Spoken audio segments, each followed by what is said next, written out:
history. I chose my side, drawn the front line. You want a safe face, came to the wrong place. You raise a white flag, I give the V sign.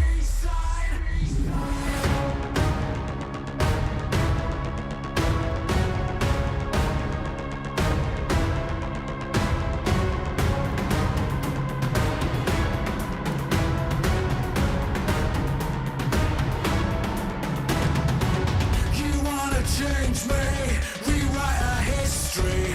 I chose my side, drawn the front line. You want a safe face, came to the wrong place. You raise a white flag, I give the peace sign.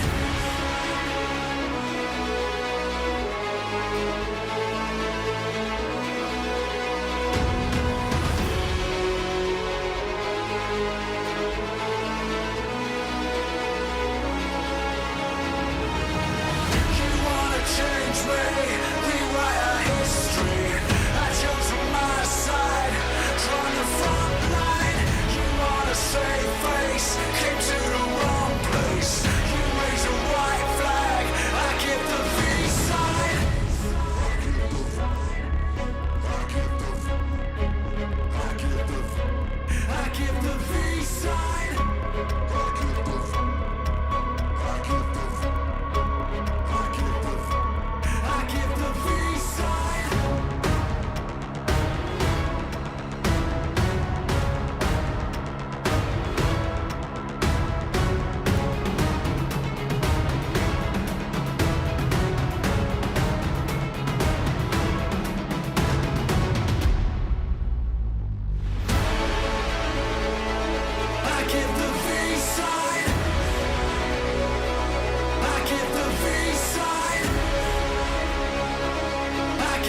to the hollow ground. You jump or drown. Do you follow your desires? Do you challenge their routines? I will dream, I will aspire, 'cause I know how much it means. And I won't take no more. The bitter end devours all. I don't wanna leave you here. The channel will drag you down, down, down. Living with vultures and naysayers. They're going to take your crown. I know where to go from here.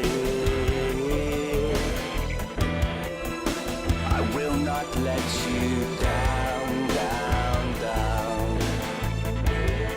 'Cause I'm beginning to see you fall to pieces. Being pulled to the hollow ground. Please stop, you'll drown. Do you follow your desires? Do you challenge their routines?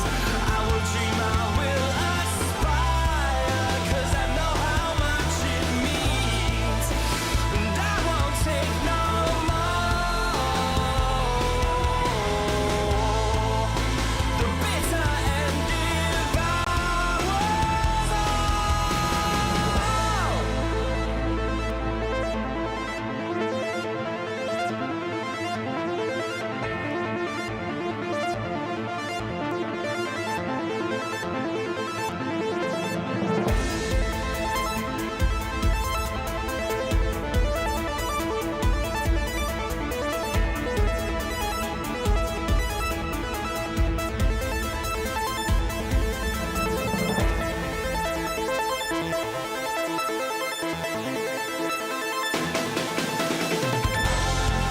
Do you follow your desires? Do you challenge their routines? I will dream, I will aspire, 'cause I know how much it means. And I won't take no more. The bitter end devours all. Do you follow your desires? Do you challenge their routines?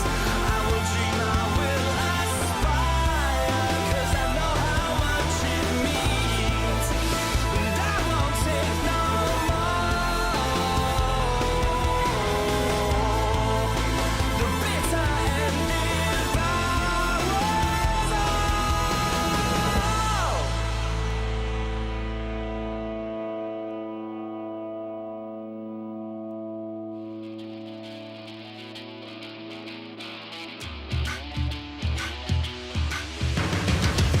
Got a backbone made of steel, make you feel like I'm an animal that you can't control.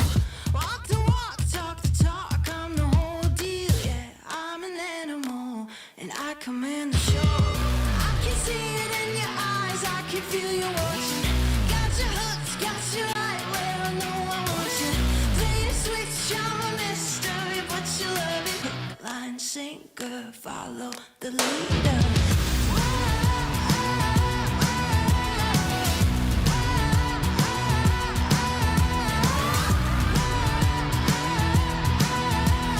Hook, line, sinker, follow the leader. Bring you right there to the edge, make you sweat like you can never take the heat, but it's never too hot for me. I walk the walk, talk the talk, you know I'll never stop, 'cause I'm an animal, I'll just laugh it off. I can see it in your eyes, I can feel you watching. Got your hooks, got you right where I know I want you. Play the switch, I'm a mystery, but you love it. Hook, line, sinker, follow the leader.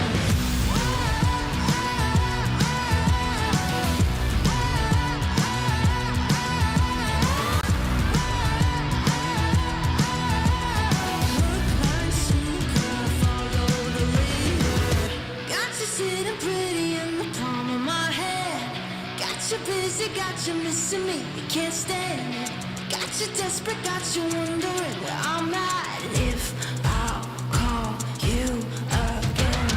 Got you sitting pretty in the palm of my hand. Got you busy, got you missing me, you can't stand it. Got you chasing, got you wondering where I'm at. Hook, line, sinker, got that. I can see it in your eyes, I can feel you watching. Got your hooks, got you right where I know I want you. Play the switch, you're a mystery, but you love it. Hook, line, sinker, follow the leader. Hook,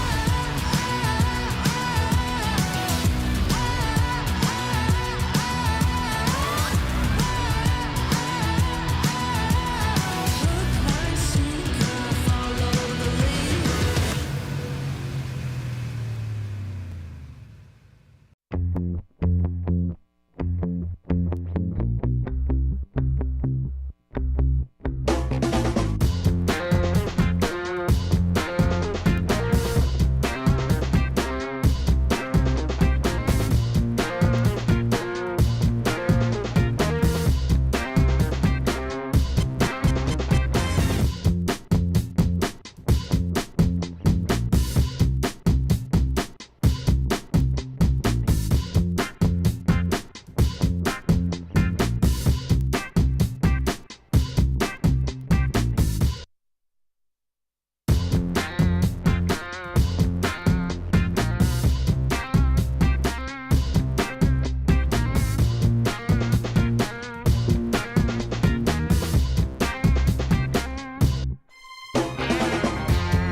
on my side, on the front line. You want a safe face, came to the wrong place. You raise a white flag, I get the V-side.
There is a place where you can elevate what's hidden inside, where you can reframe yourself. Tsunomi means the new you. The you can step into. Because when we know who we really are, we become unstoppable. Enter new dimensions of you. Tsunomi.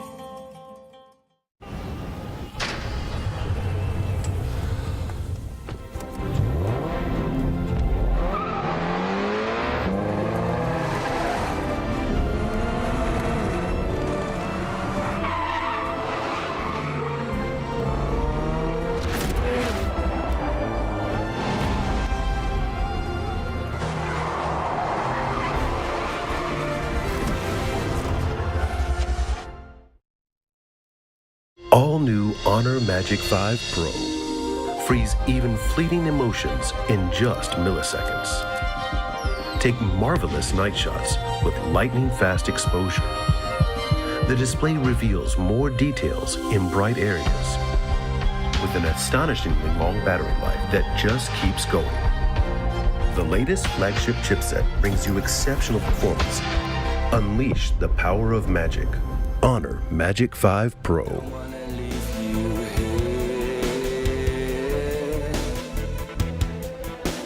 Channel will drag you down, down, down. Living with vultures and maces. They're going to take your crown. I know where to go from here.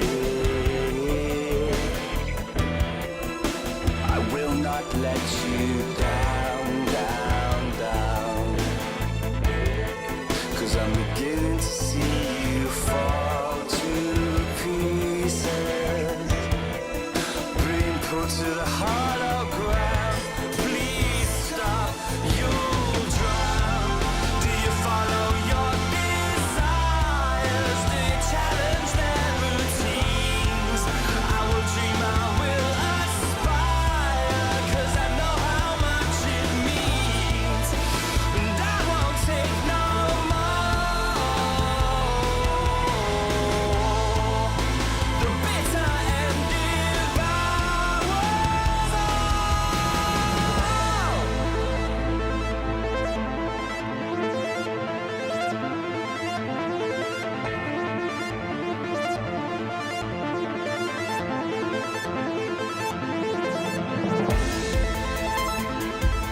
follow the leader.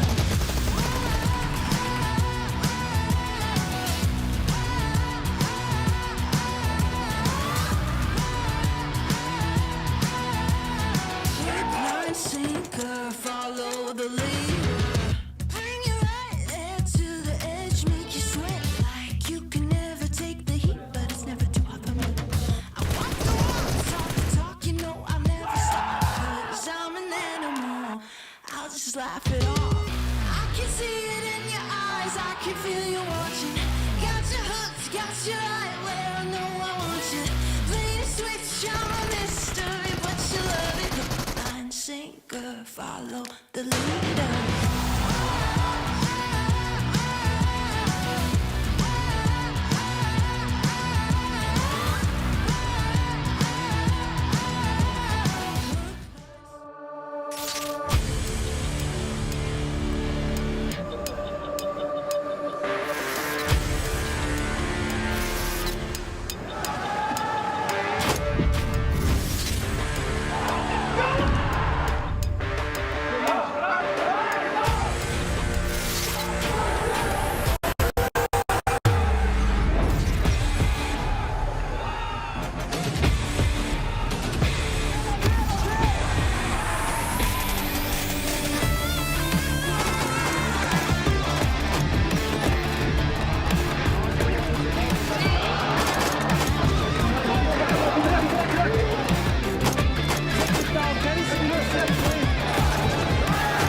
Hey everyone, welcome back to PMWI as the main event is about to kick off. 16 of the best teams in the world going head to head here for $2 million in prizes. You're not going to want to miss this, so let's jump in. Go ahead and drop a comment below and we'll hopefully see you guys in the tournament. What's up, everybody? I'm Hot Jukes here with Kalaris. We're here live in Riyadh, Saudi Arabia, about to kick off the PUBG Mobile World Invitational Main Tournament. But before we get started, we gotta talk about the All-Star Group Stage that just happened. How do you feel about it coming into this tournament? I feel awesome about it. I mean, looking at how the team performed, you've got Vampires looking phenomenal throughout the days, and I'm really happy to see how Dplus KIA was able to eventually implement their playstyle. They're great at learning about the lobby, and then eventually adapting to it. So they were doing some great space control. Oh, 100%. You mentioned it perfectly. Like the way that they rotated, not too aggressive, not too slow, absolute to perfection. We saw one of the biggest clutches I think I've seen in a tournament from one of their players as well. But there's some monsters in the lobby coming into this stage. Yeah. You got Alpha7 who already qualified to the main tournament, right? So now we have 6 other teams joining it. But I know you got some eyes on some big squads that have already qualified here. Definitely. Of course, me and Max were stalwart fans, we're fanboys through and through. We think that they're going to be taking it home down the line. However, you can't count out some teams like Flux, of course, who used to kind of be that perennial second place to S2G in their region because they won the World Championship. But Flux won the championship in Europe and looked awesome whilst doing it. So I hope that maybe they can cause a little bit of an upset here. That'd be exciting to see. Another team I'm looking at is Alter Ego. They qualified through the SCE Super League, and they're going to be a monster squad coming to this. Who do you guys think is going to win this whole thing? Go ahead and drop a comment below, and we'll hopefully see you guys in the tournament. Well, thank you so much, Hot Jukes and Kalaris, for covering for me as I ran back here to the studio to get things underway for PMWI. I'm Jason Kaplan, and I'm so excited and ready to go here for our main tournament. 16 teams, $2 million on the line. I feel like I just repeated myself from earlier on today. We got Max and Several Worlds Gaming here joining me on the desk. And gentlemen, this is what it's all about. It's do or die time here for all these teams. And these teams, they didn't get voted in by popularity. They earned their spot by winning. Yeah, same for the All-Star Stage teams. Of course, able to make it into the top 7, of course, because Alpha7 did also really well in that event. But so many great teams. The lobby is absolutely stacked here, 7. I got a few teams I'm looking at in particular. Not going to talk about it just yet, but this is going to be a great... He's a team on his own. I'm He's such a good player. I have a team as well, but I'm going to hold off, and I might not be as positive as it usually is. Hey, just saying. So are you going to smack talk Alpha7? Is that what I'm hearing? We'll have to wait and see. Oh, wow. Didn't expect that. Okay. Well, you know what? I'm actually excited to see what's going to happen again. We all have our favorites. You guys all have your favorites at home. But you know what's my favorite? The Honor Magic 5 Pro, powered by Snapdragon 8 Gen 2 and Honor self-developed GPU Turbo X. So that's my big phone of choice. That's a player's photo choice. You're just going to play it on the stage. And you know what, Max, man? I want to make it your phone of choice. You don't have a choice in this choice. I wanted a new phone, so you know what? I'll go get it right after today. Thank you very much for the recommendation. I want that Turbo X. Just take that one, Max. I licked it. Oh. That's how I make my claim on phones. I'm sticking over here. All right, so let's start to dive into this event here for you guys at home. If you missed out on the last 3 days, well, first of all, where the hell have you been? There's been already some crazy action happening, especially with our show matches we had yesterday after the show did finish. Let's get an idea of the format for you guys who might have missed it out. So we've had our All-Star Stage, which is across 3 different days. And now we have our main tournament, which is across another 3 days. Yeah, and as you can see, 16 teams, so maybe a little bit easier here, 7 to maneuver, drop into your position of choice on all of the battlegrounds, and especially the map rotation, the same, so we can see some improvements game after game on mainly Erangel and Miramar. And I think we're going to see a difference between those 16 teams in Sandhawk. I think we're going to be seeing it right away, because we saw some madness with Sandhawk, although I am hoping we don't end up with the same circles. I want a little bit of variety. No more gladiator circle, please. Move somewhere else. Though I do feel like some of the plays that were working for some of the squads in the All-Star Stage might not work as well here. So teams are going to be willing to punish you a lot more heavily. Yeah, I mean, the fact is you make any mistakes in All-Stars and maybe you get away with it because teams don't punish you. But that ain't going to happen here. As we can see, elimination, 1 point each. We saw a lot of teams putting up over 100 elims across our 18 matches. And then we also have the 10 points for a chicken dinner, which is going to be massive. And funny enough, like looking at the point system, if you guys haven't seen, PUBG Mobile in the last year and a half, placement points can still be really impactful because 9th through 16th, with, ignore the 18 for here, it's 0 points. And we've seen 1 point for a certain Pakistani team be the deciding factor of if they get into the main event or not. We have seen it. And I mean, I feel like the big one, too, has become the elimination points, right? And you were talking about the Pakistani team. They showed it yesterday. They were able to take advantage of those elims. I think they ended up with 22 elims. Yeah, record-breaking game. Yeah, it was a little bit... A little bit too late. Yeah, a little bit too late, but nonetheless, I'm pretty sure we're going to be seeing something like that at some point here in the next 3 days. Yeah, I mean, 3 days, right? 18 matches are going to be happening here. It might just come down to a tiebreaker because unlike the All-Star Stage, here we're going to have an actual champion, so the race towards the top is going to be close as can be. So I'm hyped to see who's going to be there after these 18 matches. Of course, I am as well here. And this pre-show is brought to you by Savvy to remind you guys at home as we get things underway. Now, again, if you missed out on the previous days of action, it's okay. I know it was a little bit mean to earlier on, but luckily John Allen's gonna be the nice guy here, and he's gonna get you guys caught up to date here with our 6 teams that made it through the All-Star Stage here to the main event.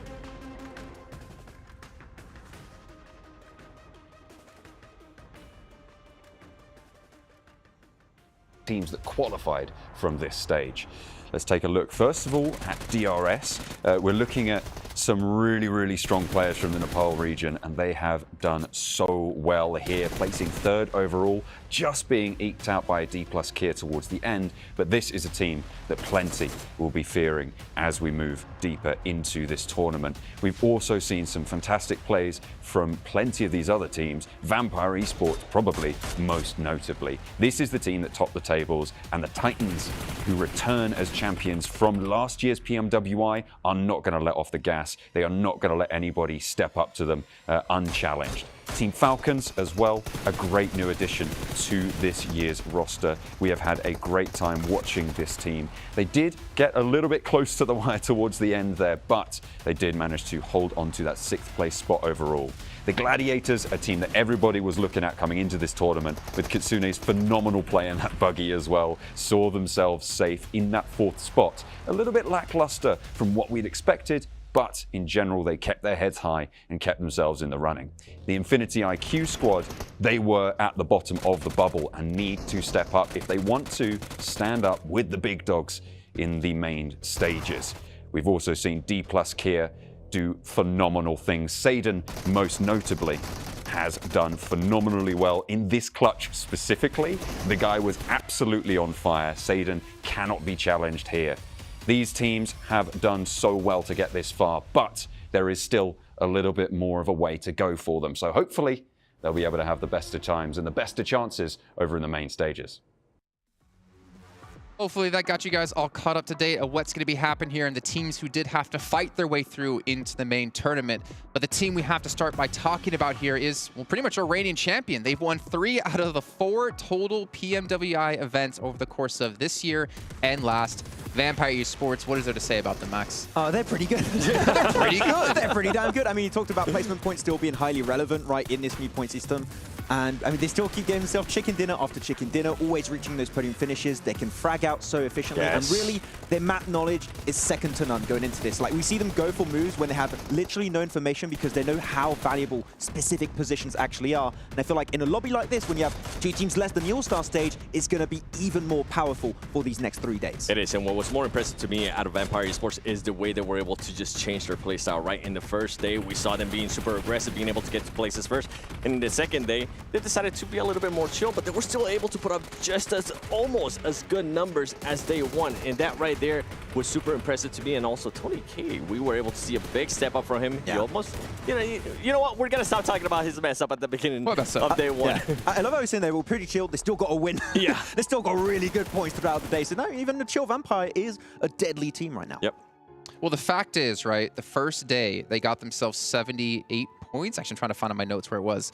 They got, 78 points. The second day, they got themselves 65 points. And we talked to Sertani, or you talked to Sertani, because you're always talking to Sertani. It seems like he's trying to get a Rolex. they were, yeah, he's trying to get a Rolex. They were playing survival mode, and they still got the almost same amount of points. Like, this team, I don't think we've seen their final form just yet. Oh. And when we do see it, things are going to get nasty, because we also had Uzi playing for them yesterday, and now we've had all 5 of their players get some reps under their belts.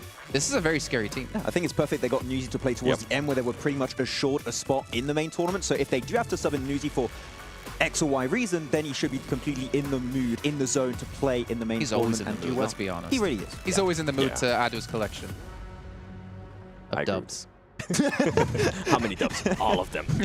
So many W's. Well, yes. let's get an idea, though, of obviously the other teams. We obviously know these 6 teams who, well, technically kind of 7 who came in from the All-Star stage. Let's take a look at the teams in the main event, because we have a lot of big dogs coming in here that are going to be destructive.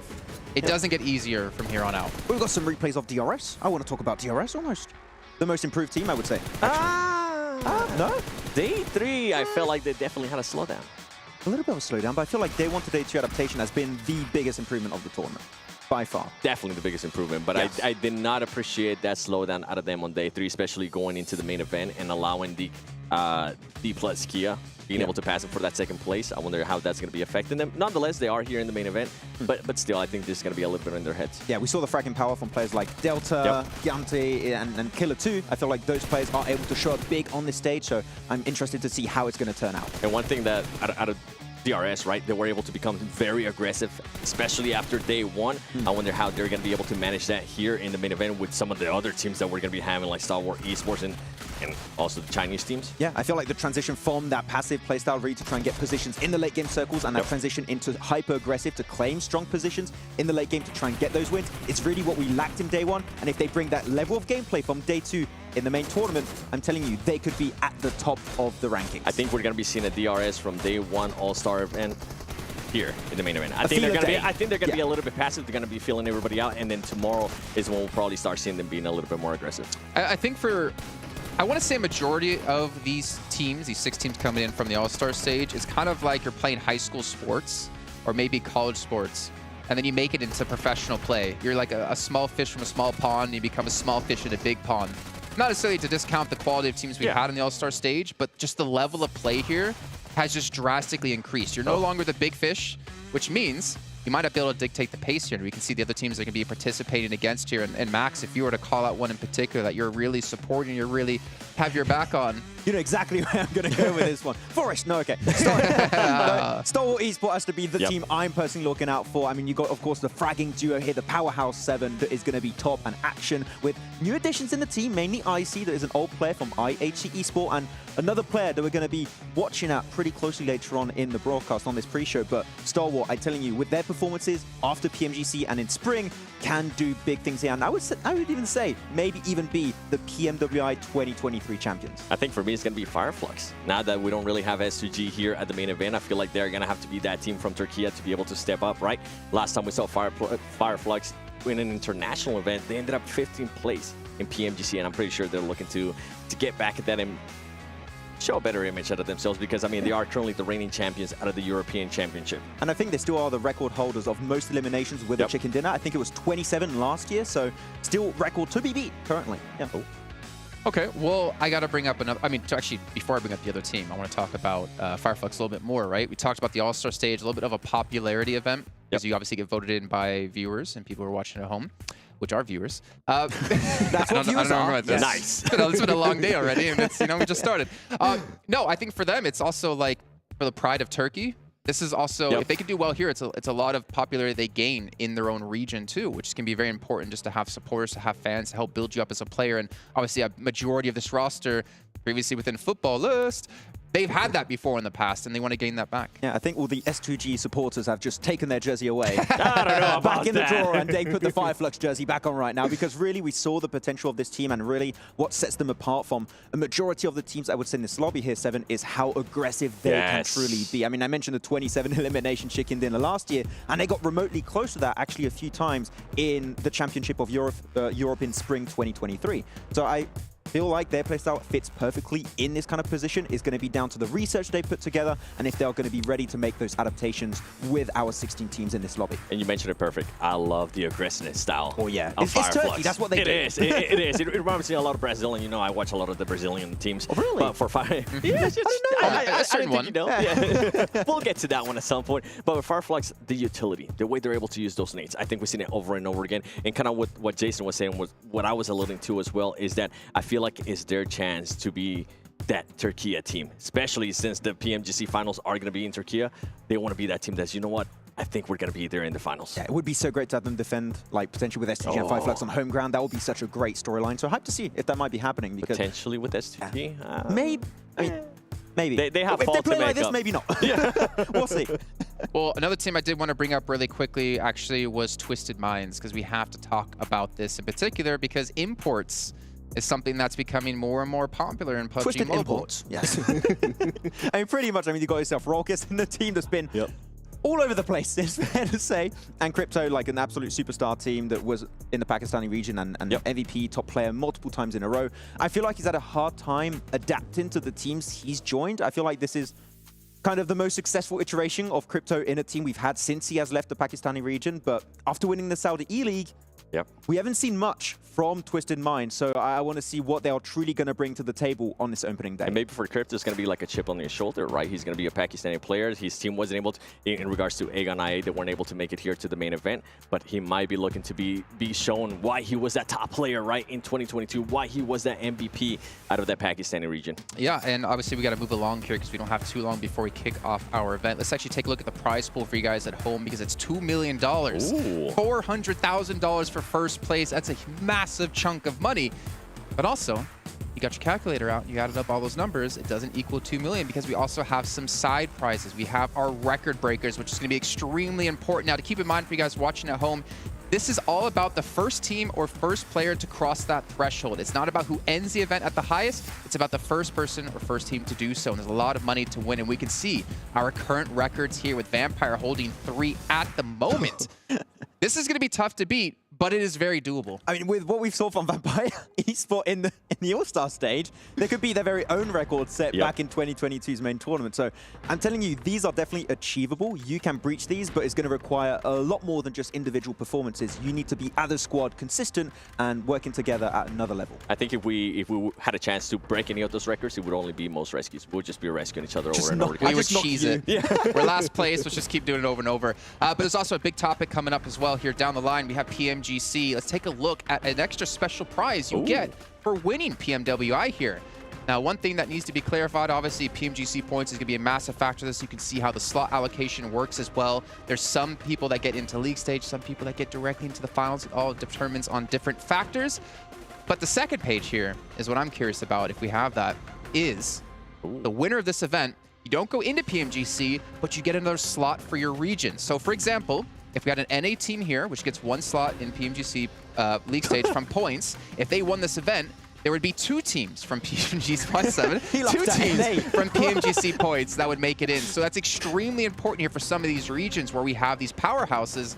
The only downside is if you're the team to win that for your region and then you don't qualify for PMGC, you'd be like, okay, I get like 10% of your earnings. Yeah.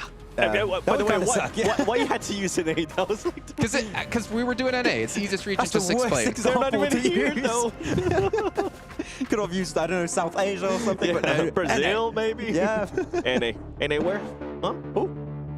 Yeah. What? That's you know, what at 7, you have to work NA, so I would let's head down to the stage just so we can all be quiet here and get things kicked off here at the event.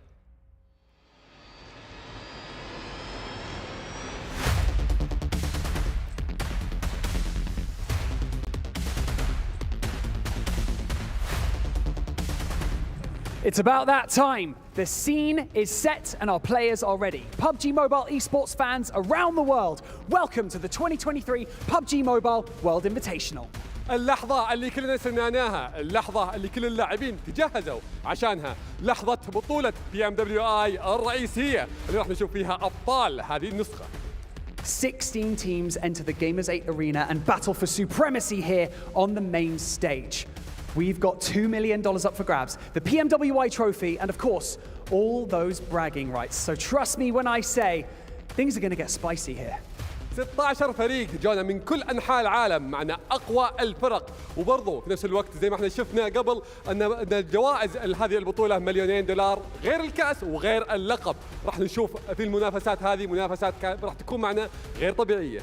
The best teams from all over the world competing under one roof. What could get better? My name is Banks and I'm your host, and joining me here on the main stage is none other than my co-host, Atik.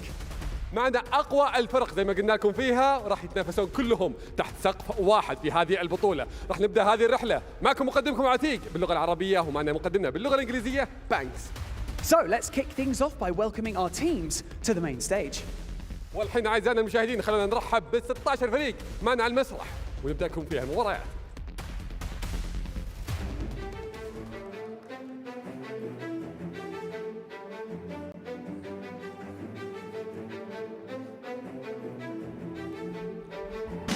Kicking things off, the winners of the Middle East and Africa Championship, GK Esports.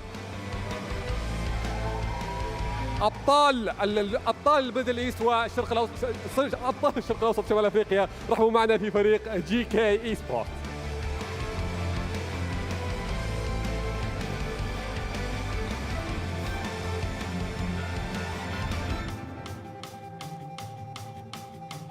Stepping onto the stage, right here, the winners of the European Championships, Flux. ومع أبطال أوروبا رحبوا معنا في فريق Flux.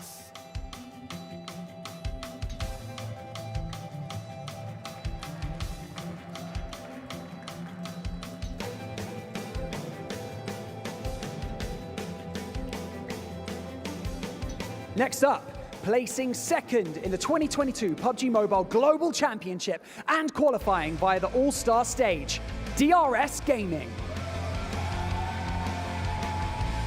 وصيف PMWI. I don't have it.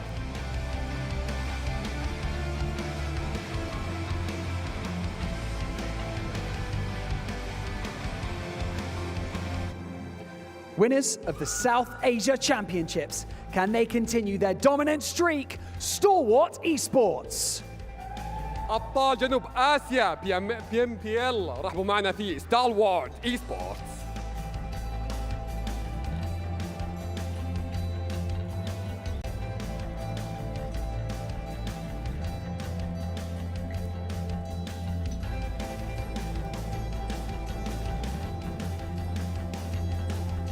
Winners of the Southeast Asia Super League, Alter Ego Airs.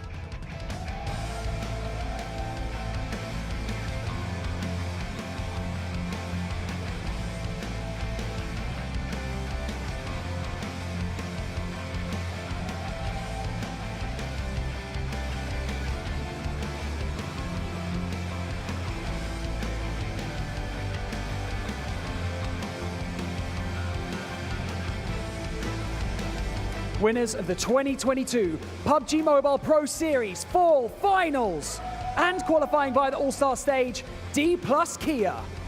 أبطال PUBG موبايل برو في نهائيات خريف 2022. رحبوا معنا في Dplus KIA.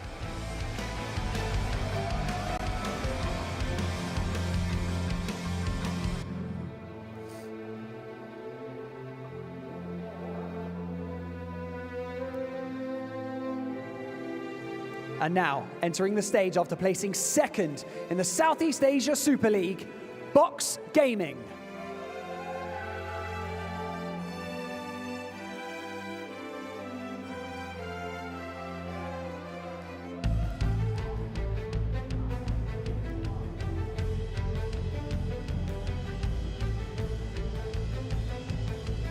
Stepping on to the PMWI stage for the first time, winner of the PEL Spring Finals, Tianba. أبطال PEL الربيع، أعطونا تحية لتيامبا.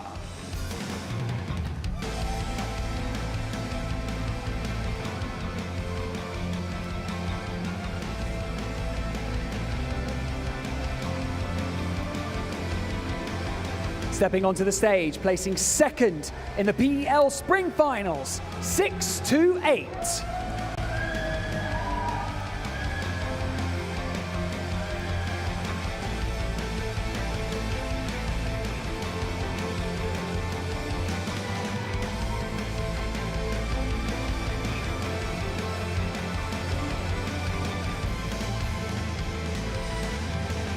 Please welcome to the Gamers8 Arena, winners of the PMJL Season 3, Reject Tokyo.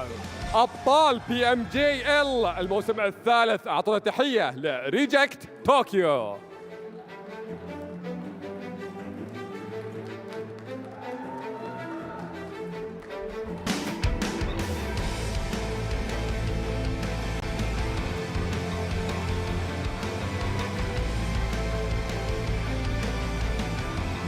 And now, on home turf, representing Saudi Arabia and winners of the Saudi E-League, Twisted Minds.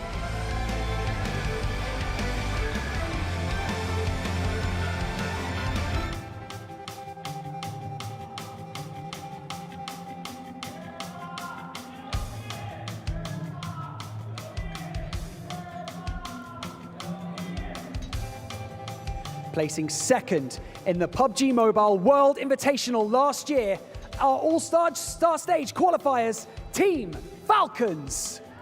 الوصيف ل PMWI العام الماضي والتشكيلة تغيرت معنا، لكن خلونا نرحب بفريق تيم فالكونز.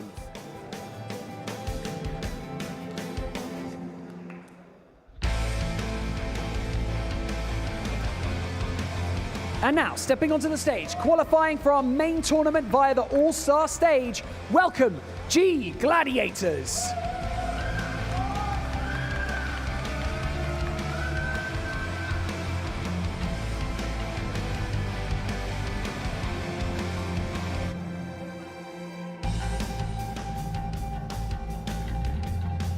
Some familiar faces about to take to the stage. Third in the PUBG Mobile Global Championship. Second in the After Party Showdown last year. It's Alpha7 Esports. المركز الثالث ل PMGC ووصيف العام الماضي لجيمرز 8 After Party Showdown. رحبوا معنا في Alpha7 Esports.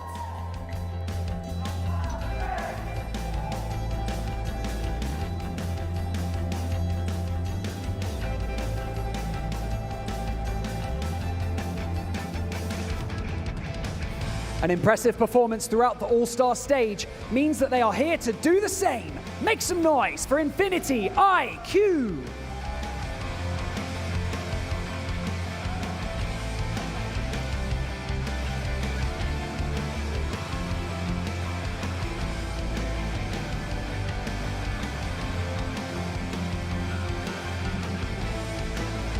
And now, your reigning champions of the PUBG Mobile World Invitational and the After Party Showdown. Welcome to the stage, Vampire Esports. حامل لقب PMWI وأيضا حامل برضو لقب PMWI After Party Showdown لعام 2022. رحبوا معنا في Vampire Esports.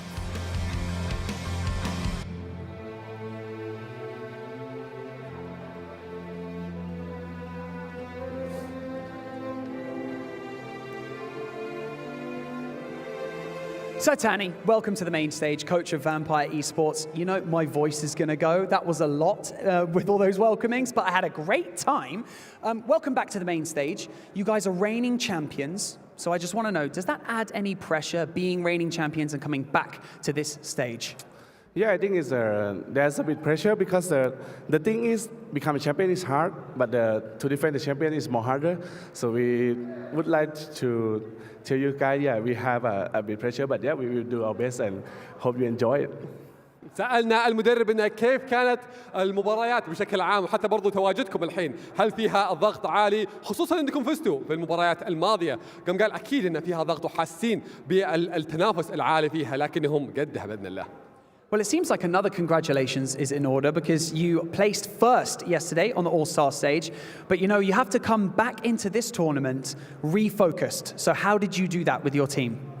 Yeah, yes, for last night we didn't sleep well because we're really excited to become back in the main stage. So we are always focusing on the tournament so much. So I think every game, every second, we will do our best and yeah. سألنا المدرب انه صحيح بعد ما فزتوا في الأول ستارز قبل او اللي كانت معنا بالاصح امس، فكيف تقدرون تدخلون معنا اليوم بالثقة العالية وحتى برضو بالتركيز على الفوز؟ قال بكل امانة ان امس ما نمنا زين لان كلنا مبسوطين جدا في انتصارنا امس، لكن اليوم باذن الله راح يكون تركيزهم كامل على الفوز. Now let's focus on the main tournament. Okay, we have a lot of different teams coming into this, you know, the best teams from all around the world. Are your strategies going to stay the same as you did throughout the All-Star stage, or, you know, are you going to shake things up? Yeah, we have a little chance. Yeah, you will see in the game, but yeah, we have to prepare for anything can happen in the game. We have a strong team for now in the main stage, so we will do our best and let's see what our strategy can do. سألنا المدرب إنه كيف راح تدخلون معنا في البطولة الرئيسية وراح تنافسون فيها ضد فرق جدا قوية. قال لنا احنا كلنا واثقين في أداء اللعيبة عندنا وبإذن الله راح نحقق النصر فيها. So Tani, thank you so much for joining us here on the main stage and best of luck to the reigning champions, Vampire Esports. So, Atik, 16 teams enter the Gamers8 stage. 18 matches, $2 million, but only one winner. It is time to begin our 2023 PUBG Mobile World Invitational. So without any further ado, let's head over to our casters who can break everything down before our first map. بالضبط 16 فريق دخلوا معنا على المسرح وشفناهم كلهم مستعدين انهم يبارون معنا في المباريات، واحد فيهم بس راح يطلع من هذه البطوله وهو حامل اللقب. راح نستمتع في مبارياتنا اليوم، خلينا ننتقل مع المعلقين نبدا لكم في المباراه.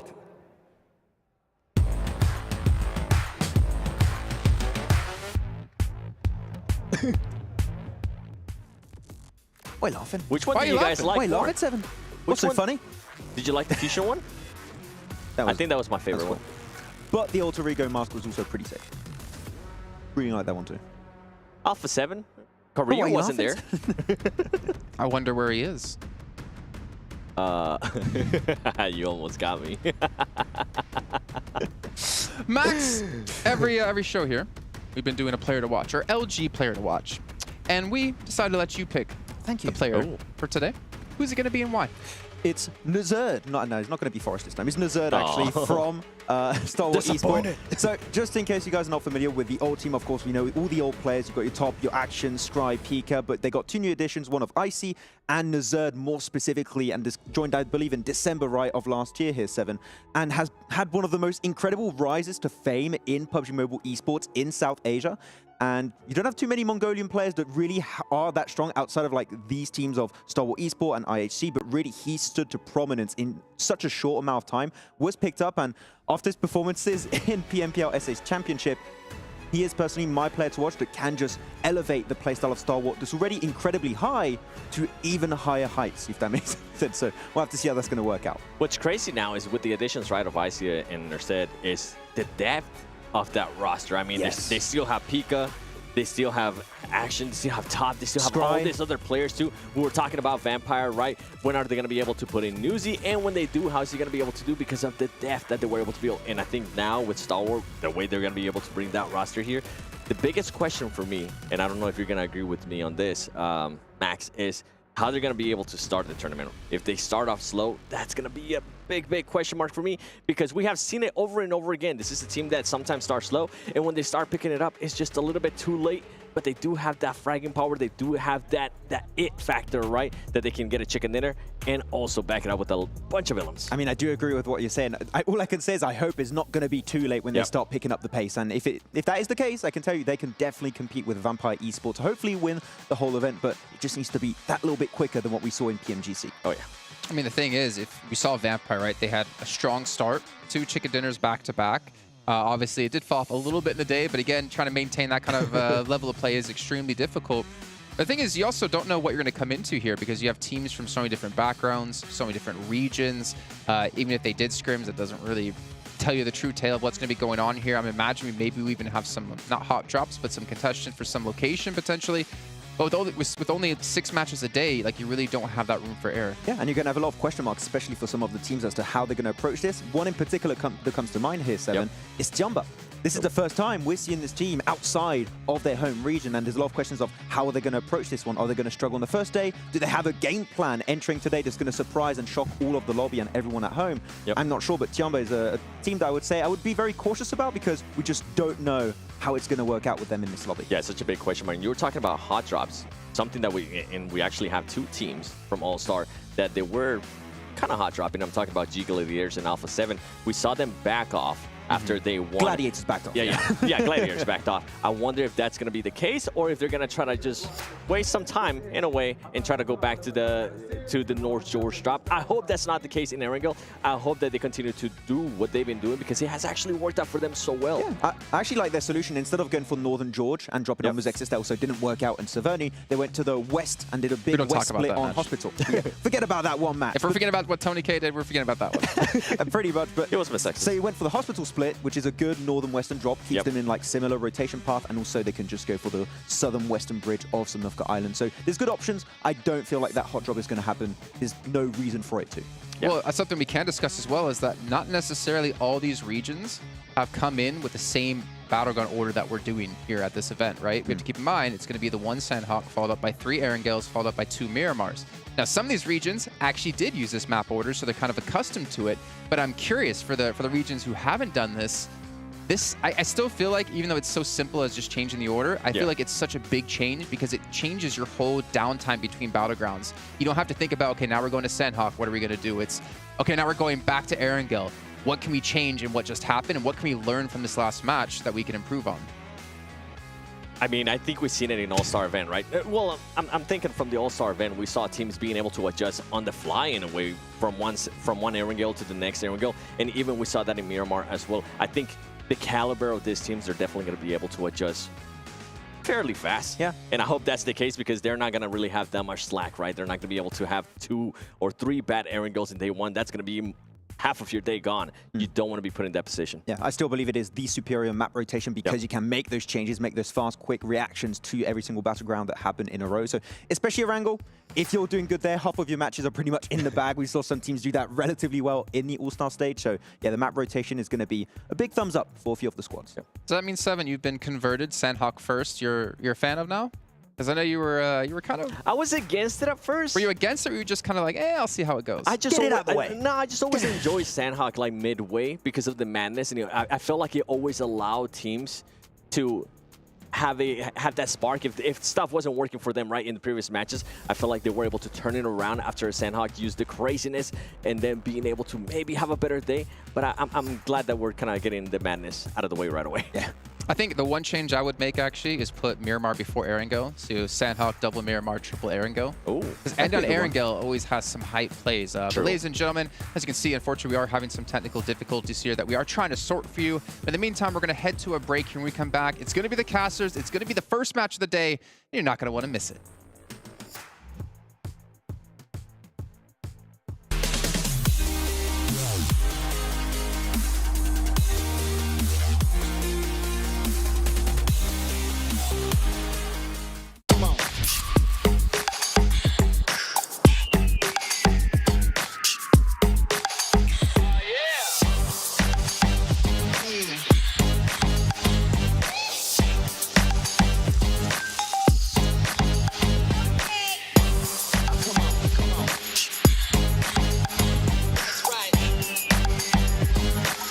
All new Honor Magic 5 Pro freeze even fleeting emotions in just milliseconds. Take marvelous night shots with lightning-fast exposure. The display reveals more details in bright areas with an astonishingly long battery life that just keeps going. The latest flagship chipset brings you exceptional performance. Unleash the power of magic. Honor Magic 5 Pro. Open your eyes. When you look into my eyes, tell me what do you see? Tonight, I'm gonna show you the wonders of the mall.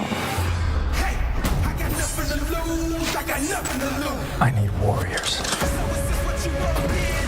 You wanna walk? Show me what's up in. Now we ready to bust in. Take everything, leave them with nothing.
Xin chào mọi người, mình là Bensu đến từ team Infinity IQ.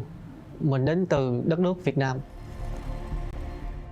Mình cảm thấy rất tự hào khi được đến tham gia giải đấu này và mình đại diện cho quốc gia của mình. Có lẽ team mình chuẩn bị tinh thần thật là tốt và thoải mái để thi đấu hết sức mình trong giải đấu lần này.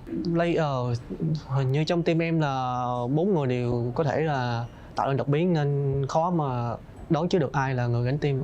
Tại dòng Monster này hình như tất cả 17 team còn lại có thể là sẽ là rất khó khăn cho mình, không chỉ riêng team nào hết. Mình xin gửi lời hết tất cả các team còn lại là chúc các bạn thi đấu may mắn và đạt thành tích tốt nhất trong các giải, và nhớ đừng quên ủng hộ bọn mình trong giải đấu lần này nhé.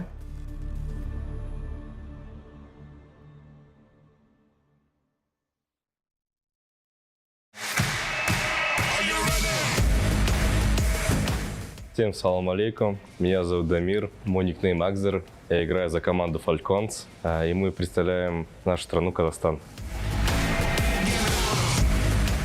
Я себя чувствую очень хорошо, тут очень круто, здорово, организация турнира на высшем уровне, а наша команда готова, и мы покажем хороший результат. Мы готовились очень долго, потому что мы прошли через голосование, и у нас было достаточно времени на подготовку. Наши сильные стороны — это, наверное, наша атака, потому что мы очень агрессивная команда.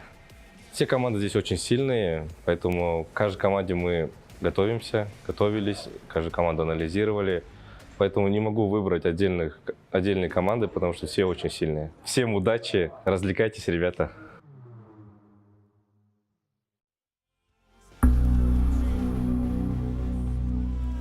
Meu nome é Lucas, meu nickname é Carrilho, meu time é Alpha7.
What an exciting first match here at PMW. No, I'm just kidding. We haven't yet started the match. Unfortunately, we're still having some technical delays that hopefully we'll be able to sort through quickly. Everyone is on it. The best minds here in the event are working on it. And we got the best minds here on the desk. We got 7 and we got Maxman. I thought you were going to not say my name. He's been really nice today. Oh, thank you, Jason. Huh. I'm hearing we're going to play a little game here. Oh, no. I don't like where this is going. Math? I don't know what it is because you guys keep talking when I'm being talked to. So let's have a moment of silence here and I'll figure out what the game is. Let's hear, what is this game? So we're gonna have a video shown to us, a portion of it. It's gonna be a portion of the map. And we have to guess where it is, what map it is. Nice. Okay. So it's like Geo Map. I'm not gonna say the whole name. I created that a few days ago, so I think I know the answers. Well, this game is over. Good luck, 7. I'll let 7 play. Good luck, 7. I'm gonna be like Let's Max with Let's math. go. You know, actually, you created it, but it was my idea. Really? Yeah. Oh. I submitted the idea. It's like in my box. I don't like well, this. originally it was supposed to be like a picture of a spot on a map, and you have to guess where on the map it is, and the closest person to it would be the one to do it. But from what I understood, we're just guessing what map is it on. Oh. Oh, the ones I gave were all on the same map, so okay, that's probably not what I did. What map was it? So maybe I have wrong info. What map was it, man? Erangel. Oh, nice. I'm ready. Hit us with it. Come on, we're waiting. Let's come in. We're ready to play. Ten Hawk. So, yeah, okay. School. Trifecta. What school did you go to, Jason? Back in my day. Back in my day, I had to walk 10 kilometers to go to my school. Oh. How old do you think I got? How old do you think I am? Exactly. Exactly. Sanok again. Is it the same one? This is just Sanok. This is Sanok. School. Right, oh, where exactly do we have to guess? I don't know. Okay, Did so we? Is that what they told you? Wait. I don't know. Oh, so it's trifecta. Oh, beat you to it. Yes. Good job. Yes. GG, sir. Do we have to guess where it is, or was it what map? I guess. Wait, 'Cause I was told what map. further and beyond. Okay. Oh, just wait. What? Just where it is. So We were double right then. yeah, Sanok trifecta. map and where it is. I feel like We're that good. nice. Okay. Hit us. Sanok again. School. Isn't that behind the bootcamp hill? Behind bootcamp hill? Remember, you did No. these, Max. No, I didn't do these. Okay. I only did Erangel pictures. I like how he's like, huh, I think it's there. What do you got, 7? I know what you're thinking, but it's not that one. Actually, that little... The real question is, right? Maybe between bootcamp and Paradise Resort. There's a lot of... Yeah, but like, It's between the east and the west coast. It's somewhere between those two spots. But are we even being given the answers to the question? all right, play it. Is there an answer in Yeah, the I think video? this is like the going from bootcamp to Paradise Resort. If you take, Oh, is it? Oh, it is. It is. It is. Yes. I don't remember the name because it doesn't really have a name. It doesn't really have a name. It's That's pretty the much issue. just between I got bootcamp you, and guys. I Paradise got you. I know Resort. the name. What is it? Tell me. School. Calm down, Forrest. Whoa. Hey, you got Forest. You got Alpha7. I got School. Whoa. I haven't actually used to that much Where yet. do you drop school? Okay, we have another one for you. Now, I need you. Wait, before we play the video. Oh. Okay. I was gonna say you have to. This is you a have to- warehouse. You have to ding yourself in. Okay. Warehouse in... Oh, Okay. Wait. Oh. a warehouse in Sanok somewhere. Where exactly, I don't know. So we got a solo show match now, I'm hearing. Is this just Sanhok? This is a roof. You know where it is? I mean, it's Exactly. Sanhok. There's a few buildings that look exactly like this. I'm thinking one of the warehouses restart. west of Can Quarry. you restart that video real quick? Why? You don't really see anything extra. Yeah, you do. What extra do you see there? That is. I remember that tree exactly. Outside, Yes. Actually, I think it's like outside Paradise. That's a part of... I say west of Quarry. Okay. That doesn't help. Keep going. It's a floor. Keep going. I think I'm right. I think it's outside Paradise, no? I feel like you should just zoom out all the way. Yeah, it's one of the... Well, no, it's a video, right? So what would make this video better is if at the Paradise end, Resort, right? Yeah. is at the end yeah, you you're have right. the name pop up. He's correct. One next to Paradise. Good It's job. like I've only played this game So for 4 or that 5 is years. 8 points for 7 and 3 7 for Max. points for me, What? actually. How No, many counts in points? What is it? I'll take 1 point away. Keep it at 7. Thank you. I'll give you a point. Thank you. So Max Man is now at 8 and 7 is at 7. I'm winning. Nice. We have another one. Wait, I'm next staying at map or 7. next clip? Okay. Oh, he said You gotta next be very map. It's a different specific. map. Salt mines on Sandhawk. I don't know the exact. I think it's salt mines, just salt mines. Salt back. Yeah. Salt mines. Salt mines on the coast. There's multiple spots. Actually. I don't know. That looks like my chair at school. Sandhawk. That's the chalk pile on the board. Oh. They've all been Sandhawks. Good job catching up. Okay. And then the one time you say Sandhawk, it's like, no, this is Livik. Just throw a wild one at This is you. Nusa. I hope not. Throw out some Karakin. Do we have more? I wonder Wow. how the audience How many is more doing do we too. have? Sandhawk. Pinam. I was going to say Painan. Painan's a good one. We got our answers locked in. Let's see. Where is it?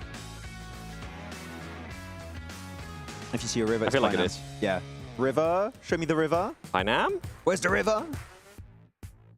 Pinam. Oh, no. Wait, what? Actually. Did Hot Jukes just scream Sandhawk? Wait. Wait. Pause it. Pause it. No, let him play it more. No, pause it. Wait. Go back. Pause it. The perspective is actually getting me. It's looking Yeah. like a different angle compared to what we usually It used to looks see. like Pinam. So production, what is it? It's Where not is it? Painan. No, it's definitely not Painan. I don't think showing this the video over is going to magically make us know where that is. Camp Charlie? No, with that. Camps don't look like that.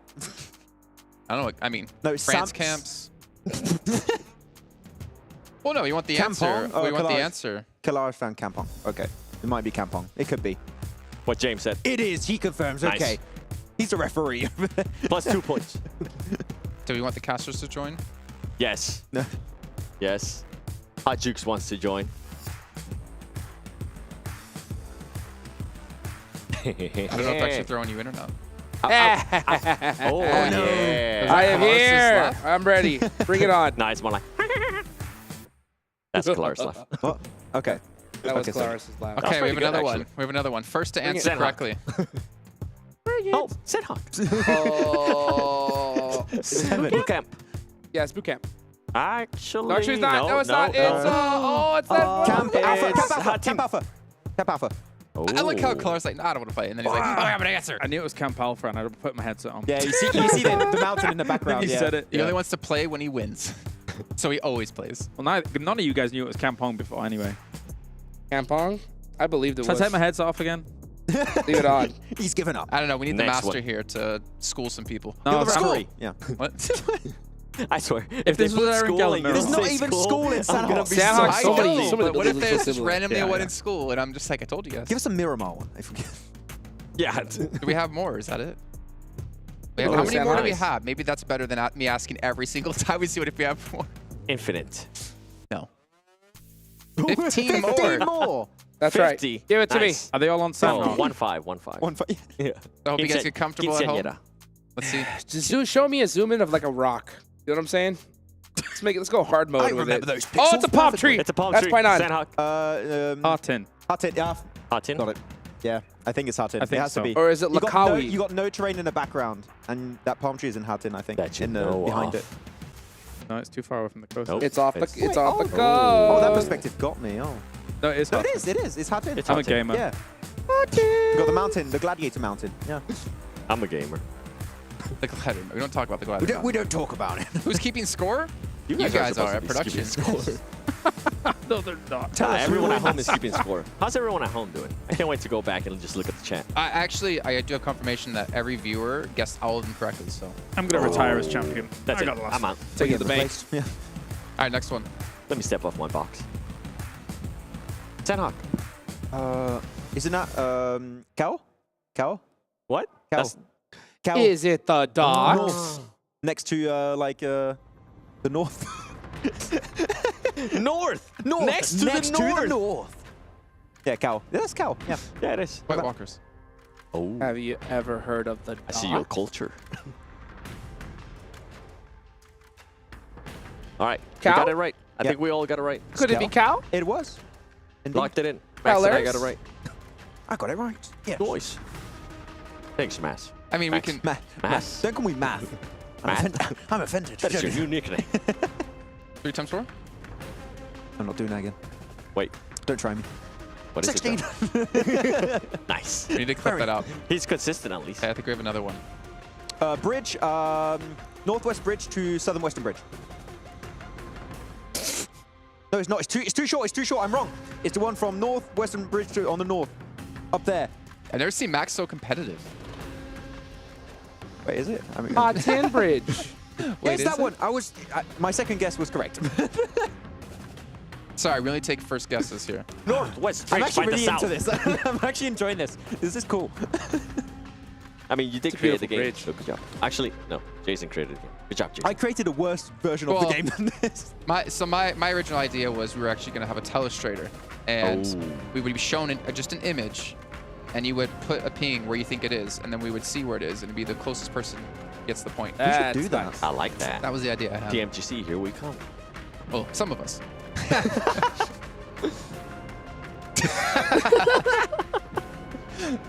Okay. All right, let's see another one. What do we got? We know somebody that's definitely going to Turkey. Oh, no. I want to go. I heard it's very nice to go on holidays. Okay, 7. Come on, I heard we had 15 more. Where's the next one? Let's go. Is that it? Come on, bring it. Okay. And now. Next one. All right. Yeah. What's it called? Observatory? No. Stalber. That's not. No. Are you literally just listening to what Kalaris says and taking that as your answer? That's not Stolber. No, it's not. It's not. It's not Stolber. I've been lied to. Oh, This is Aaron Gale. I said Milta This is Aaron Gale. You did these. I didn't do these. No, I did a different one. I did a bad version of this. Which is probably why we're not using. It was just using images. Yeah. Well, I mean, the image is not bad. Yeah. Milta Power. They're gonna throw in He's school. got a map open on his screen. I don't know what you're talking about. This is the racer box. The box is helping him out. Don't worry. If you didn't notice, so did those two. Hey, what? Hands up, don't shoot. Yeah. Oh, what's that in front of you? can't Turn that see. thing in front of you the other way around. A monitor. Yep, no, on the table. Turn that around. An Honor Magic 5. Nice. Turn it around. Oh. So you can see the lovely little camera on the back. There it is. Okay, but leave it flat on the ground. Now it's flat. No, it's turn the screen to face the table. There you go. I die. I was running out of ways to explain what to do there. I was like, okay, make sure it's laying flat down. This okay, is well, why you're not technically an he's right. IGL, okay? Oh. I would have understood what you meant If you first can't time. make someone flip their phone, you Understand? can't be IGL. No. Huh? You can't. It's very important skill. I wanted to know which way to do the rotation, and I went the wrong way. Can you rotate yourself into guessing what this is? Wait. Military. Just military's enough, I guess. Yeah. So it's actually military base. Military base. Yes. Yeah, that's the U-shaped building. Yeah. No. Yeah. Wait. No, it's not. Oh. It's Milta. Oh, no. That's Milta. It's not. We got bamboozled right there. Wait a second. Something ain't right. Okay, Milta. It's We Milta. got baited right there. It is We did. It's the Milta. exact statue also. It is the same one. Yeah, it is the same. It's both start with an M. They're playing mind games on us. Diabolic tricked us. This is Diabolic. Diabolic is Yeah. good. Living up to his name. Nice. Yeah. Next one. I like that it's not Sandhawk anymore. Oh, Fairy hey, Pier. military. Beaches next to Fairy Pair. Fairy Pier. Fairy Pair. Military. Fairy Pier. It's the Aegon I8 drop. I'm We don't waiting for mention them that to name. actually put up school. Wait, what? We don't mention that team anymore. That's where I8 used to My be. favorite team? Your favorite team. Nice. Alpha 7. Yeah. Oh, wait. Wait, no, it's not. Oh. No, it's the other pier. It's over to the east side, Near yeah. your farm. Your farm. It's the newest addition to Erangel. It's a different beach. Nice. Thank you for your additions, Objects from over there. You're welcome. It goes in the square hole. There's already some inside jokes. Let's see the next one here. Because one of them eventually has to be school, right? Watch don't it, say they're just school going to right skip away, it. You're just going to It's not skip school. it. It's not school. You didn't have sandbags outside your school? Fairy Pier? Yeah, it feels like Fairy Pair. Yeah. If not, it's going to be I like... think you're correct. I remember Ketch getting a clutch here back in the And Fairy championship Pier. last year. Just good. 100%. It could have been a different one. No, it's actually, Fairy Pier, but yeah. it is Fairy Pier. Didn't have Literally as these soon as I saw the buildings stairs. GG. Yep. Yeah. Good job, 7. You still want to remain on 7 points, or? Yeah, I'm staying at 7 points. Thank you. I'll take them. I hear we have 11 more. 11 more. 11 more. I hear we have a break coming. I don't know who you're hearing, but that must be a voice inside your head. Yeah. Let's see the next one then.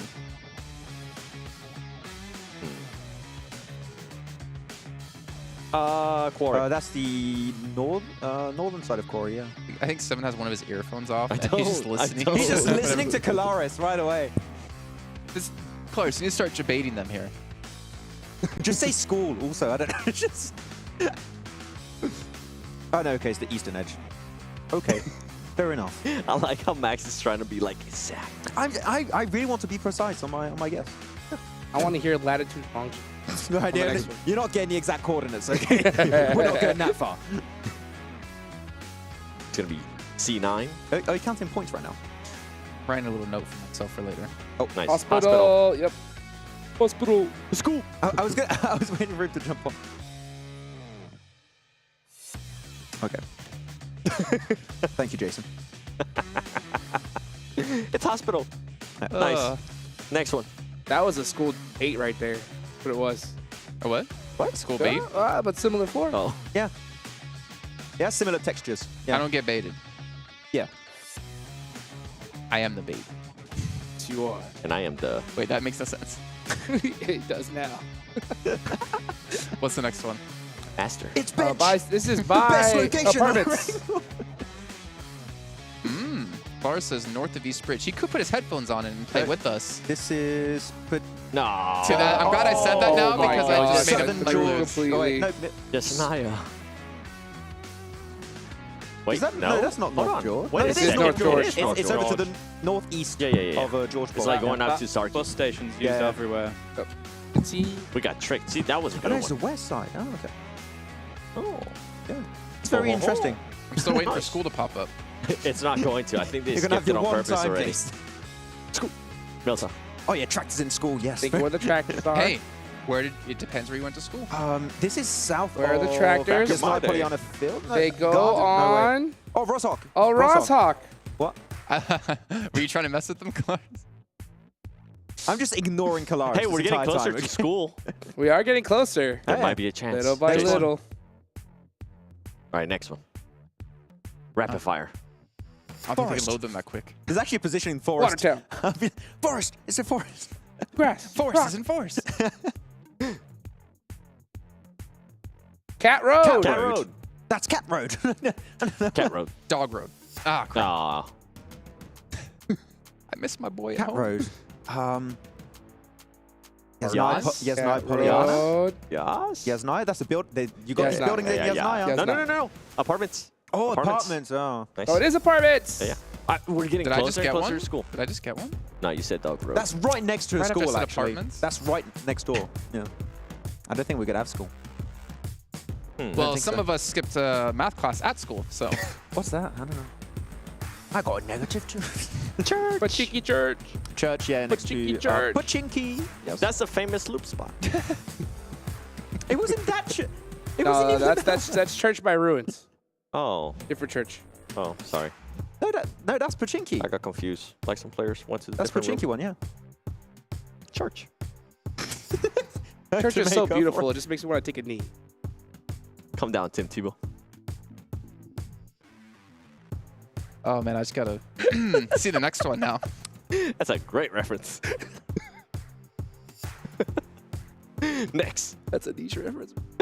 I'm hearing we have a new game, actually, for the desk here. Okay, great. It's called I Spy. Now, what happens is I find something around the room, and I say, Oh, that's as easy. What? Military.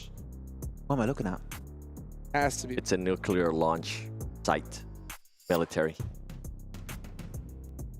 Huh? Yeah. Oh. Yeah. Oh, in case those things. Military. Okay, Yep. whatever they're called, yeah. Oh, those things. I remember those things. I'm pretty sure we're gonna hear if we really can cool. actually hear the like player comms. They like look that's like- what the rotation would Guys, be like. go Go to to those that things. thing. Rush it. That's how early days of, I think, PUBG Mobile was. Just you 100%. say random things and hope your teammate knows. Go to that Left tree. side of Which those one? things. That That one. circle No, not thing. that thing, the other thing. All right. The M4 with the We name got times. 13 left. I want to hear the chat's like favorite call outs. Wait, like pause next it. to the tree, behind the rock. Hospitality. Those are the best call-outs Is in my this opinion. I like Harry Potter Tower. That's my favorite. We're back to Sandhawk. Oh, this is a military. This is a tower way up on the top. Oh, yeah, or observatory over Novo, right? That might be it, actually. I think you're right. Wait. No, it's Nope. It's Wait, not. Or we're it's back to Sandhawk. the We're back to Sandhawk. No, It's it's Sandhawk. No. It's not boot camp. Camp Charlie? Bravo. Bravo? I think it might be Charlie. It's a Dino camp. Park. It's not Camp Alpha. It's we a already camp. did it. It's Bravo or Charlie for sure. Bravo. I knew it was Bravo. Bravo. We'll never know. We'll never. Next We'll one. never get the know. answer. We never went to school. They baited you. It's fine. Fine. We got 2 more. This is a great pre-show. Next. I was gonna say, wait. Paradise Resort. Paradise Resort, yeah. Easy. Just imagine if we could be there died right so now. many times. I know. Dude, I'm actually losing my tan line. We need to go back.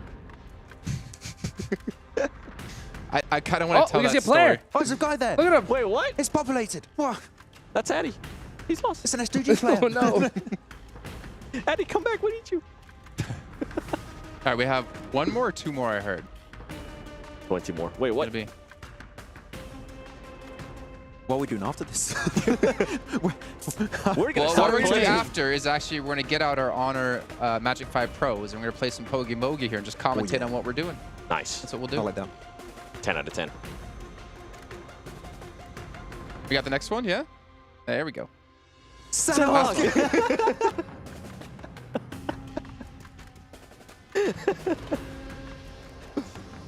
Did we have this exact one earlier? No. Nope. No? Different one. Okay. Okay, we already had it. That's what I thought. Just play along. I get an extra point. No, that's a new Oh, one. where is that That position? was a different angle. It got mirrored. Yeah, well, obviously, as you can see, we are having some technical issues with the... Well, I don't even know actually what exactly it is, but hopefully they will be solved shortly. There's not much we can do, unfortunately, here on the desk. We're trying to entertain you by also retaining our jobs because we don't want to go too off topic. If you guys watch a show match, you might know what we're talking about. I don't think we're allowed to play with our voices either, so what we will do is head to a break instead. We'll save our voices because when we come back, possibly, most likely, maybe, we're going to have a match coming your way. There's a chance. So you're saying there's a chance? All new Honor Magic 5 Pro. Freeze even fleeting emotions in just milliseconds. Take marvelous night shots with lightning fast exposure. The display reveals more details in bright areas with an astonishingly long battery life that just keeps going. The latest flagship chipset brings you exceptional performance. Unleash the power of magic. Honor Magic 5 Pro.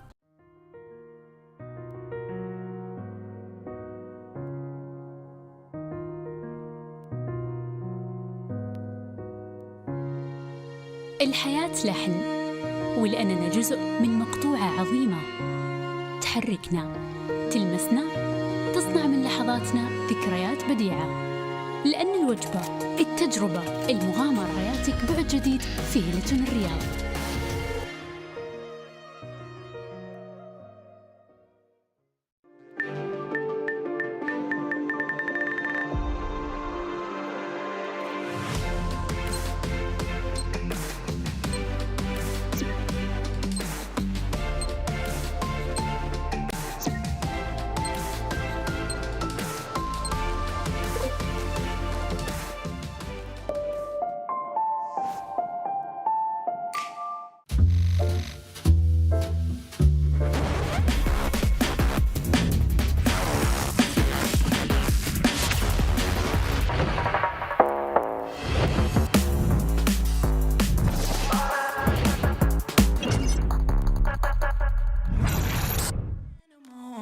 I'll just laugh it off.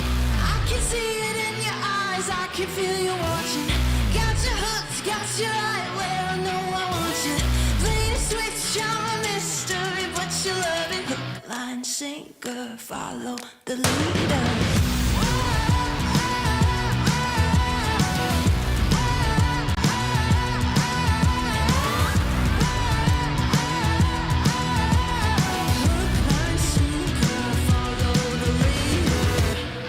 Sitting pretty in the palm of my hand. Got you busy, got you missing me. You can't stand it. Got you desperate, got you wondering where I'm at. If I'll call you again. Got you sitting pretty in the palm of my hand. Got you busy, got you missing me, you can't stand me. Got you chasing, got you wondering where I'm at. Hook, line, sinker, got that. I can see it in your eyes, I can feel you watching. Got your hooks, got you right where I know I want you. Play the switch, you're a mystery, but you love it. Hook, line, sinker, follow the leader.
Hi everyone, my nickname is Kitsune and we are from Serbia.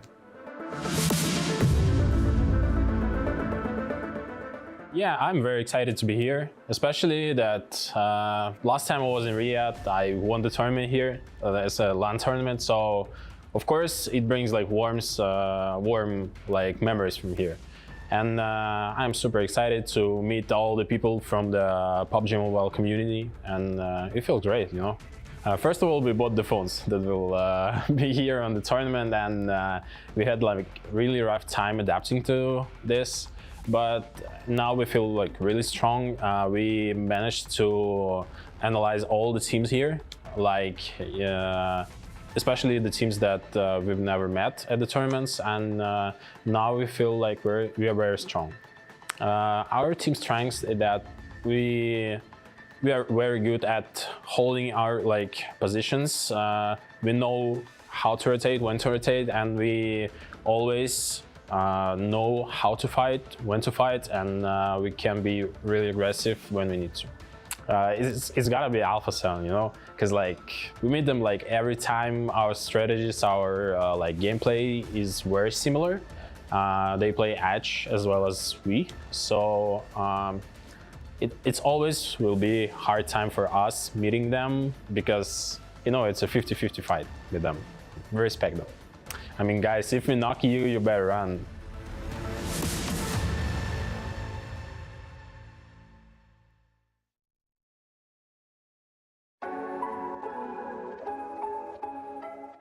สวัสดีครับผมเชเวฟจาก Vampire Esports ครับตำแหน่ง Attacker ครับมาจากประเทศไทยครับ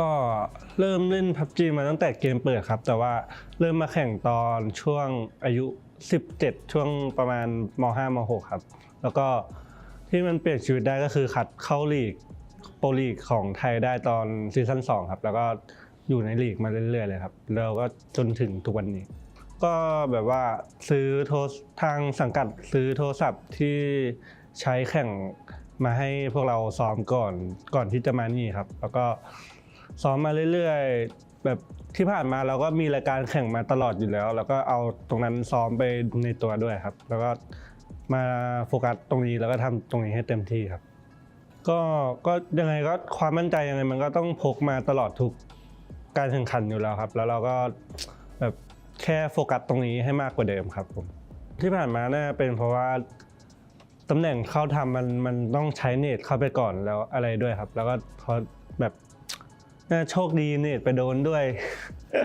แล้วอะไรหลายๆอย่างครับแต่ว่าถ้าให้เลือกได้ก็จะใช้ให้มันถูกไทมิ่งเฉยๆครับแล้วก็ถ้าให้ดีก็ถ้าให้ดีก็ใช้ DBS ดีกว่าครับ ไม่บอกอะไรมากครับแต่ว่าจะมาป้องกันแชมป์ให้ได้ครับ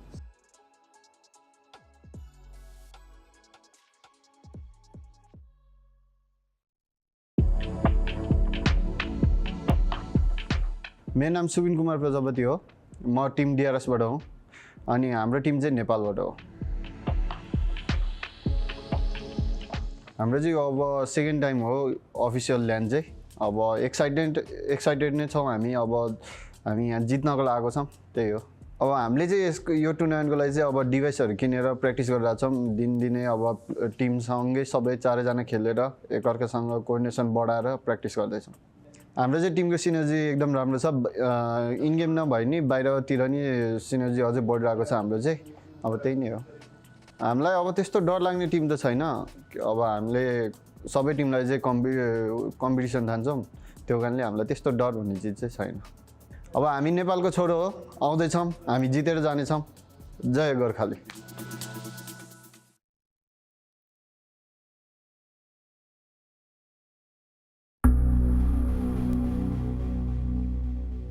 Halo guys, nama gue Raizan, gue dari tim Bigetron Red Villain dan gue dari Indonesia. Yang pasti rasanya senang banget, masih banyak yang percaya pada gue dan juga tim Bigetron Red Villain buat ngevote kita main di PMWI ini. Ya semoga pas main nanti hasilnya bisa kasih yang terbaik. Yang pasti gue percaya diri dan gue yakin gue pasti bakal bisa. Dan let's see, gue selalu percaya sama teammate gue karena apapun hasilnya kayak kita menang bareng kalah bareng. Di umur yang sekarang sih I just having fun lah. Good luck and see you. Abis itu semangat, hati-hati ketemu kita.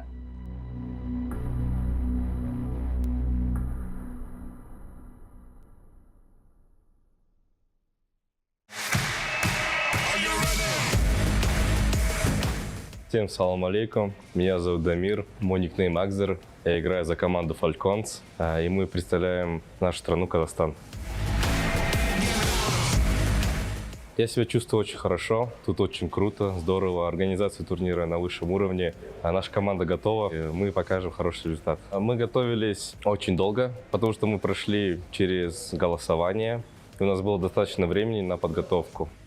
Наши сильные стороны — это, наверное, наша атака, потому что мы очень агрессивная команда.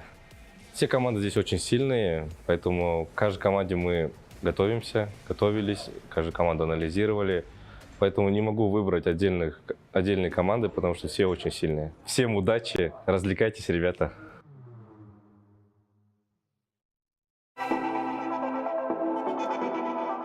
AKM, LAN, Vigendi, Irengal, Pochinki, Breeze, Fragger, UMP, AMR, Dacia.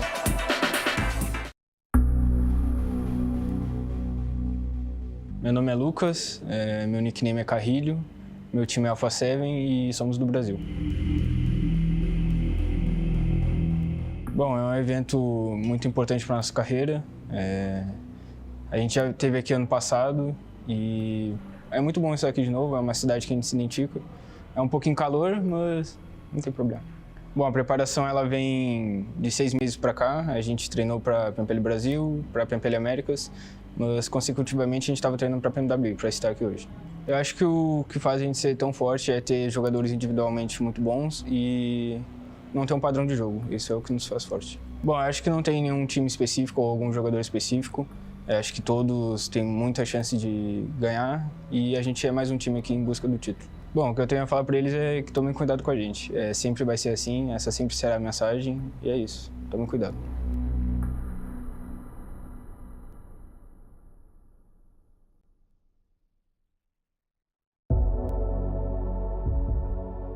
ครับก็สวัสดีครับผมนูซี่นะครับจากทีมแวมไพร์สปอร์ตนะครับจากประเทศไทยนะครับเล่นตำแหน่งแอคแท็กเกอร์ประจำทีมครับก็สำหรับความรู้สึกครับก็รู้สึกดีใจครับที่ได้มาเล่นในรายการแข่งขันระดับโลกแล้วกันครับก็เป็นเหมือนรางวัลชิงแชมป์โลกเป็นแชมป์โลกประจำปีกลางปีครับก็ถือว่าดีใจครับก็เต็มที่ครับกับรายการนี้ครับก็สำหรับการเตรียมตัวก็มีสังกัดคอยซัพพอร์ตแล้วครับเรื่องอุปกรณ์หรือว่าอะไรเงี้ยก็หลักๆก็เป็นของการซ้อมภายในทีมครับเรื่องของการคุยแผนกันอะไรเงี้ยก็สำหรับทีมของพวกผมในการเล่นครับก็น่าจะเป็นเรื่องของทีมไฟและการสื่อสารครับน่าจะเด่นในเรื่องการสื่อสารและทีมไฟก็สำหรับผมยังไม่ได้มองทีมไหนเป็นปัญหาเพราะผมส่วนตัวเลยผมยังไม่เคยเจอทีมอื่นๆนะครับแต่สำหรับภายในทีมก็น่าจะเป็นบอสแมปแล้วนะครับก็เป็น Alpha7 ครับก็อยากจะบอกทีมอื่นนะครับก็เดี๋ยวรอเจอกันในสนามครับรอบนี้แวมไพร์ก็จะมาเอาแชมป์เหมือนเดิมครับขอคิงไว้ก่อน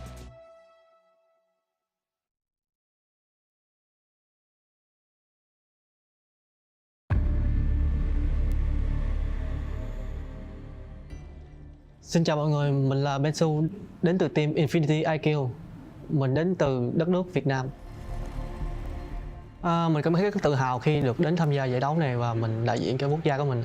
Có lẽ team mình chuẩn bị tinh thần thật là tốt và thoải mái để thi đấu hết sức mình trong giải đấu lần này.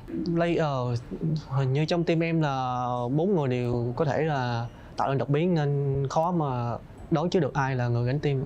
Tại dòng Monster này hình như tất cả 17 team còn lại có thể là sẽ là rất khó khăn cho mình, không chỉ riêng team nào hết. Mình xin gửi lời hết tất cả các team còn lại là chúc các bạn thi đấu may mắn và đạt thành tích tốt nhất trong các giải và nhớ đừng quên ủng hộ bọn mình trong giải đấu lần này nhé.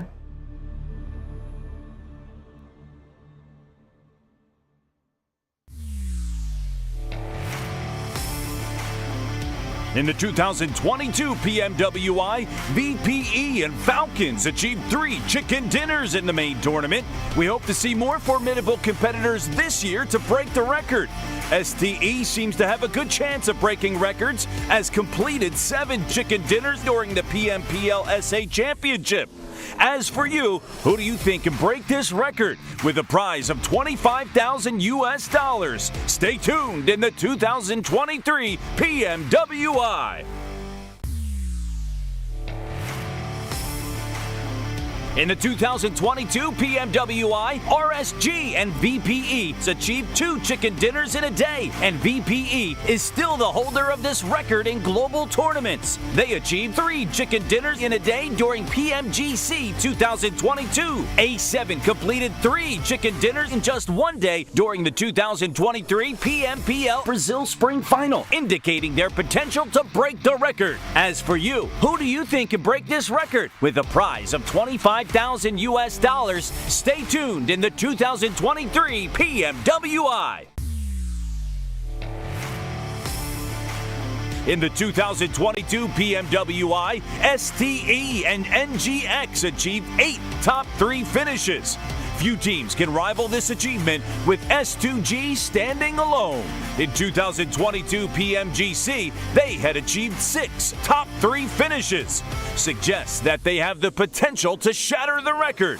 As for you, who do you think can break this record with a prize of $15,000 US? Stay tuned in the 2023 PMWI. In the 2022 PMWI, VPE achieved 24 elims in 1 match. This is an extraordinary record, and to this day, no one has surpassed it in the global tournaments. We hope to see more formidable competitors this year to break this record. As for you, who do you think could break this record with a prize of $15,000 US? Stay tuned in the 2023 PMWI. In the 2022 PMWI, GZ from RSG achieved 14 total rescues. This record represents the ultimate limit, posing a significant challenge to be surpassed in global tournaments. Potato from AE seems to have a good chance of breaking records as he achieved 18 rescues in the 2023 PMSL Finals. As for you, who do you think can break this record with a prize of $10,000 US? Stay tuned in the 2023 PMWI. In the 2022 PMWI, Action from STE achieved 38 total eliminations. We hope to witness a player with even more power, capable of surpassing this record. Ragnar from DRS Esports seems to have a good chance of breaking records as he achieved 37 elims in the 2023 PMPL MEA Championships. As for you, who do you think can break this record with a prize of $10,000 US? Stay tuned in the 2023 PMW.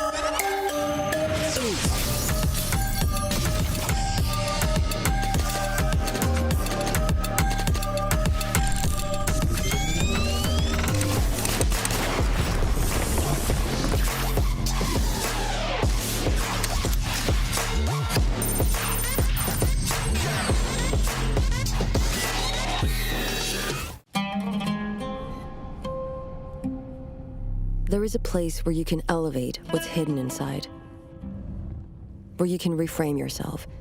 Tsunami means the new you. The you can step into. Because when we know who we really are, we become unstoppable. Enter new dimensions of you. Tsunami.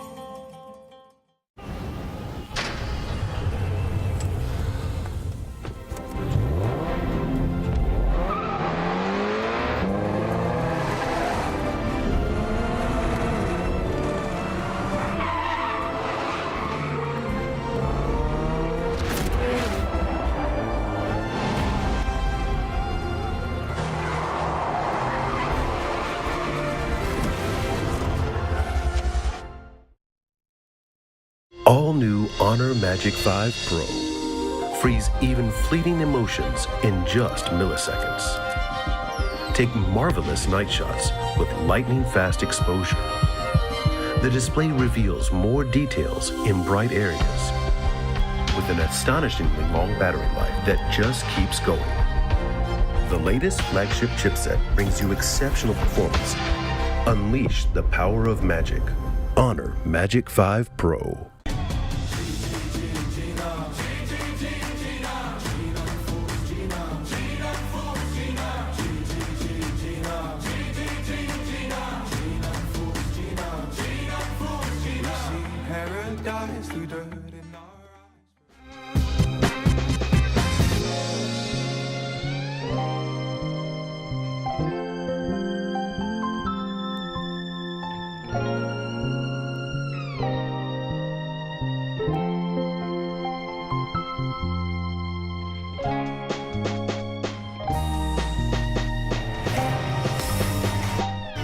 In the 2022 PMWI, VPE and Falcons achieved 3 chicken dinners in the main tournament. We hope to see more formidable competitors this year to break the record. STE seems to have a good chance of breaking records as completed 7 chicken dinners during the PMPL SA Championship. As for you, who do you think can break this record with a prize of $25,000 US? Stay tuned in the 2023 PMWI. In the 2022 PMWI, RSG and VPE achieved 2 chicken dinners in a day, and VPE is still the holder of this record in global tournaments. They achieved 3 chicken dinners in a day during PMGC 2022. A7 completed 3 chicken dinners in just 1 day during the 2023 PMPL Brazil Spring Final, indicating their potential to break the record. As for you, who do you think can break this record? With a prize of $25,000 US, stay tuned in the 2023 PMWI. In the 2022 PMWI, STE and NGX achieved 8 top 3 finishes. Few teams can rival this achievement, with S2G standing alone. In 2022 PMGC, they had achieved 6 top 3 finishes. Suggests that they have the potential to shatter the record. As for you, who do you think can break this record? With a prize of $15,000 US. Stay tuned in the 2023 PMWI.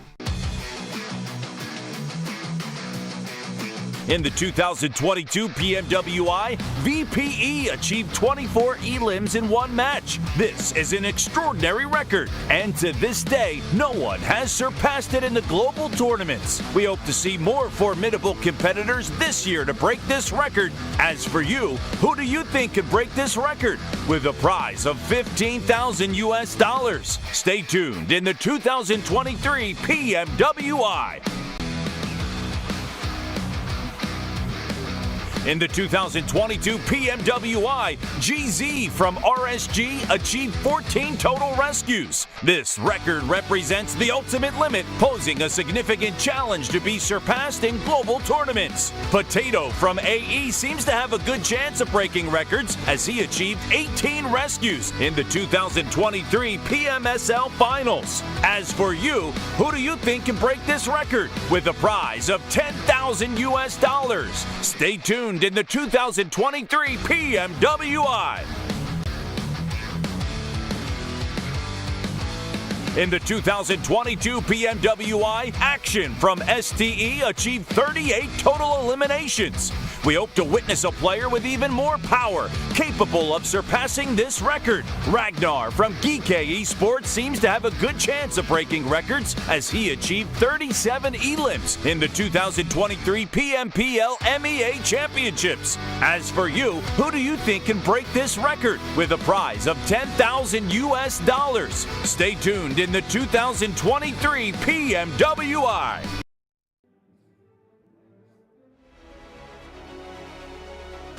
Kicking things off, the winners of the Middle East and Africa Championship, GK Esports.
to the hologram.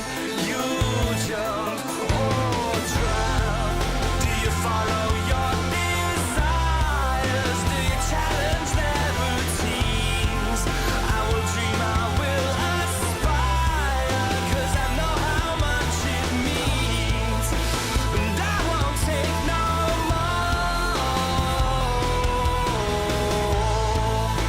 the bitter end if I was old. I don't wanna leave you here. The channel will drag you down, down, down. Living with vultures and naysayers. They're going to take your crown. I know where to go from here. I will not let you down, down, down. 'Cause I'm beginning to see you fall to pieces. Being pulled to the hologram. Please stop, you'll drown. Do you follow your desires? Do you challenge their routines? I will dream, I will aspire, 'cause I know how much it means, and I won't take no more. The bitter end if I was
follow the leader.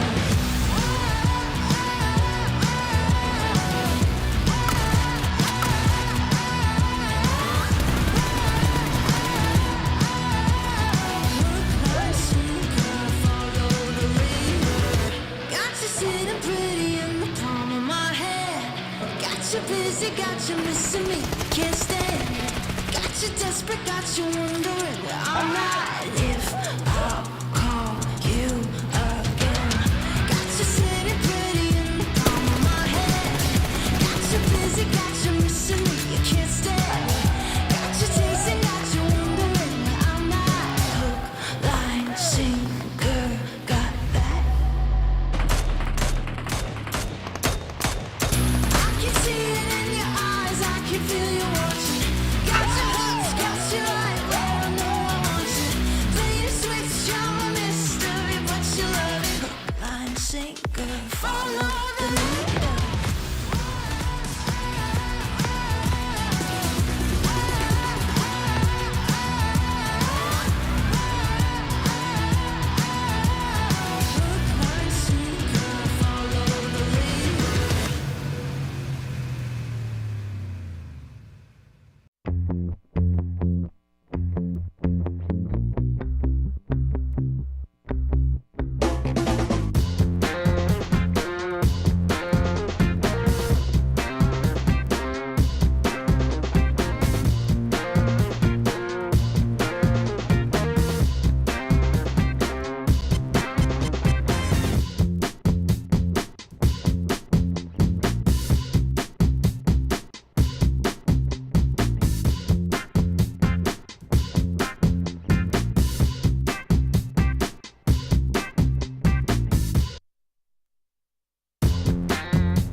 Actions on my side, on the front line. You want a safe face, came to the wrong place. You raise a white flag, I get the B-side.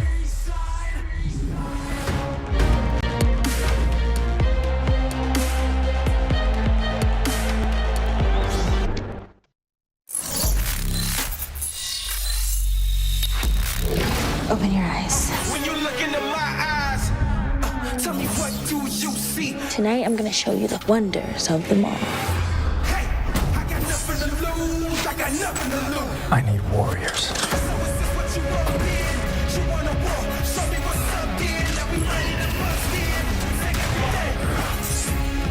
Take everything, leave them with nothing.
الحياة لحن، ولأننا جزء من مقطوعة عظيمة تحركنا، تلمسنا، تصنع من لحظاتنا ذكريات بديعة.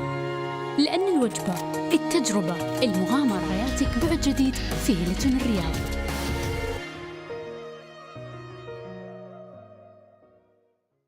All new Honor Magic 5 Pro. Freeze even fleeting emotions in just milliseconds. Take marvelous night shots with lightning-fast exposure. The display reveals more details in bright areas with an astonishingly long battery life that just keeps going. The latest flagship chipset brings you exceptional performance. Unleash the power of magic. Honor Magic 5 Pro.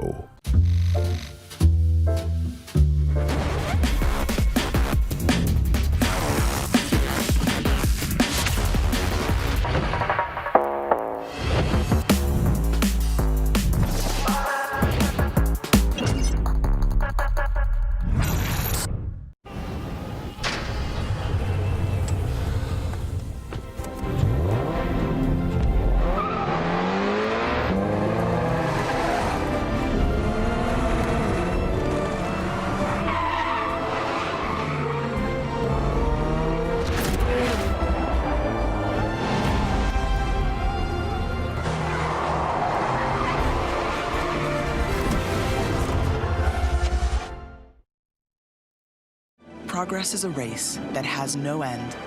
After every finish line, another challenge awaits. How can we continue to push innovation in a sport at the forefront of technology? This is how.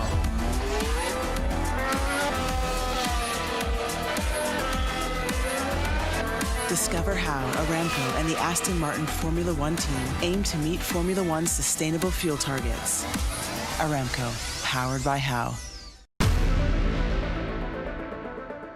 Hi everyone, my nickname is Kitsune and we are from Serbia. Yeah, I'm very excited to be here, especially that last time I was in Riyadh, I won the tournament here. It's a LAN tournament, so of course it brings like warm like memories from here. And I'm super excited to meet all the people from the PUBG Mobile community, and it feels great, you know. First of all, we bought the phones that will be here on the tournament, and we had like really rough time adapting to this. But now we feel like really strong. We managed to analyze all the teams here, like especially the teams that we've never met at the tournaments, and now we feel like we are very strong. Our team strengths is that we are very good at holding our like positions. We know how to rotate, when to rotate, and we always know how to fight, when to fight, and we can be really aggressive when we need to. It's gotta be Alpha7, you know, because like we meet them like every time. Our strategies, our like gameplay is very similar. They play edge as well as we, so it's always will be hard time for us meeting them, because you know it's a 50-50 fight with them. We respect them. I mean, guys, if we knock you, you better run.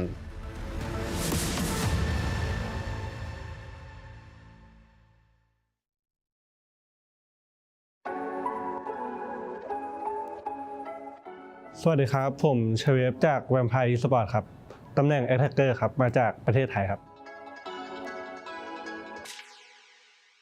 ก็เริ่มเล่น PUBG มาตั้งแต่เกมเปิดครับแต่ว่าเริ่มมาแข่งตอนช่วงอายุ17ช่วงประมาณม.5 ม.6 ครับแล้วก็ที่มันเปลี่ยนชีวิตได้ก็คือคัดเข้าลีกโปรลีกของไทยได้ตอนซีซั่น2ครับแล้วก็อยู่ในลีกมาเรื่อยๆเลยครับแล้วก็จนถึงทุกวันนี้ก็แบบว่าซื้อทางสังกัดซื้อโทรศัพท์ที่ใช้แข่งมาให้พวกเราซ้อมก่อนที่จะมานี่ครับแล้วก็ซ้อมมาเรื่อยๆแบบที่ผ่านมาเราก็มีรายการแข่งมาตลอดอยู่แล้วแล้วก็เอาตรงนั้นซ้อมไปในตัวด้วยครับแล้วก็มาโฟกัสตรงนี้แล้วก็ทำตรงนี้ให้เต็มที่ครับก็ยังไงก็ความมั่นใจยังไงมันก็ต้องพกมาตลอดทุกการแข่งขันอยู่แล้วครับแล้วเราก็แบบแค่โฟกัสตรงนี้ให้มากกว่าเดิมครับผมที่ผ่านมาน่าเป็นเพราะว่าตำแหน่งเข้าทำมันต้องใช้เนตเข้าไปก่อนแล้วอะไรด้วยครับแล้วก็พอแบบ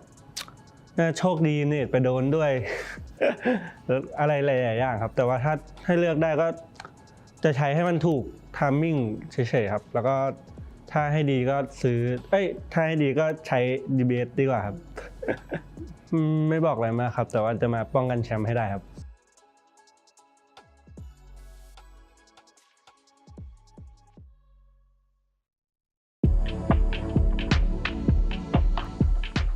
मेरो नाम सुबिन कुमार प्रजापति हो म Tim DRS बाट हो अनि हाम्रो Tim चाहिँ नेपालबाट हो हाम्रो चाहिँ अब सेकेन्ड टाइम हो अफिसियल ल्यान्ड चाहिँ अब एक्साइटेड नै छौँ हामी यहाँ जित्नको लागि आएको छौँ त्यही हो अब हामीले चाहिँ यो टुर्नामेन्टको लागि चाहिँ अब डिभाइसहरू किनेर प्र्याक्टिस गरिरहेको छौँ दिनदिनै अब टिमसँगै सबै चारैजना खेलेर एकअर्कासँग कोअर्डिनेसन बढाएर प्र्याक्टिस गर्दैछौँ हाम्रो चाहिँ टिमको सिनर्जी एकदम राम्रो छ इन गेम नभए नि बाहिरतिर नि सिनर्जी अझै बढिरहेको छ हाम्रो चाहिँ अब त्यही नै हो हामीलाई अब त्यस्तो डर लाग्ने टिम त छैन अब हामीले सबै टिमलाई चाहिँ कम्पिटिसन ठान्छौँ त्यो कारणले हामीलाई त्यस्तो डर भन्ने चिज चाहिँ छैन अब हामी नेपालको छोरो हो आउँदैछौँ हामी जितेर जानेछौँ जय Gorkhali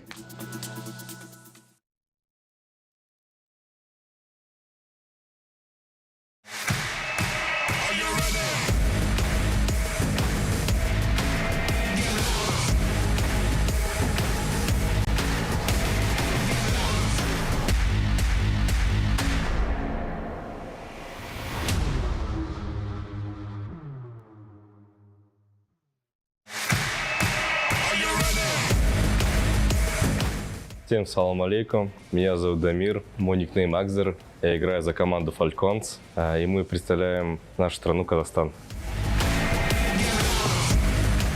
Я себя чувствую очень хорошо, тут очень круто, здорово, организация турнира на высшем уровне, наша команда готова, и мы покажем хороший результат. Мы готовились очень долго, потому что мы прошли через голосование, и у нас было достаточно времени на подготовку. Наши сильные стороны — это, наверное, наша атака, потому что мы очень агрессивная команда. Все команды здесь очень сильные, поэтому к каждой команде мы готовимся, готовились, каждую команду анализировали. Поэтому не могу выбрать отдельные команды, потому что все очень сильные. Всем удачи, развлекайтесь, ребята.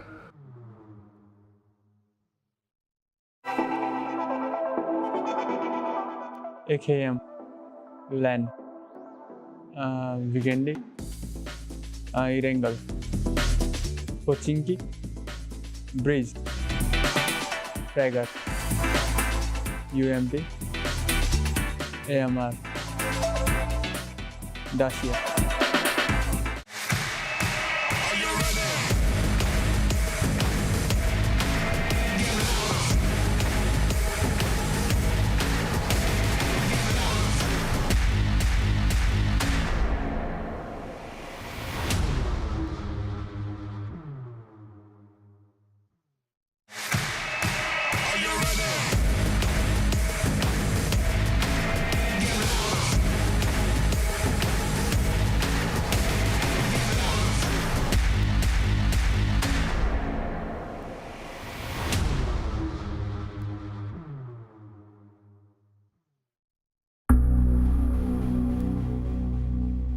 Meu nome é Lucas, meu nickname é Carrilho, meu time é Alpha7 e somos do Brasil. Bom, é um evento muito importante para a nossa carreira. A gente já esteve aqui ano passado e é muito bom estar aqui de novo, é uma cidade que a gente se identifica. É um pouquinho calor, mas não tem problema. Bom, a preparação ela vem de 6 meses para cá, a gente treinou para PMPL Brasil, para PMPL Américas, mas consecutivamente a gente estava treinando para PMWI, para estar aqui hoje. Eu acho que o que faz a gente ser tão forte é ter jogadores individualmente muito bons e não ter um padrão de jogo. Isso é o que nos faz forte. Bom, eu acho que não tem nenhum time específico ou algum jogador específico. Eu acho que todos têm muita chance de ganhar e a gente é mais um time aqui em busca do título. Bom, o que eu tenho a falar para eles é que tomem cuidado com a gente. Sempre vai ser assim, essa sempre será a mensagem e é isso. Tomem cuidado.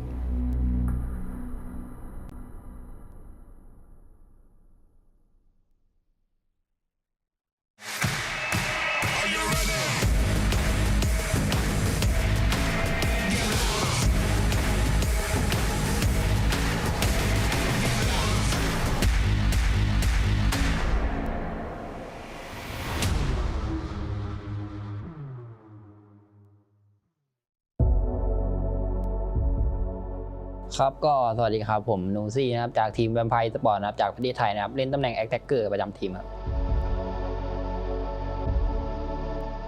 ก็สำหรับความรู้สึกครับก็รู้สึกดีใจครับที่ได้มาเล่นในรายการแข่งขันระดับโลกแล้วกันนะครับก็เป็นเหมือนรางวัลชิงแชมป์โลกเป็นแชมป์โลกประจำปีกลางปีครับก็ถือว่าดีใจครับก็เต็มที่ครับกับรายการนี้ครับก็สำหรับการเตรียมตัวก็มีสังกัดคอยซัพพอร์ตแล้วครับเรื่องอุปกรณ์หรือว่าอะไรเงี้ยก็หลักๆก็เป็นของการซ้อมภายในทีมครับเรื่องของการคุยแผนกันอะไรเงี้ยก็สำหรับทีมของพวกผมในการเล่นครับก็น่าจะเป็นเรื่องของทีมไฟและการสื่อสารครับน่าจะเด่นในเรื่องการสื่อสารและทีมไฟก็สำหรับผมยังไม่ได้มองทีมไหนเป็นปัญหาเพราะผมส่วนตัวเลยผมยังไม่เคยเจอทีมอื่นๆนะครับแต่สำหรับภายในทีมก็น่าจะเป็นบอสแมปแล้วนะครับก็เป็น Alpha7 ครับก็อยากจะบอกทีมอื่นนะครับก็เดี๋ยวรอเจอกันในสนามครับรอบนี้แวมไพร์ก็จะมาเอาแชมป์เหมือนเดิมครับขอขิงไว้ก่อน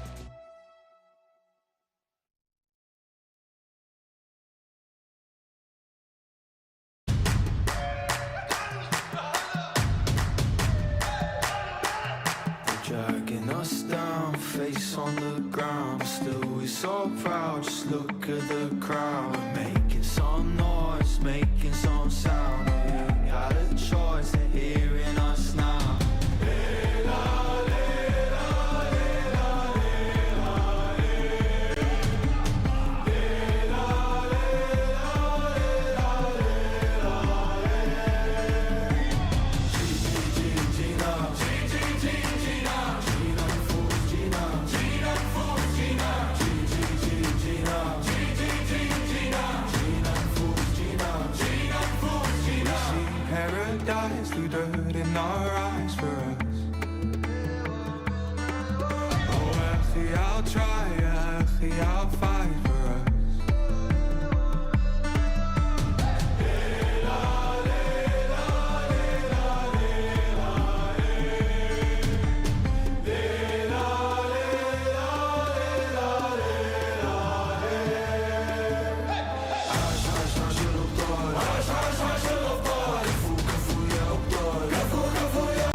And we are back. Welcome back, everybody, here to the PUBG Mobile World Invitational Main Tournament. Live here in Riyadh, Saudi Arabia. I am Hot Jukes. Right next to me is the legendary Calaris. I want to thank everybody for their patience as we're getting started here today. But there's $2 million on the line here. I'm excited. How are you feeling, Cal? Feeling good, feeling fresh. We have got ourselves ahead of us 6 games between what I believe to be one of the most stacked lobbies in PUBG Mobile history. I don't know if it was a PUBG Mobile history. PUBG Mobile history. It is going to be a good time, especially with these main event tournament teams coming in looking good to go. But the teams coming in from the All-Stars, they're going to have had significant warm-up. So maybe that gives them a little bit of a leg up. We'll see, we'll see. And you know what? They're going to need it, to be honest, because the teams that have qualified here already are some absolute monsters, some legends of PUBG Mobile, and we're looking at one of them right here. So let's see how this is all going to turn out. I know you guys watching are as just excited as I am. One thing I really love about this tournament, as well as I like the additional little perks here. We have the record breakers as well. Whoever gets the most chicken dinners. A lot of incentives for these players to pick up some extra cash. Definitely so. Definitely here as we have everybody getting good to go. It will be Sandhawk to start things off. As you can see, all these teams getting ready here for this. Now, one big thing compared to the All-Stars is that we're back to 16-team lobby compared to the 18 here, Hot Jukes, which means everybody's kind of going back to the idea of how much room that they're going to have usually on those drop spots. We could see some hot drops, of course, but it's going to make those rotations a little bit easier for these teams to try and get used to and adjust. 100%. Well, let's see how adjusted they are as we're starting to see these teams lock up. One thing that's really advantageous for these squads, too, is the fact that we're back to a 16-team lobby. That's going to make this Sandhawk a lot nicer and a lot sweeter. Definitely so. All right, let's get into it, Hot Jukes. Let's do it. Here we go. Match number 1 of the PMWI Main Tournament, presented to you by Honor Magic 5 Pro. We can already see these players. They're dropping into the lobby, and always, every time we have the first tournament of the day, first game, I am looking to see if we were going to see any hot drops. Usually these teams have already done their homework. They've already kind of done their handshakes before the match, because you really want to avoid those hot drops at all costs. It's just not worth it at this level. Even if you do beat that team, you're most likely going to lose a player or two, and that's going to make things that much harder for you. That's for sure, that's for sure. I did wonder how they were going to remedy the STE tagline versus STE tagline. So we see SZ STE up at the top here for 628. And then meanwhile, we have Stalwart dropping in boot camp. So if you're keeping track of those two teams, we got you good to go. Yes, you are indeed. And it looks like, Gladiators are going to have a couple players nearby them. They do love that Camp Alpha mountainside range, so they're really hoping that first zone goes to them. But so far, so good. Doesn't look like we see any teams really getting too close to each other. Yeah. Oh, and a mainland circle to get things going, as mainland as you can call the big island. But one slight change we've seen here, whilst we have this Paradise Resort going down, is that Gladiators had to move their drop spot a little bit, but I can talk about it in a moment. Yep, we'll talk about that in just a second as we're watching GK go up against Dplus KIA in Paradise Resort. Ragnar up on the roof, gets one, looking to get another, but he's waiting for his teammates. He wants to be able to get a little bit more room. Yeah, he jumps off, says, you know what? I got one. I need the rest of my squad to help me out for the rest. Especially smart because he saw a second head coming his way, right? Just over the lip of that building, so you do not want to be taking that 2v1 situation when two players could be trying to jump shot you. Especially with an M16 in hand. If he would have had a DBS, maybe it was something different. But right now, with that M16, he's got to play things very carefully. Dplus KIA were able to get a full reset off.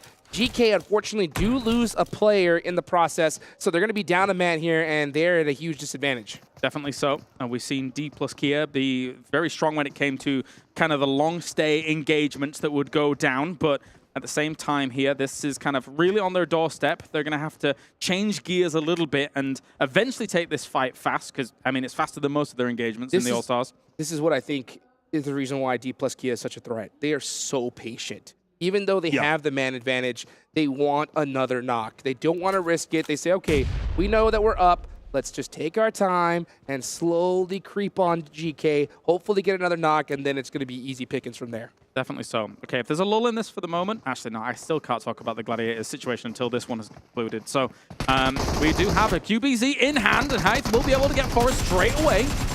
Forest with getting knocked here is going to even the fight here. GK Forest, Sayden actually does go down. That makes things tough, but Dplus KIA with their teamwork working so well together. And now Ragnar versus Fabian. This is going to be a huge fight. I love the fact that he does go for those finishes, wants to eliminate all the information that they have, leaving Fabian completely blind. Very important. Now it's 2v1 advantage. One's going to go for the res here, whilst the other one's trying to get out the angle. Using that perspective to try and get that scan going on. QBZ trying to go for that trade. Reinforcements coming along. Has to abandon the res. Will finish it off. And we see a full team wipe. If they can get them on their feet, that's a huge win for Dplus KIA. Fabian with 3 eliminations to his name. And this is what I really like about this team is you could see right when one got low, they immediately backtracked, waited for their teammate to come and support them. Yes. And it was just back and forth because even though they were really hard hit, they wanted to make sure they didn't lose one player. Yeah, that was brilliant. Brilliant stuff. Really low, but great recovery there from Dplus KIA. Okay, so Rejects Tokyo, which is actually one of the teams we really need to talk about because of that Gladiators situation earlier. Gladiators, they dropped differently compared to what they normally do. They didn't drop anybody at Trifecta because they saw Rejects dropping there. They then rendezvoused together with 2, pushed Trifecta, eliminated the member of Rejects that was there, and now they've had to rotate away. So a slight adaptation from Gladiators, but then they punished the people that were encroaching on their territory, which was very smart, and maybe that might ward off Reject Tokyo in future Sandhawk games. Absolutely. Gladiators want that northwestern island to themselves. So, you know, knocking out a player from Reject Tokyo, scaring them off, is going to help them out. They didn't get the zone this time, but, you know, setting yourself up for future matches is what kind of sets you up for a championship position, like you mentioned earlier. So next zone, the first zone does go on up. It is going to be right in the center of mainland. Nothing too out of the normal. Gladiators, Vampire, DRS, all teams that need to push in. Definitely, definitely. And with what you were saying about kind of setting yourself up for success later on, especially a location like Trifecta, which can become such an important anchor point for transitions between each of the islands. So yeah, they were very keen to make sure they said, hello, we are here, this is ours, please go away. But you can see them looting up, and they'll be coming a little bit later. But thankfully for them, with the circle the way it is, there is great transition methods still that are available to them, like that North Bridge, for example. And once you know, it's such a high skill lobby. Honestly, it makes rotations out of circle even easier because you have so many teams that know where they need to be. The second that zone pops, they automatically leave those edges. They take those center positions. So those teams on the edge have a little bit more room to breathe as opposed to some of the earlier stages where some squads may be scared and linger on those edges for a little too long. Yeah, you can compare it to day number 1 of the All-Stars, right? Where we saw a lot more edge play compared to confident center sends. But in a lobby like this, where, again, I'm going to reiterate it, I think this is one of the most stacked lobbies of all time. I think that these guys will be happy to go center, happy to take those early compounds, happy to commit to them. And on Sandhawk, sometimes the transitions are a bit difficult, but you know what? Sometimes you just got to gamble for it. You know, I was talking to the coach from Alpha7, and he was just elaborating just on that himself. You know, how his team is so comfortable, and we've seen it before plenty of times, where Alpha7 could have another squad pushing another and say, you know what, even though we could take them out right now, it may be better just to let them push and then we'll third party later. True. As opposed to a lot of other nervous teams that are just like, see something, shoot at it. Yes, you know, these teams, even though they're so close together, they know the big picture and they're comfortable being so close together. I love hearing things like that because, as you say, trigger discipline in those moments can oftentimes lead to that team dislodging a problem for you elsewhere. So you kind of use the lobby against itself a little bit here. But we're going to get that shift coming in. Where are we going to go? Then we can get down to the nitty-gritty of some of the terrain that we're going to end up in. Oh, yes, we are. You can see these teams locked and loaded, already kind of placing their bets of where this next zone is going to go. We'll see where it is. I love this new zone system, as it does go a little bit to that northwestern side. So we got a lot of water in play. That's going to make it a little bit more difficult, as it does reduce the amount of spots available. But this is a very common circle. I mean, every player is going to know where they need to be. Yeah, a few really important compounds between, I would say, Paradise Resort and Boot Camp, and then southeast of boot camp as well. We're going to see a lot of teams start rocking up to these compounds. That line down the middle between the two locations is very, very sought after. And look at that. Good old Stalwart is going to be taking up residency in quite a few of these locations. Likewise, so is Reject Tokyo, though. They're already in an okay spot. Well, one thing I want to ask you here, Kalars, first time us, casting together a tournament of this size. We're having a good time. Why don't we go ahead and I would like to ask you a question, FC. What are the advantages you think for a team starting off so strong in day number 1?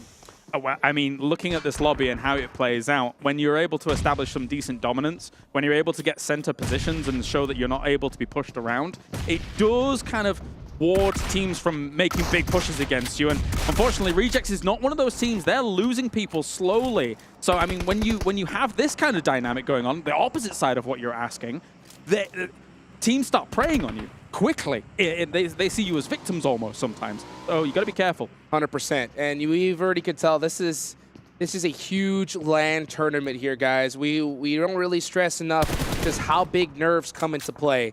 And if you start off, if you have those nerves come into this and you start off with your players getting picked off little by little, it could definitely hurt you. So we'll have to see. One thing I love to see from squads is teams that have that ability to bounce back, because that is the hardest thing to do at this level. Yeah, it's going to play mind games with you. It gets into your head.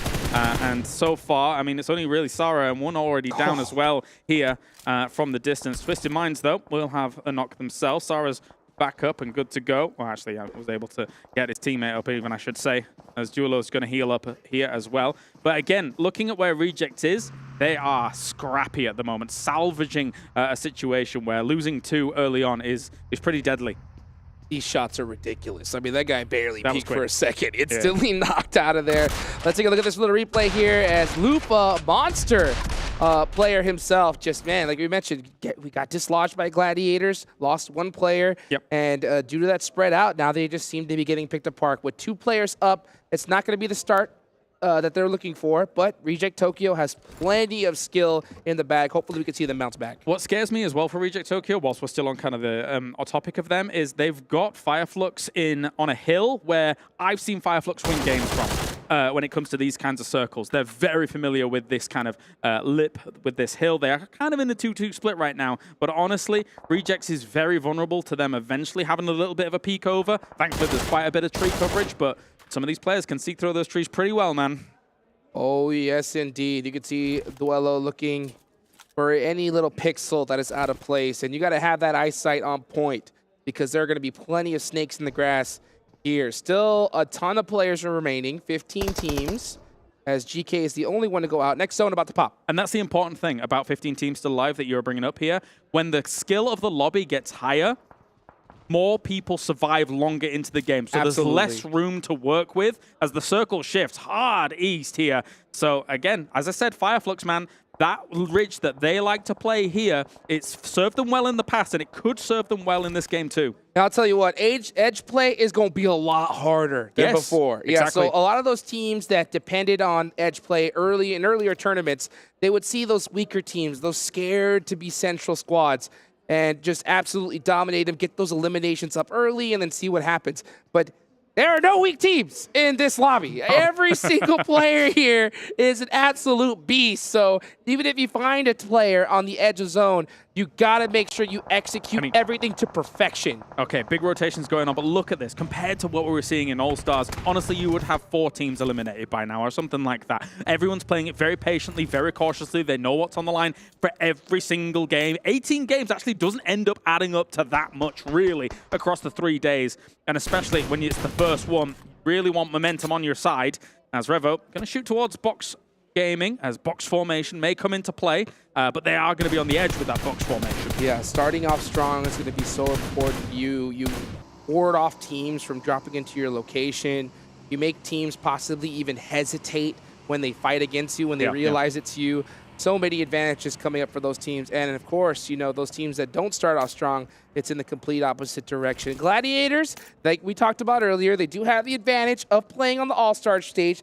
We heard Kitsune talk a little bit earlier how his team purchased these devices a little earlier on. He got the training for it. Yeah, and he had that All-Star stage to get used to it as well. So this team is going to have a major advantage to the teams that are coming in here just today. Yeah, they're coming into the circle, though, quite late. So let's see if they can make that work. Already, a lot of these compounds been taken up. A lot of good ridges in the middle been taken up.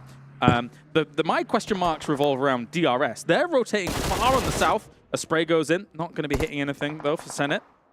These are those kind of sprays that always give me a big question mark, because even if Alpha7 does hit this knock, they're not pushing this. They're going to pick him up straight away. Yeah. So, you know, it's really risky. You're most likely going to lose a little bit of health, but he does hit a couple shots. So maybe possibly looking to eliminate their armor here going into this next circle. DRS coming in from the south side of the circle by listening. Or they might go for... This is a huge wrap by DRS. It's bold, and I kind of like it. They're going to be coming in. Okay, no, they are coming on precisely the south side. And that's not as wide as I thought it was going to be, so never mind. Yeah. I mean, they did do a little bit of a wrap, but Yeah, I mean, they did send it right here to the edge. This is going to be a tough one for them. We do see Senatexa get one knock there onto Dplus KIA. I believe that's going to be 2. So with 2 knocks, if they're going to push, that's going to be the time to do it. But with how many teams are close by, it is so difficult to push these kinds of plays. Timing is everything. You push too soon, and you can get third-partied. You push too late, you can get third-partied. So next zone does come on up, and regardless, you got to move no matter what. Already, Dplus KIA been through the wars as Infinity IQ is going to be pushing up against them. Satan down once again. Actually, second knock for him. So you don't want to be getting knocked many more times here. It will be difficult to get someone up in that scenario if they do. But Infinity IQ knows that they must push this location and eventually quite aggressively. Vampire going up against Twisted Minds. Here comes a big battle here, 4v4. Schweppes does have those angles. He's going to throw that jump nade. Ooh, gets beat up pretty bad, but he hits the nade onto Dami. That leaves one player up for Twisted Minds. We should see a full send here from Vampire. Difficult to deal with this as another nice nade was going their way. Didn't quite connect with as much as I thought it would, though. A bit of a push-up. 2 trying to push on this. Crypto not with too much opportunity here to get this going. He's sticking the res. This is very bold. He's now going to have to remove, considering Ravenclaw was looking for the off angle. DBS is out. Here we go, Ravenclaw. He's got the advantage. Oh, and Nade does it, though. And that is Twisted Minds out early. And our All-Stars Stage champion starting off strong. Rough stuff for Twisted Minds. Box are going to be taking a fight against Alpha7 down towards the bottom. It is going to get so crowded here. Hot Jukes, as now Box has found Carrillo. He's going to go down. Senna is in the smoke with a DBS prone. He could be the snake in the grass they need. Here he comes. Pops out. Gets one DBS shot. Gets another. Looking for the double play. The nade comes out, but he gets knocked in the process. So Box Gaming down 2 players, but Alpha7 is hurt big time. I believe it's only 1 up. Yeah, that's going to be Revo, the last 1 player up for him. Trying to make something happen here, but it's very, very difficult. Even if they do, Box has already done a significant amount of damage here to be able to make this go. I think if you're Revo, you got to push here. Like, you just got to send it at this point. So I mean, don't get the reses, etc. Yeah, because your teammates are already going to be down and out, and the chances of you even surviving for placement points here in the Sandhawk is like practically 0. Yeah, it's very difficult. Again, with the amount of people that are still alive here during all of this. Alpha7 is gone, though. That's them down in 13th place. Here comes Vampire, pushing on rejects. This is actually such a great opportunity for them because this team was already wounded. Jula is going to go down. Sarah's charging a nade. Unless they group up massively, this isn't going to get much done. It's not bad. Where's it gone? Does he hit it? He does! And Tony K's down to 1 HP. Sarah, oh my gosh, catching another player. He catches Matic off guard. Another nade here. Could he do it? Oh, but his back gets shot! And he is out of there. A lot of words about Rosemary. Pundits looking at him as a great player here to be able to knock it out of the park. Tony K, though, in the distance. There was a molly on this rock, not actually catching him off. And then Smoke even blocking a little bit of vision, but 3 players here. Rosemary completely out of utility, so he is stuck in a position. But here comes the rest of his team. Potato coming up close. You see he's got that nade locked in hand. Vampire on the back ropes. Going to have to hit some major shots, but they're actually getting helped out from all sides. That's going to be Stalwart there with a huge off angle on Alter Ego. Makes it all the harder when teams survive this long, and they will be taken out here on the push. Vampire shut down. Oh, man. Center circle being so advantageous here. Stalwart holding it down, but look at this. This is 628 with the DBS. Getting the double knock on the Infinity IQ. Kaiju La gonna have to make a play here from this tree. He has to watch his teammates go down, but you can see Falcon Esports in the back looking to clean this up. Yep, you've got to take all these third-party opportunities whenever you can. But the problem with Sandhawk is sometimes you can even be fourth-partied, etc. With how many teams still alive, the terrain, the way it works on out here. Ferrari charging up that nade, going across the hill. He was hit as well by a nade. Punching King takes a bit of damage. Sunan going and getting that secure. Very, very important for his team. He has 3 eliminations, so he is definitely starting things off for 628. Meanwhile, you got Falcons on the edge of the circle. Papa Blue coming in hot. This is stage number 5. Blue zone hurts real bad. Yes, it does. You got to be careful about this. Ferrari lying down prone, actually sees Falcons members in the distance here. Look at you can see the pixels on the head, but he's not going to take the shots just yet. Yang actually knocks him from the other side of things to get things going, and trying to go for Punching King straight away will get him. Tries to go for the flush, doesn't get the flush though, and he was stolen, I think, from shots from Ketch. Catch, I mean, these players are picking up these steal elimination points like crazy. This team was on the thin side of the circle, so they had a little bit of time to be able to push in, but they're not going to be able to get a break at all. We're seeing teams drop like crazy. Meanwhile, Stalwart have the strongest position, and they are big chilling in the compound. Look at that. Surprise, surprise. Oh, and the circle. I mean, honestly, Stalwart, they drop boot camp. They had the pick of the litter when it came to compounds, and they are not going to squander it here, as they're going to have a few teams trying to push up against them. And whilst we're watching this go down here, 628 is having a bit of a rough time. Oh, yes, they are. They're going to be forced to try and push into this next zone. Meanwhile, Falcon Esports are right there next to him. TQ with a huge off angle. Going to go ahead and apply some pressure. Coexisting. Meanwhile, yeah, they are coexisting for just a little bit, but they're going to have to start pushing into this next circle. There's only 15 seconds left on the clock. No way they didn't check that Fabian was there. That is actually quite dangerous. Uh-oh. You really need to cover these shacks because I don't really think he made that many noise cues either whilst the circle is going to be closing. Steal. Big spray from 6, able to hit it. Taking up all those points he can get. Meanwhile, Stalwart refusing to give up this location. Doing a great job of holding this down, that YOLO push. Oh, I thought we were going to see a little bit of shenanigans there from that nade. This is actually quite dangerous for Stalwart because, of course, they were separated across this compound. This big push in by Tiamba could cause some problems, but they're holding well so far. They're also shooting at Gladiators from the opposite side. DBS coming in at hand here for Stalwart, trying to clear them out. They completely crush them. Stalwart doesn't even take a knock. Bang! 4 eliminations for Stalwart, and the best position in this zone is definitely their game to win. Meanwhile, we're seeing a lot of action here on the edge of the zone. Falcon Esports down to 1 player, but they do have 7 eliminations. Alter Ego with 2. Nice. Meanwhile, having 7 as well, so that's going to definitely offset their finish here. Man, Rosemary was just shooting everything, and he continues to do so. Kitsune in the distance will get absolutely obliterated from across the way, and that's quite the distance there across compounds. So Stalwart's in the circle again, but they're hearing these shots zing across them from side to side. They must be so content with this. 100%. They're looking for that chicken dinner, but you know, this is one of those dream zones that you get. You want to be able to get that chicken with a lot of eliminations, but these teams on the edge, like Alter Ego, with 8 elims to their name right now, they are crushing it.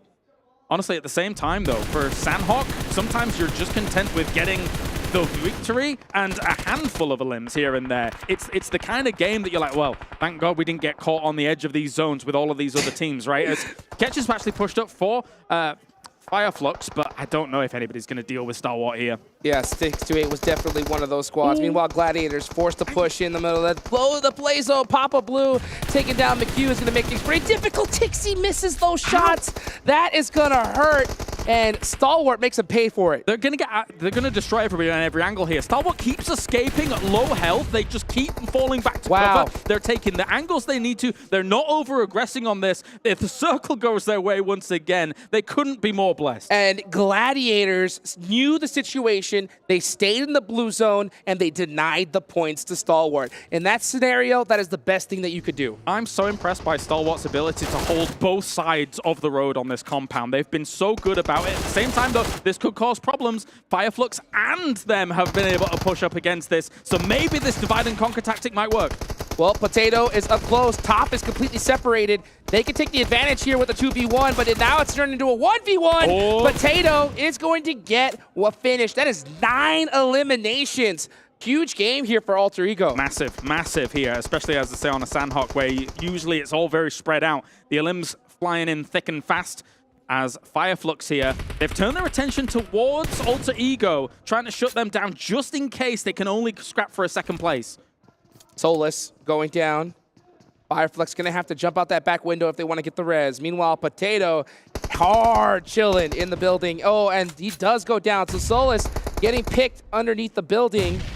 Meanwhile, Flux, here comes Papa Blues. This is stage 9. It's going to go down to nothing. What a shot from Lutz. What a shot here. Flux really contending and trying to push on against this, though. They're on fire, trying to get out of this situation. It's not going to be easy. Potato actually able to shut them down. He's able to scrap second place from this here. And Star should be able to get the first. Potato is hungry. He's got the Uzi. No it's a way. 1v1. No way. Potato. No way. Looking to steal the chicken dinner from Stalwart with the jump shot! DBS, it's gonna be a Stalwart Esports chicken dinner. That was way too close. That was too close for comfort for Stalwart. They thought they had that in the bag for so long in this game, and yes they do, but Alter Ego, man, what a play from Potato to be able to get that as close as it was. I mean, of their whole entire team to even get Potato to that stage. Yes. Stalwart had to do nothing. All they had to do was sit back and shoot at anything that moved at them. Alter Ego, they had a very difficult rotation into that zone, and they made it all the way to the end. That was nuts. That is relatively difficult, very, very difficult, I'm going to say, on Sanhok especially. To be playing the edge like that, to be down to 2, to be able to kind of eke out each situation as it comes their way. Very impressed by Alter Ego, but Stalwart, man, they held this down in Stalwart fashion. They held it down like a fortress. They eliminated threats in kind of that 2-2 split across the road again, which is very impressive. Oftentimes you have to get together on one side of the road to hold it down. 100%. Yeah, usually you have to go ahead and group up, focus on one team at a time, but they made that 2-2 split work for them. Absolute insanity here to start off our main stage tournament. It's exactly what I expected. Absolute insanity. Let's go ahead and take it on over to Jason Kaplan and the rest of the desk to see them break it down for us. Well, break it down is something we definitely need to do here because that was a spicy way to start off the main tournament here at PMWI. Alter Ego, a fantastic push, as we saw by Potato. But Max, I mean, just throw it to Max. Just get him on camera. Get him a solo shot. He's happy. I mean, a Stalwart win, finally. This is the best start I could expect from the main tournament, right? It's a good time. We were wondering. Not an easy compound to hold down because you're split, but they made up for the weaknesses in so many good ways here. And I really want to dive deep into it because it was such a good game to kick off the event. It was, and I felt like they showed us what we've been wanting to see out of other teams, right? When they get it wasn't even blessed by the sun because they were able to rotate so well. But they just, the synergy was there. They were able to move alongside with each other. It was just so good. I can't wait to talk more about it. I mean, to do plays the way they did and at the speed at which they did it, the communication needs to be a 10 out of 10. And in that game, it really was. Same with Alter Ego. I mean, for them to be able to do that with just 2 players after being able to survive a lot of stuff too, being able to take on fights with other teams, it was impressive. So do I hear some Alter Ego fanboys here on the desk? Maybe. Yeah. No more Alpha7, it's Alter Ego. We'll get to Alpha7. Alter Ego 7? Alter 7? Oh. A7. It's still A7. I think we're onto something, just like we're onto the Honor Magic 5 Pro, powered by Snapdragon 8 Gen 2, and Honor self-developed GPU Turbo X. Big shout out to them as all the players are playing on one of these awesome devices. And well, it helped Stalwart get the victory. Which, honestly, Max, I mean, we were watching it together, and he was just getting jittery. He was getting excited. He was like, they did such a good rotation. Then they did this, and now there's a lot to talk about. The whole game was really good. There's a lot to talk about here. So why don't you take a look at the match ranking so we can dive into some of these teams in particular, because it's all about the points. And Alter Ego had a lot of eliminations behind that second place finish. Yeah, actually, I thought at some point they somewhat saved Vampire Esports from Sora, from Reject, and I was like, okay, they kind of helped out the team. It's not going to be that easy to take away, but man, they're still scoring here. 10 eliminations on the game 7. Alter Ego coming in with a bang, which I would say aggressiveness is aggressivity, if you, well, that's my word, which both work.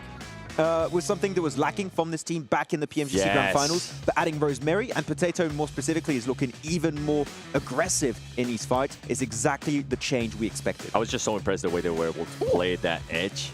It was so wonderful, especially when DRS tried to push on them. By the way, DRS tried to do a very, very wide rotation, and it backfired when they ran into Alter Ego. And looking at here. Which Vampire, one? man. Yeah. 6 eliminations, and they went out in 11th place. Like, we're talking about the defending champions.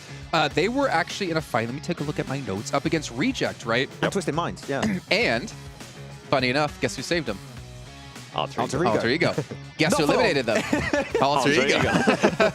It was a very nadeable mini compound. So it was the moment you knew you were going to get pushed away because of the blue zone, you had that kind of like rush factor. You had to leave ASAP. You were not going to make it out. But yeah, Vampire, still a few eliminations. Sure, 0 placement, but that's the thing. Even a bad game for Vampire, it still results in a few points coming their way. Yeah. So it's not going to allow them to fall too far behind on this first game.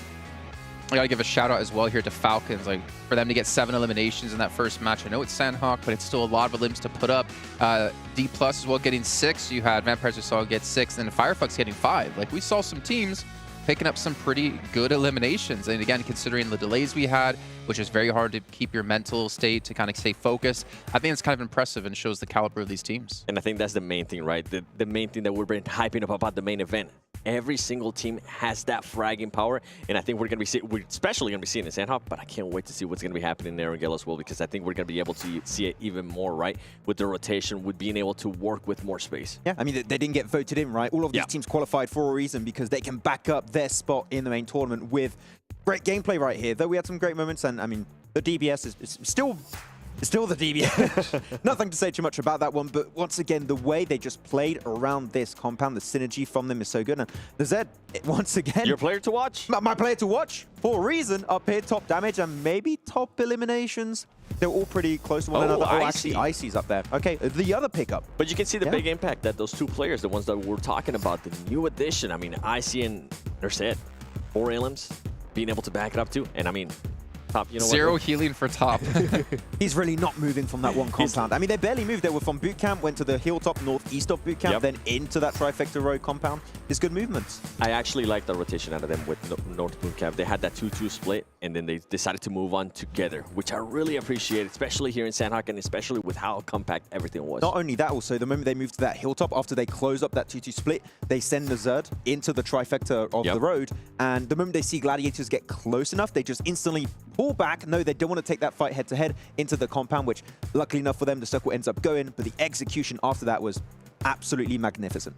Well, the thing was, right, Stalwart, as I think John put it, actually, they're just playing tower defense here, pretty much, right, inside the compound. But I bring it up in particular because we did see Tianba try to go for a game-winning play, and I wanted you to actually break that down for us, Max. That's actually the big standout for me in this game in particular. One weakness when you're holding on to those road trifecta compounds is you have to be relatively split to have information and to know when teams are pushing your way. The instant Tianba make it, like, I think in a 50-meter radius of the compound, they just regroup as a 2-2. I think it's Icy and the Zerd that actually regroup together, and they can just gatekeep the entirety of Tianba. And because Tianba just arrived, they can just chuck mollies, utility, push it to close off the last few eliminations if needed. The communication center, I really have to say, it was just so on point, and that compound is not easy to defend. Actually, go ahead, and then I'll bring up my point. It's pretty much what Max was saying, the synergy and then being able to just be on the same page. If somebody is going to be pushing on them, being able to back up your teammate, and that's something that a lot of teams tend to lack. They just kind of leave that player alone by himself, and we kind of see that out of Gladiators, right? Even Nitsuna was able to tell... It's the opposite, almost. Yeah, Nitsuna was able to tell me, you know what, we're not going to send all our players in, we're going to be just sending 2, but you can see Stalwart Esports, they will send 1, and if the needs for it, they're going to be sending the other players as well. Oh, well, you did also say, Max, though, looking at that crash again that we saw at Tianba, Gladiators could have actually crashed that as well around the same time, and that would have decimated Stalwart potentially. I was expecting it to come out from all Gladiators or Fireflux. Actually, no team was actually willing to go for that move. I think Fireflux did try to initiate something once Gladiators started to go for the push, but the defense system, well, the tower defense really, as John stated earlier in the green room, that was set up by them was just too strong that you just didn't have the time to third party, because even after they eliminate Gladiators, there's still 4 players alive. Nobody goes down, so they can instantly be on the pivot, on the pivot for another fight versus Fireflux, and they're just an absolute force to be reckoned with. Well, we can see here some highlights from the last match as well, and honestly, it was kind of a bloodbath off the beginning. We saw Dplus KIA, Dplus KIA.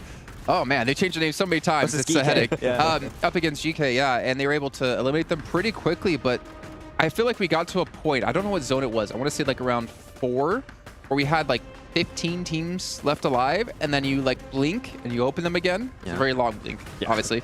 And then we had like 7 or 8 left. Like there's obviously a very slow play in towards some of these later zones. You were saying, Max, that it's going to be hard for any team to survive the push. I think the moment you're mentioning like phase 4, 5, something like that, there's a lot of dips of hiding spaces for those teams, but the moment the circle's centered towards that road trifecta, you don't have those hiding spots anymore, so you're going to be forcing fights. I think in the south you had 5, 6 teams, something like that, and pretty much the circle shifted. In the north. Exactly. Yeah. The moment that circle shifted, all those teams got eliminated because if you're on the high ground or in the compound, you're just going to win. And that's something that ended up helping Alter Ego, because Alter Ego, once they cleared Vampire Esports, they had that southwest to themselves, and it ended up benefiting them in a big way, especially with just 2 players playing the edge and letting everybody in the north just take care of each other. Real question for both of you.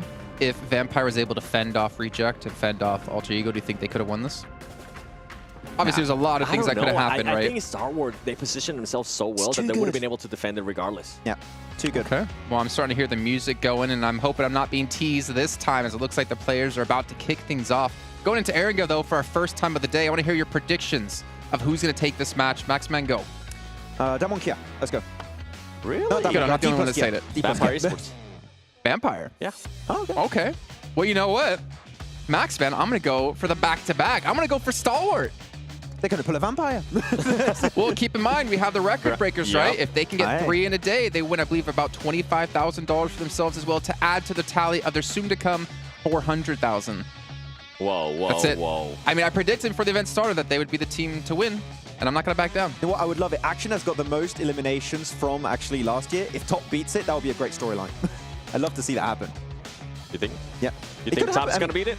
Maybe Nazet. I was about to say, come on. Could happen. You got to stick to it. Stick to your player to Or watch. Icy too. He was top fragger there. Who knows? Okay. Well, I did get debated there. We're not going to be going to game. Just cool music. Just cool music. Yeah. But also, what we could look at, something we did have planned, Alter Ego player stats. Yes. Because as you see, they had 10 eliminations, right? And I actually want to see where they kind of were allocated across the roster for them, because we are going to be looking quite heavily into who's the star players for these teams. No surprise there being able to see Rosemary with the top damage, because he was the one that was able to take it. I love the hair, by the way. Yeah. I mean, the hair color buff. You know, you saw some white color hair, some red full top, and he's got the blue one. And you can see the 5 elements there at Rosemary. What I was going to say is he was the one that was able to kind of help out Vampire Esports by taking off rejects, and then they were able to move forward. And then with Potato, you got to remember, healing. At the end, for a second, we thought he was going to be able to clutch it up.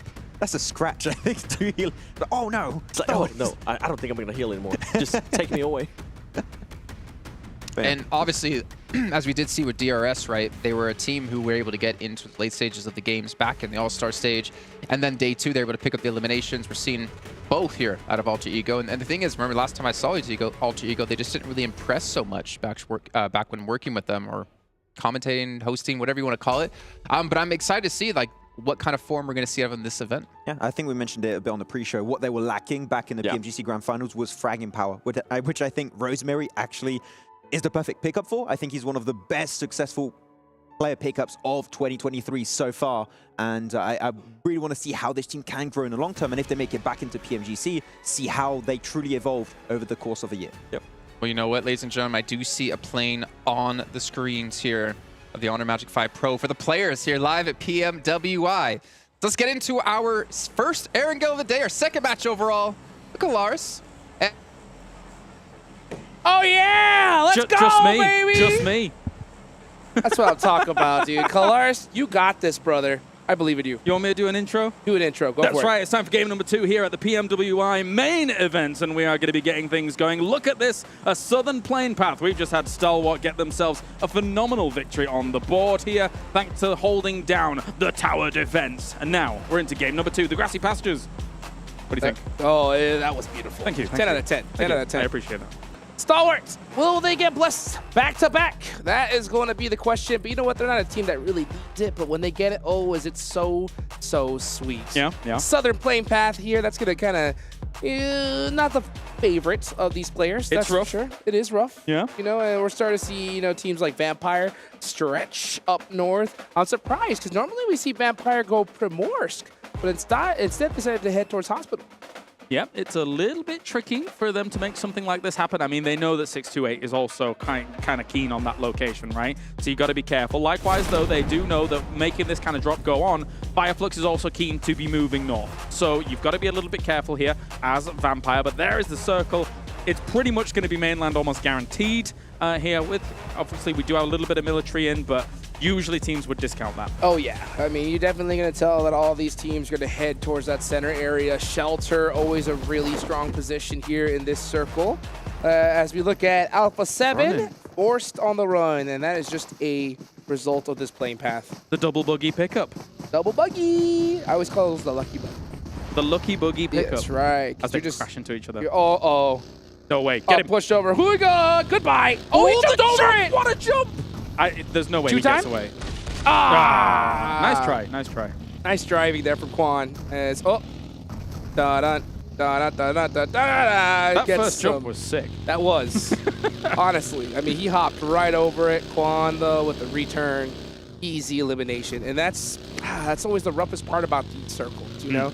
Or the plane paths in general. You got to go and hunt down a vehicle, and if you miss, get out of there. No, definitely so. Of course, as the 2023 PMWI crate is available from July the 15th to August the 15th as well. And maybe we've got a regame here. But also, not only that, we can go over to the Esports Center and check out some of the stuff that's coming along for you as well over at home. So if we do have a regame, we're just going to have a little bit of a lapse for the moment here. But I think when you look at a game like that, some of those teams that would like to go north, don't have the easiest time in a plane path like that. So it does kind of set them back straight away on an Erangel like that. So maybe they'd be happy to kind of negate some of that. Oh, I know. What was it? Infinity IQ. Pretty happy about that one. You know, they're going to be able to run this one big. Let's take a look at these teams. You can see exactly where there are players behind the frosted glass, just waiting and excited here today. I mean, the first match was nuts, obviously. We saw some Sandhawk craziness, but now we're going to go to Erangel, the tried and true map. So I'm really interested to see how it all plays out here, because we already noticed some teams taking some different drop locations. I wonder what's going to happen when we see a nice, good plane path. Yeah, I mean, when you think about those drop positions as well, let's talk about the Vampire STE, style 628 That's correct. Drop kind of dynamic as well, right? For a Vampire, it does put a little bit of a wrench in their works, but if you think about what they were doing in All-Stars, right? Their backup drop sometimes was locations like Zaki.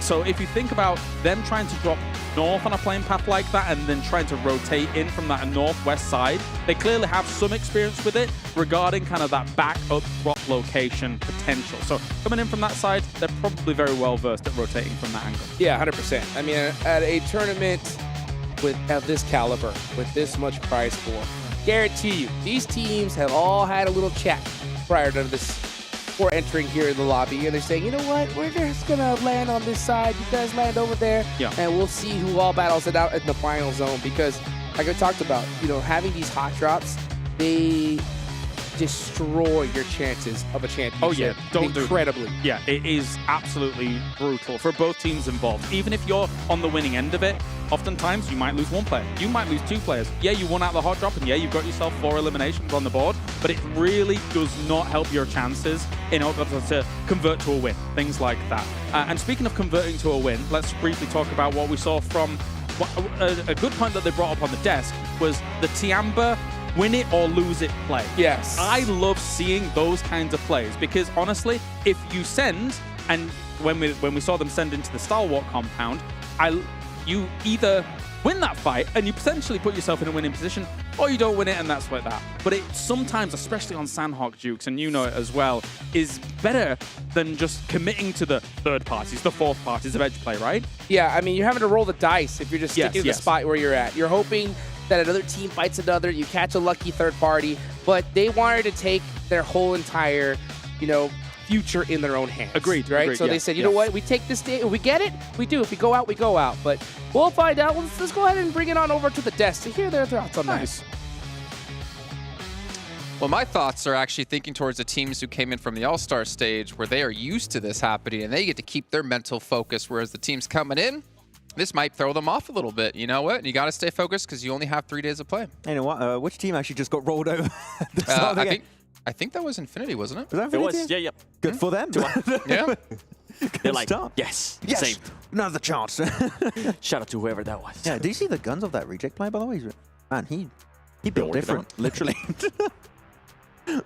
Not quite there yet. Yeah, you got more to try like and stay Jason. in that mental state, right? Yeah. More like Jason. He's I got don't the know. I guns. saw you curling like 10s this morning. 10 kilos, which equals 10 different Pano chocolates. Chocolates. Yeah. Oh yeah, that's perfect. You just French. gotta. Never mind. This man, I don't. Okay, we'll get back to topic really quickly. This man, for some reason, every morning orders a cappuccino, takes his cappuccino, takes like a chocolate croissant. Okay, no, we'll go to back. So production saying, Jason, stay back, stay focused. I don't want it from the match we just saw, though. I want it from the match we just had happen because I think they definitely had more damage than that, didn't they? Yep, and I think they had some elims too. Is that actually from last match? I thought they had way more than that. I mean, they didn't get any elims? They got no damage or like eliminations on their push in the color me wrong in the trifecta. Yeah. So I think this is accurate. They actually got just the one placement point then. Yeah. Also. Okay. So he takes a croissant now. We'll skip past that. I mean, obviously, it is a tough time here for the teams. Obviously, stay focused.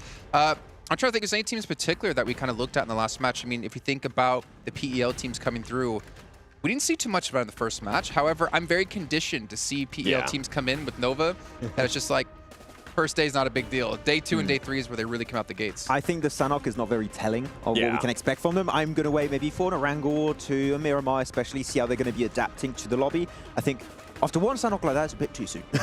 I want to have a little bit more time. They're actually bringing up one topic for Sanhok in particular and see how that's going to devolve in the next day and next 2 days actually of the main tournament is are we going to see that hot drop happening in bootcamp that we saw of GK taking that fight versus Dplus KIA. Dplus KIA completely dominated it, but in Paradise. I hope it's not going to happen again because it's just, as we know, not really worth it.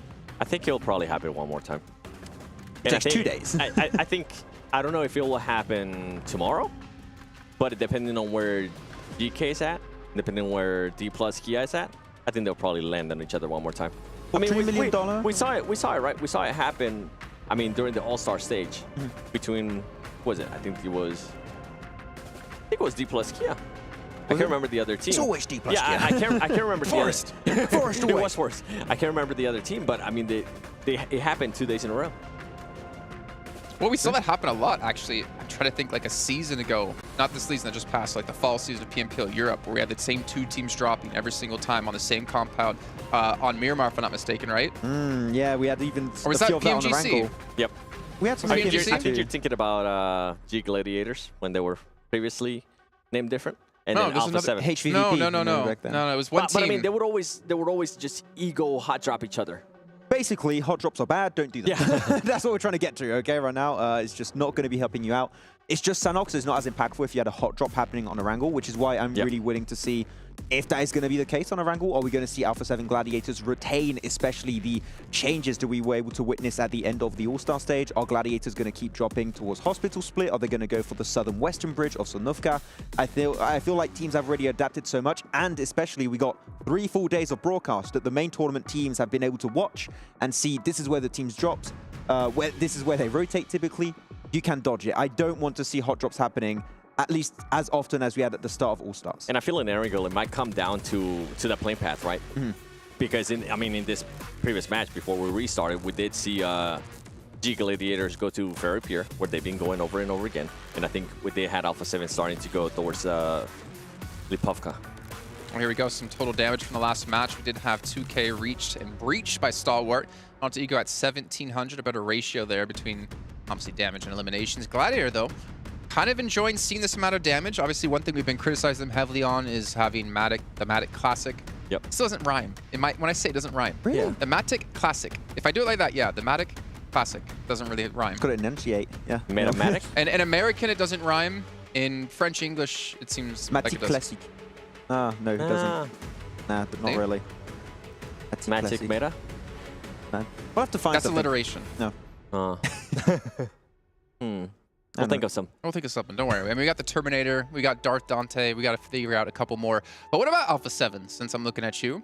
Not a strong first match, but not necessarily a big deal for them. We always know they start slow in tournaments. The only weird thing is that this is technically like day 4 for them. You're going to set me up for it? All right, I think it's time. I think it's time. I actually wanted to talk about this at the beginning of the show. I don't want to see a slow start out of them. I feel like they don't have any excuse now. They were using the excuse of, okay, we already qualified to the main event. We're going to be able to try different stuff. And I feel like it is now time for them to not be using any excuses and actually show up here and not be like, okay, you know what? It's usual Alpha7. They're not going to be doing well here in day 1, but in day 2, that's when they start picking it up. I kind of want to just not continue to give him an excuse, because that's what I feel like is happening. We just saw what Star Wars Esports was able to do, right? And they haven't been playing the previous 3 days. They were able to come in here. They were able to get a chicken dinner. They were able to back it up with eliminations too.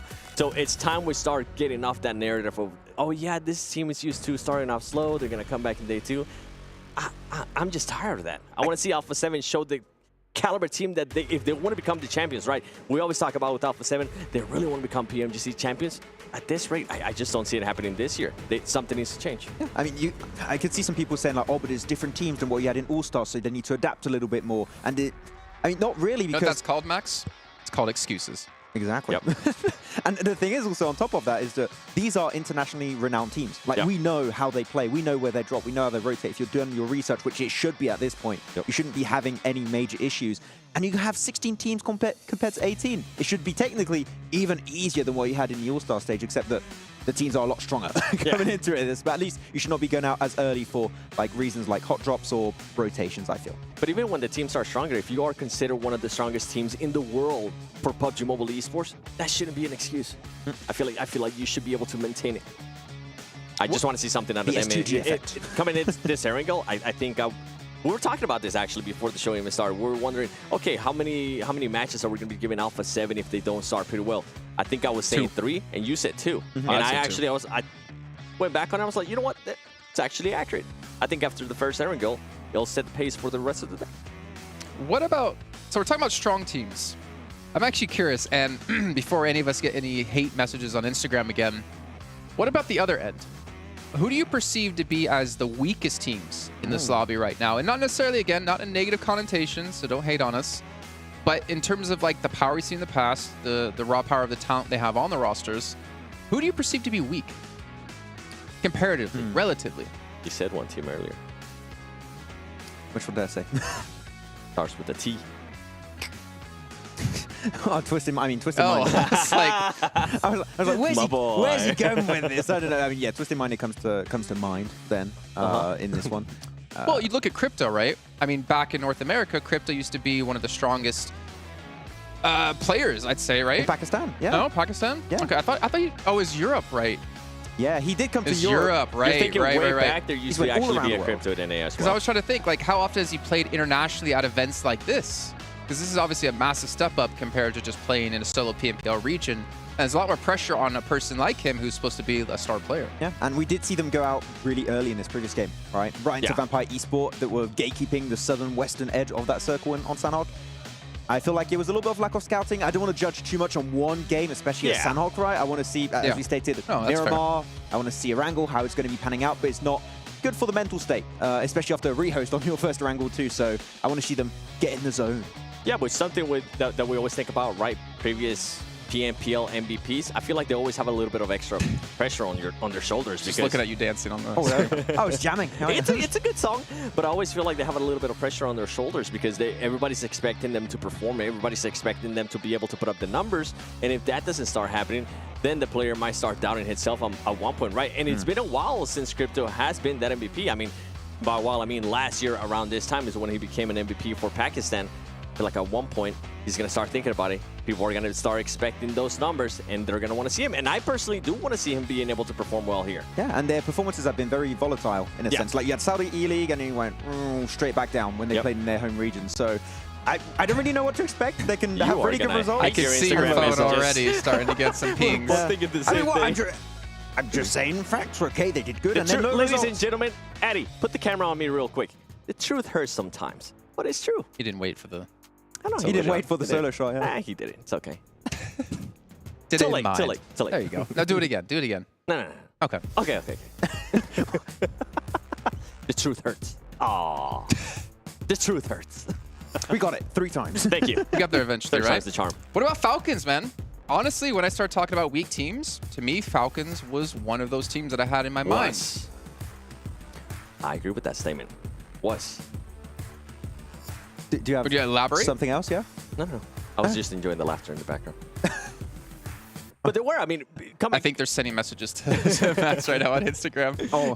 Before All-Stars, I think everybody was expecting Falcons to not even be here in the main event, and I think they were able to showcase in a big way what they are actually capable of with this new team. They're not the same Falcons that we saw last time at PMWI, and they were able to kind of back it up, right? They're a new team. It's a new team, Falcons. The new roster. They were able to put up good performances. And the way they were able to actually start the match, start the day here, they were able to put up some elims as well, which, yeah, it is Sandhawk. Yes, there is some manage. You are able to take advantage of it, but it's still a good way to start the day. I would say you have a very few amount of regions where the transition from your home region to international events like PMGC, PMWI is really rough. Yep. One of those is NA, but also Africa, right? Yeah.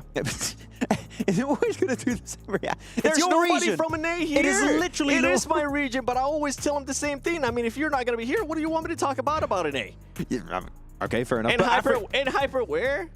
And then Miss X started replacing. We were talking about Team Falcons. Miss X is what? I know, but I'm saying you mentioned NA, and I'm like, they're not even here. I don't know, man. I'm scared to touch the NA topic because I'm pretty sure I got to go back and do PMPL NA coming up, and I don't need any hate messages from some of the players. I mean, if they step it up, they'll be here.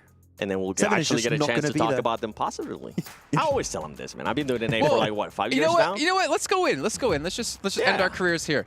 You know, you look at PMPL NA in particular, if we're going to talk about it, go ahead, Baxter, in the conversation. You're associated. Are we going to sugarcoat it? Because, I mean, we can't be biased. I don't care if you're the best team in NA. That doesn't mean squat on the global scale. You can have your ego all you want, but if you get to an event like this and you can't compete, not necessarily calling it Mizexus, there's a couple of other teams I have in mind. I'm not going to say their name, though. Say it. No. Then, you know what? Like, get good. Yeah, that's what it comes down to. When was the last time that we actually went to an international event and we're like, okay, you know what? NA has a chance not to win. Not to win. When Zute was playing, like top 5. When Zute was playing, for me, it was like the first PMGC we had, Season 0, back in Malaysia in 2019. Oh, that's when he had his best move. And we had Carnage. Okay, yeah. Okay. I do miss Carnage as well. Yeah. And you had like Temple Storm back then. That's when I felt like, okay, NA has a chance. But the problem is NA is just fallen further and further behind. I think, in part, because of egos, but also in part because of the old guard kind of retiring and leaving PUBG Mobile behind, not kind of sticking around, training the new generation of NA. But then we had Hotchix looks like he agrees. Then we had Knights. Or disagrees. Then we had Knights, right? And then they ended up going to PMGC, and everything kind of fell apart, and then the team disbanded, and now we have Coops being able to dominate in a completely different region. That's the issue. If you get too good in NA, you're getting picked up by another region. Yeah, I mean, which is the right thing. And I always tell the players too, hey, do it good, because there's other regions that are going to be looking, and if you can excel somewhere else, if you can make some money. Yeah, I mean, it's fair to say that NA and Africa, which was the initial point, is that they are regions that's really hard to transition to these big global events. So yeah, you don't get too many opportunities to play at this stage, but it feels like the level of play is just like kind of similar year after year, right? And it's not too many improvements. I've been saying for years, it's like you get to an event like this, you know, for Mizex's case, in this certain situation, you take what you learn here, you bring it back to your region, and you try to help the region improve, and you try to dominate the region. But I feel like a broken record. I've been saying that for like 3-4 years now. And at some point, you just have to wonder what's going to happen. That's why I was so excited to see what Hyper was going to be able to do in this event, and it didn't end up happening, and then it just well, we did have one of the players here last year, GK First. Yeah. Under TJB, right? Under the TJB flag, and it didn't do well. Yeah. That was a rough transition also for them, unfortunately. I mean, there were some moments where GK First did do well, but the team just were not able to compete at all at this level very clearly. I just hope we actually get a chance to see a top NA team like Hyper at an international event, so we can see what they're actually capable of at a LAN event, not online. Well, maybe next year that'll happen. To be fair, when you are playing like America's regionals or European regionals, some people are playing with higher pings than others. And it does make it a lot more difficult to play. So maybe some more offline events can actually help step up the game. And a lot more of these international events. Maybe some more regional clashes, stuff like that would make things a lot more exciting and obviously help take the skill you learn and kind of trickle it down. I think the regional clashes in particular are really cool, actually, to have to get some more knowledge and some more clashes of metas between all these different regions. I mean, one we're going to be having after this event is going to be nice to see MEA versus Europe, which we very rarely see, right? So the European teams that rarely make it out outside of their home region, which is mainly the old Eastern Stars team, can get some good info. I would want to see Max, sorry to cut you off, I want to see North America against Turkey. Against who? Turkey. Turkey. Did you say North America or America? Yeah, North America. Okay, North America. Yeah. Not Americas. No, not Americas. NA. Yeah. Yeah, Okay. it's PMPL region, That's right? a bloodbath. I know. You know what I want to see? They would get a lot of good experience because in NA, we saw this especially. We're like, oh yeah, that team would not get away with that against other teams. And I feel like that's something that they need more of a shock, especially in NA. Like sometimes they get away for too long with like easy stuff, and it just becomes a habit for them that once they get to actually this stage, it completely backfires. Actually, a very interesting point to make. I'm really happy you bring that up because it made me remember what's been happening in Europe. We had the CIS teams coming over and they've been able to gather so I'm just much getting info. PTSD from the song every time. I'm just trying to go It's a new faster Silver now. Scrapes. All right, it's time to head into game here, and hopefully I don't get cut off this time with Kalaris, and let's go, Hotjukes! Let's go! Here we go. Jeez, that was loud. We are headed into Aaron Gale. What can I say? I have one volume, and it's set to max. It's set to American. May I get it max? There you go. Oh, yeah, okay. Oh, yes. No, he's French, he's quiet. Oh, le bison. Oh, le petit bison. Le bison. That's right. You know what? I'm sad, man. My premium limited edition intro was squandered on the regame. It really was. I'm It was so so sorry. good. It was so good. Maybe that's what it was. Maybe it was too good. Yeah, maybe. They said, you know what? We just have to settle for the let's go. I guess. All right, well, Is you know, what it is. Let's go. There you go. Let's go indeed. Look at this. Here we go. First Aaron Gale here of the day. Northern play path this time. Much more favorable for a lot of these teams. Yes, so they're going to be much happier with what they're seeing so far, and maybe we see slight adjustments here and there. But one thing's for sure, if you're going north of the river, you're going to have a much easier time of getting to where you want to go. You see Vampire drop on out here, heading towards that kind of, well, south of South George area to get things started. And likewise, where is, I want to see where is 628, because their reach down towards Primorsky is a little longer. They're going to drop west coast and maybe drive down. But looking at that circle, that's a long drive to then get to the circle. They'll probably end up doing it, though. Yep, they're going to have to indeed. Probably we'll see them kind of take that southern route all the way down and then rotate possibly up the edge coastline. Oh, what do you see? A knock already on Stalwart and a complete finish. We're looking at the map, but this is an important fight. Meanwhile, there's another fight going on with GK and Dplus KIA. Double fight. Here we go. GK Esports looking to get it done right here next to Rozhawk. And this compound, I assume both of these teams are going for that vehicle that is in that garage, most likely. And they are going to have to battle it out because of that. A much more favorable start for Infinity IQ. I mean, considering Rozhawk's just so close and the split that S2G was taking in All-Stars is completely open, I'm surprised that this is going down the way it is. I mean, if you want to wrestle for what is effectively garden location, cool, you can, but I don't think it holds as much value as you may think. Or they may think. Yes, indeed. Let's see how he's going to start this off. He's got that over-under shotgun. He has to hit it. 2 bullets. He's got his teammate right next to him. Oh, he's actually got 3, so they're going to have an advantage. Oh, a stun grenade blinds them both, and they're going to have to do some shots, completely blind the situation. You can even see Osel shooting his own teammate. Satan up close with the S12K. Has to hit the shot, but so much hesitancy. Look how much time these players are taking to reset over and over. Ragnar holding the angle here. A big jump shot coming in as well as Haith is going to try and get this going alongside the S12K. 3 down. Satan has to make a miracle play happen here. They know where he is. They're going to prioritize him instead of going for those flushes and trying to pump him out with the pumpy. As Satan goes for a jump shot against it, but I don't think it's going to work on out. There's no way he wins this, surely. He hit him too, but he's down to 1 HP. Gets it done after all. Gonna go ahead and go for that pump shotgun. Can Satan pull off another miracle play for the first time here in this tournament? He's gonna get a double most likely. He's low. 1 more shot. Missed it again. How is he missing all these shots? Oh, that had to hurt. That did. There was very little opportunity there for them to salvage that, and they will be going down. 7 points from the previous game, nothing for this one. Stalwart is bailing as they got caught very early. Here it was a run over here as Infinity IQ were able to finish off top. That's got to hurt. Hey, Infinity IQ getting a little bit of revenge, right? We saw a run over happen to them, but now they're the ones doing the run over, so that's going to be not the best start for Stalwart Esports, especially considering they're coming off of a chicken dinner. But, you know, we have a nice northern circle, very, very typical. Teams are taking a little bit of time to get looted up here. Yeah, and speaking of getting looted up, this is actually Stalwart looking for somewhere that they could potentially call home in this circle. They dropped, they knew that they had someone be run over, and the trash loot that they had around or west of that shelter area was not enough. Now they're rotating south away from the circle, knowing that farms taken, Milta's taken, any trash loot would be kind of not very wise. They're coming down here to Novo for a better loot secure, There is a world where they could take a boat from here and enter far north, but that's a quite ridiculous call. If they did it, it would be insane. They might just probably drive back up. Oh, I want to live in that dimension, though. Yeah, I'll tell you that right now, where that happens. It's next level plays, but I don't think they're going to do it. I've seen it before, though. The thickest of botates. Yeah, and this, yeah. if honestly, if it's going to happen, this is the zone for it to happen on. Because to be honest with you, I mean, yeah, they are having to go all the way down to Novo to loot up. Yeah. And it's going to be difficult to push up the circle. But we'll see how fast they're able to get that loot and go, only with 3 players on the board. First game in the books.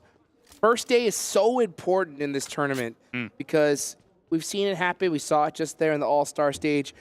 Towards the last day, the last game, there's so many teams that have nothing to lose. So you do not want to put yourself in a situation where you're needing points in the last game. No, absolutely not. I mean, we saw as close as, you know, Aegon I8, for example, in the All-Stars.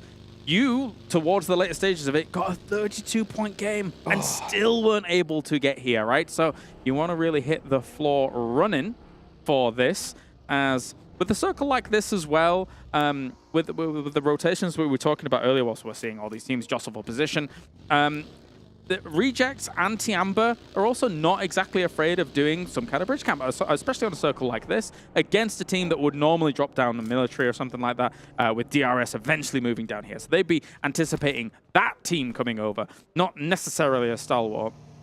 I wouldn't be surprised if we do see that bridge camp, but man, you just, that was another dagger to the heart hearing that, because just seeing those RI8 players after a 30-point chicken dinner. 32. Yeah, 32 points, just with their hands on their head saying, why didn't we just start playing like this earlier? Oh, sorry, you're on about R8, 30 points in the last game. Yes. Yes. Sorry, I'm thinking about so many big games, which were so impactful, so close, but not getting them on. Sorry, I apologize. Yeah, it was absolute insanity here. But you know what? We're here in the main stage. A lot of teams looking to pick up a big chunk of all that cheddar, that big prize pool that we have here. $2 million at stake, literally doubled it here for this tournament. We can still get Fireflux, looking to possibly go for some vehicles, looking to use that 4-car strat. You know, everybody just taking it kind of easy right now, just trying to get looted up, getting ready for the next circle. Yeah, you can play this circle slow because of the differences that exist in the circle, right? You can eventually have to go all the way up Stalber, try and play the side of Stalber Mountains. You have to sometimes play Yaz Fields here. So I don't think there's any hurry for a lot of these teams to try and scramble for a center position, because center could quite easily not have any value whatsoever in 2 circles time. Like, you go and pitch up at Alamo, south of Yaz Fields, right? And then all of a sudden the circle shifts away from you. What are you supposed to do? Yep, and who knows? We may even see a Stalper finish, maybe even a Kameshki. Maybe. Well, steady on. That would let's be not get interesting. too wild. Yeah, let's not get too crazy here. Let's take a look here at the bottom. We can see GK Esports completely focused right now, laser focused after their rough start in Sandhawk. Yes. So now they have have a great start. Yeah, 4 eliminations on the Dplus KIA, and it was a very well fought. I love seeing battles at this stage because they're so patient. Even though they have a couple players knocked, you don't see any kind of crazy sands. No, they'll reset 3, 4, 5, 6 times if they have to. And we're going to see a difference in the next game, right? I doubt we're going to see that compound fight again from Dplus KIA going up against GK and the next Erangel. And dead center. Wow. Okay, so a lot of priority compounds. Where are we going? I'm thinking to myself, southwest of Yasnaya Polyana. Already we're seeing Fireflux there. They're going to be taking up some of those locations. GK is in the area as well. All of this is about to get very hectic because it's quite flat terrain. Oh, yes, it is. Tianba trying to get a rotation on, but Twisted Minds is waiting for them. They were right next to him, and you can see as Dami does go down, Tianba do have 1 knocked in the process. Crypto, monster player, trying to get some sight lines here as Ren's backing it up, looking to rotate away from this. Currently sat over at Alamo's Twisted Minds as Easy and Crypto going to lock this down, looking each and every way. Some big names on Twisted Minds, big expectations from the fans to see the guys like Crypto be able to perform here on the international stage. Tiamba just finds themselves in this position where they're just covering themselves with smokes for the moment. They do know that Alamo was taken thanks to the shots that they could hear over there. They did get an elimination onto Twisted Minds, so they are big chilling right now. Getting a nice little reset for themselves. Taking a look at Reject Tokyo. We saw them a little bit earlier, but now we got eyes on to 628. Oh, there they are now. They were the first team to really get eliminated in that Sandhawk match. Just got picked apart little by little, so they really need a good bounce back game here. Yeah, and just to play your next game a little bit more slow, get some kind of change your mental state about it, and if you're playing slow, surviving into some of the later stages of the game, you can be okay indeed.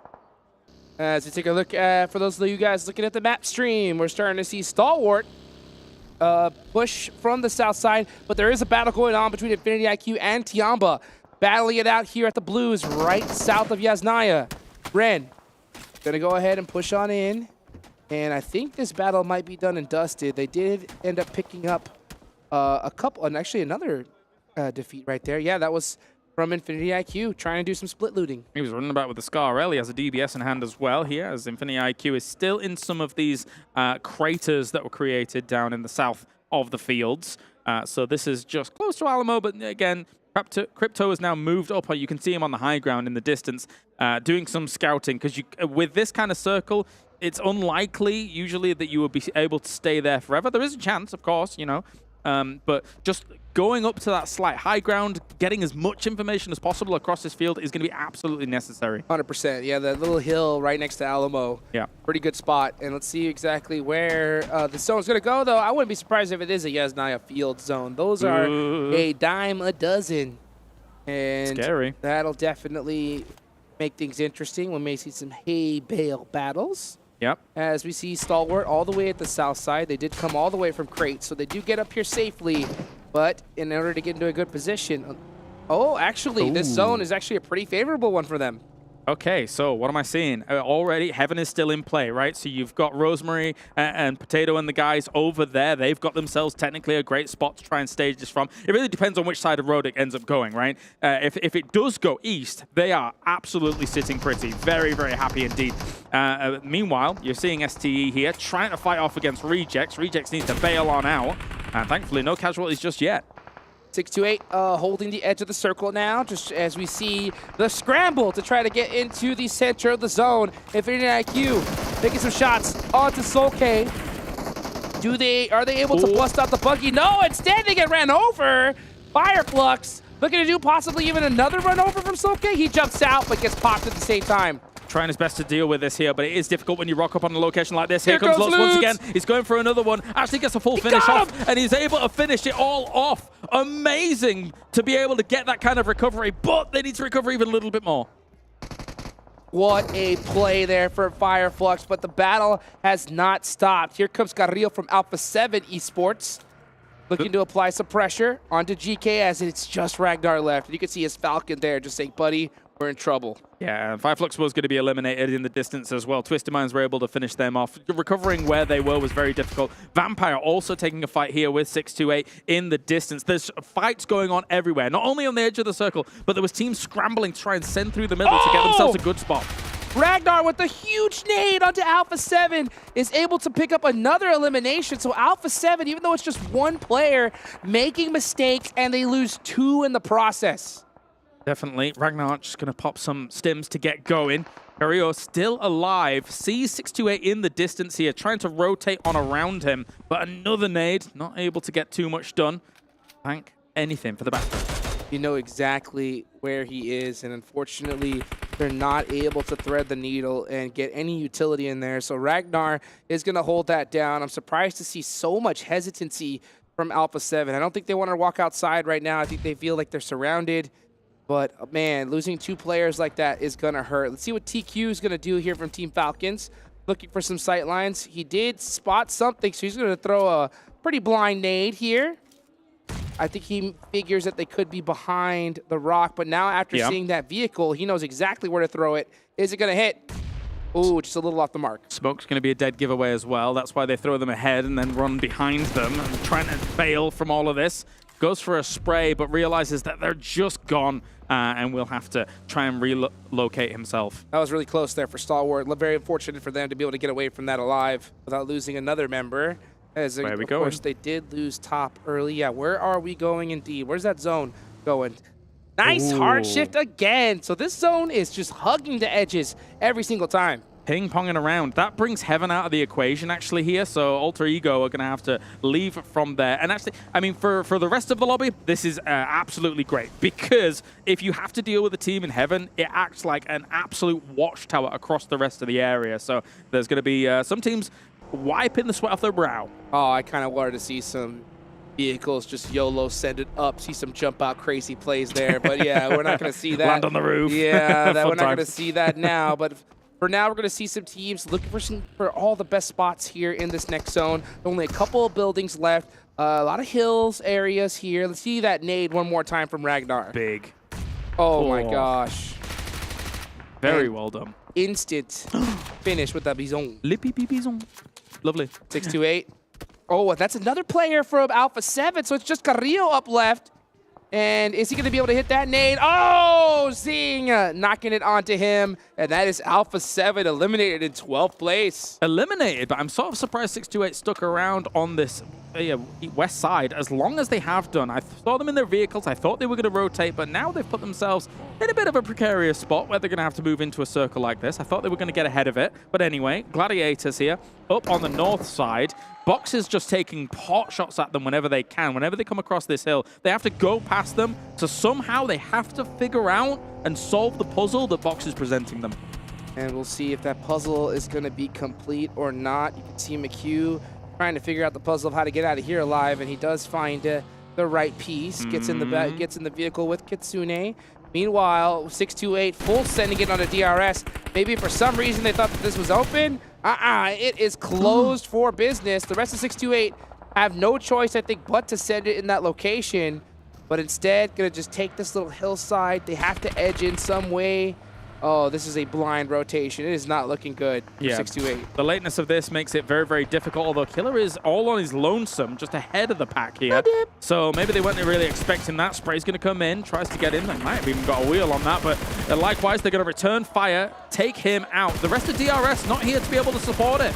Kind of a misplay there from Killer. Do you think he was just kind of holding that position, waiting for his team to get there?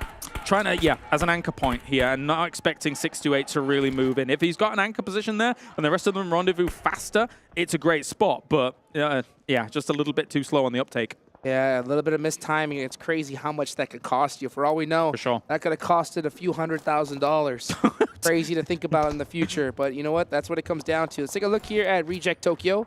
Had a tough start, but now they have 4 up. Yeah. Good control. They have a nice spot. They do have full sight lines onto Vampire, trying to control this edge of the zone on the west side. Meanwhile, Falcons battling it out with Gladiators. Here comes TQ with a nice nade.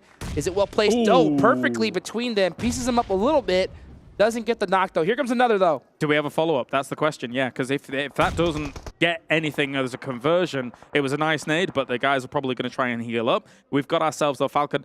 In terms of their triangle position, they were looking for off angles against Gladiators where they were sending it to. So maybe they can completely dismantle them. They're driving in, actually. Yeah, I think if they realize that it's only 2 players, especially with this circle, I think they really want to control this southern side of the zone. So if you're Team Falcons, I think right now you apply the pressure, turn up the heat, and take them out. Because if you play this way too passive, you're going to let them buy way too much time. Big kind of blind sprays into smokes here to try and just get a tag wherever they can. And already hit, so it has to go prone there for a second. Yeah, I don't like this. I'm glad TQ backed off because he needs the rest of his team with him. If he gets knocked, he's going to get thirsted, and that would be a huge mistake for the Falcons. He has a beautiful angle, but he needs his squad. I wonder what they are doing. Meanwhile, you got Axer way far in the back, still in the zone. Maybe possibly they're trying to defend against a team rotating on the side. Yeah, well, thankfully for them, they don't have to move too much just yet. So they can still prolong this out for a little bit, take it slow against them. Meku will go down. Likewise, Kitsune's gone as well here. Falcons cleanups Gladiators. And meanwhile, on the other side, Rejects trying to dislodge the Vampire problem. Very fortunate for Team Falcons to get that finish. And not to mention Kitsune running out of 5.56 right there at the end. That is going to bite them. Meanwhile, we're going to see Vampire give up their compound and start heading towards the center of the zone. They do notice that they're going to have to make some shots out of this vehicle because you can see Stone popping out now. This is a really tough angle. This is still outside of the circle, but I think they just wanted to avoid the vehicle explosion. Yeah, if this doesn't stalemate out, Vampire might get really desperate and try and send it over the road, which, by the way, they don't really have much information about, and then run straight into the jaws of Falcon. So you've got a choice. You can either try and win this gunfight quickly and then move in up against it and then try and take that lip underneath DRS, or big send without much info. Maybe with some buggies too, clear out the smokes. You got the buggy, you got the vehicle power. Meanwhile though, Jing does clutch it up with a DBS. Ravenclaw is knocked. They want to be able to support their player. They don't want to lose anybody right now. I'm surprised we're not seeing another vehicle drive up. Maybe they're just thinking it's too risky with that DBS. Oh, there was a nade there, and it will shut him down. So they take the calculated play on this one. Stay on this side of the road, get rid of the two that were there, and they should be able to recover as a four-man. But again, they're edge-heavy here, so they've still got a lot of work ahead of them. Oh, yes, they do. They are straight up on the edge of this circle, but they do get a few eliminations in the process. Still 9 teams remaining here. As we take a look at Twisted Minds, possibly trying to get a nade onto Yante. He knows exactly where he is. I think Easy's going to probably hit this eventually, though. And bear in mind, teams here that have been able to leapfrog ahead of Twisted Minds have had the opportunity to do so at the behest of Twisted Minds because they've had Alamo for so long. Not bad at all, but they need to get rid of these teams that have leapfrogged ahead of them. They should have shot at them as they came in, and I think that probably did occur, but they weren't successful to get rid of them, basically. That's one of the hardest things here at this stage is you have to decide, do we leave our compound and take these players out as fast as possible? And sometimes you're just so comfortable where you're at, where you just kind of want to survive for a little while longer. And I can't blame them, because if you go too early, you open up the chance of a team third-partying you. So Twisted Minds trying to play this very safe. Definitely. Stone looking towards Twisted Minds as they're trying to find themselves a little bit of a closer location towards the end of that circle. And the hard shifts continue in this one, Hot Jukes. That is rough for some of those teams in the south. Oh my gosh. Straight goes to the other side, and it's a huge zone shift for Alter Ego, a team that had to really work for it in Sandhawk, finally getting blessed here. Let's see how many eliminations they're going to total up before the end of this. Yep, same time. Let's take stock of things. He's winding it up, man. He's winding it up. What's he going to hit? As Falcon's driving around near STE, actually. They're going to try and get rid of them and clear their backs even further. They're doing a lot of this clearing their backs tactic, which could work out for them in the long run. That is something you definitely want to do. You want to make sure that there's nobody ahead of you. Action, very worried about that Molotov. He's going to pop out of his US here. Meanwhile, TQ doing a great job of just applying a ton of suppressive fire. They need to make this a bit more strong, this kind of push. I don't think they realize fully it's just 2 people. That's the thing. They might have had a little bit of information, but they're kind of cautious as to whether or not there might be other off angles in the distance here for Stalwart. Stalwart is definitely in a weakened state. Uh-oh. Stone. Dead eyes on the Falcon. They 1-2-3'd them. They waited. They said 1, 2, 3, pow. Make those shots. Got the knot on the tee. Very nice. Very nice indeed. Box is also taking some shots at Stalwart from that north side as well here. So all these teams kind of sandwiched between 2 absolute giants as Ravenclaw is going to pepper a few shots into Falcons. Ace is going to go down. Falcons here is getting shredded up because of Vampire eventually pushing over the road. Not to mention their hesitancy. They could have pushed on Stalwart, but like you mentioned, they could have thought that there was still a full squad there. They hesitated for a little bit, and now that off angle from Vampire is really biting them in the butt. Yeah, the slow roll over the road whilst Falcons was preoccupied with the north. If Falcons is looking to try and hold this down completely, they probably would have still had to try and go for a 2-2 split, still looking at the road, waiting for a team to come over, because they had very limited options, those teams on the other side of the road. I'll tell you what, though, this is a massive game for Vampire Esports as they've already racked up 8 eliminations here, and they are looking strong. They're not laying down, waiting for teams to come to them. They are pushing the action here and taking teams out one by one. All right, blowing up some of the vehicles now as well, making sure that your opponents can't do it themselves. As Twisted Minds here, still on this edge side. They haven't lost anybody else since Crypto's got himself 3 elims.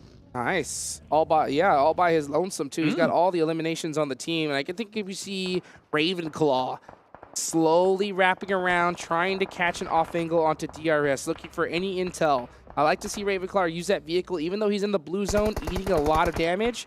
He's getting a ton of intel for his squad. Yeah, it's sneaky. to be able to go for that. He's trying his best because the thing that really does hurt you is the fact that you need intel of who's over the road. Are they trying to move over the road? Because they will appear in a moment's notice, especially if they're blitzing it in vehicles. So you've got to be really on the trigger to be able to deal with them. 100%. That intel could be huge. Maybe you realize that there's a full squad. Maybe you realize there's only one player and you send it. Any intel is good intel.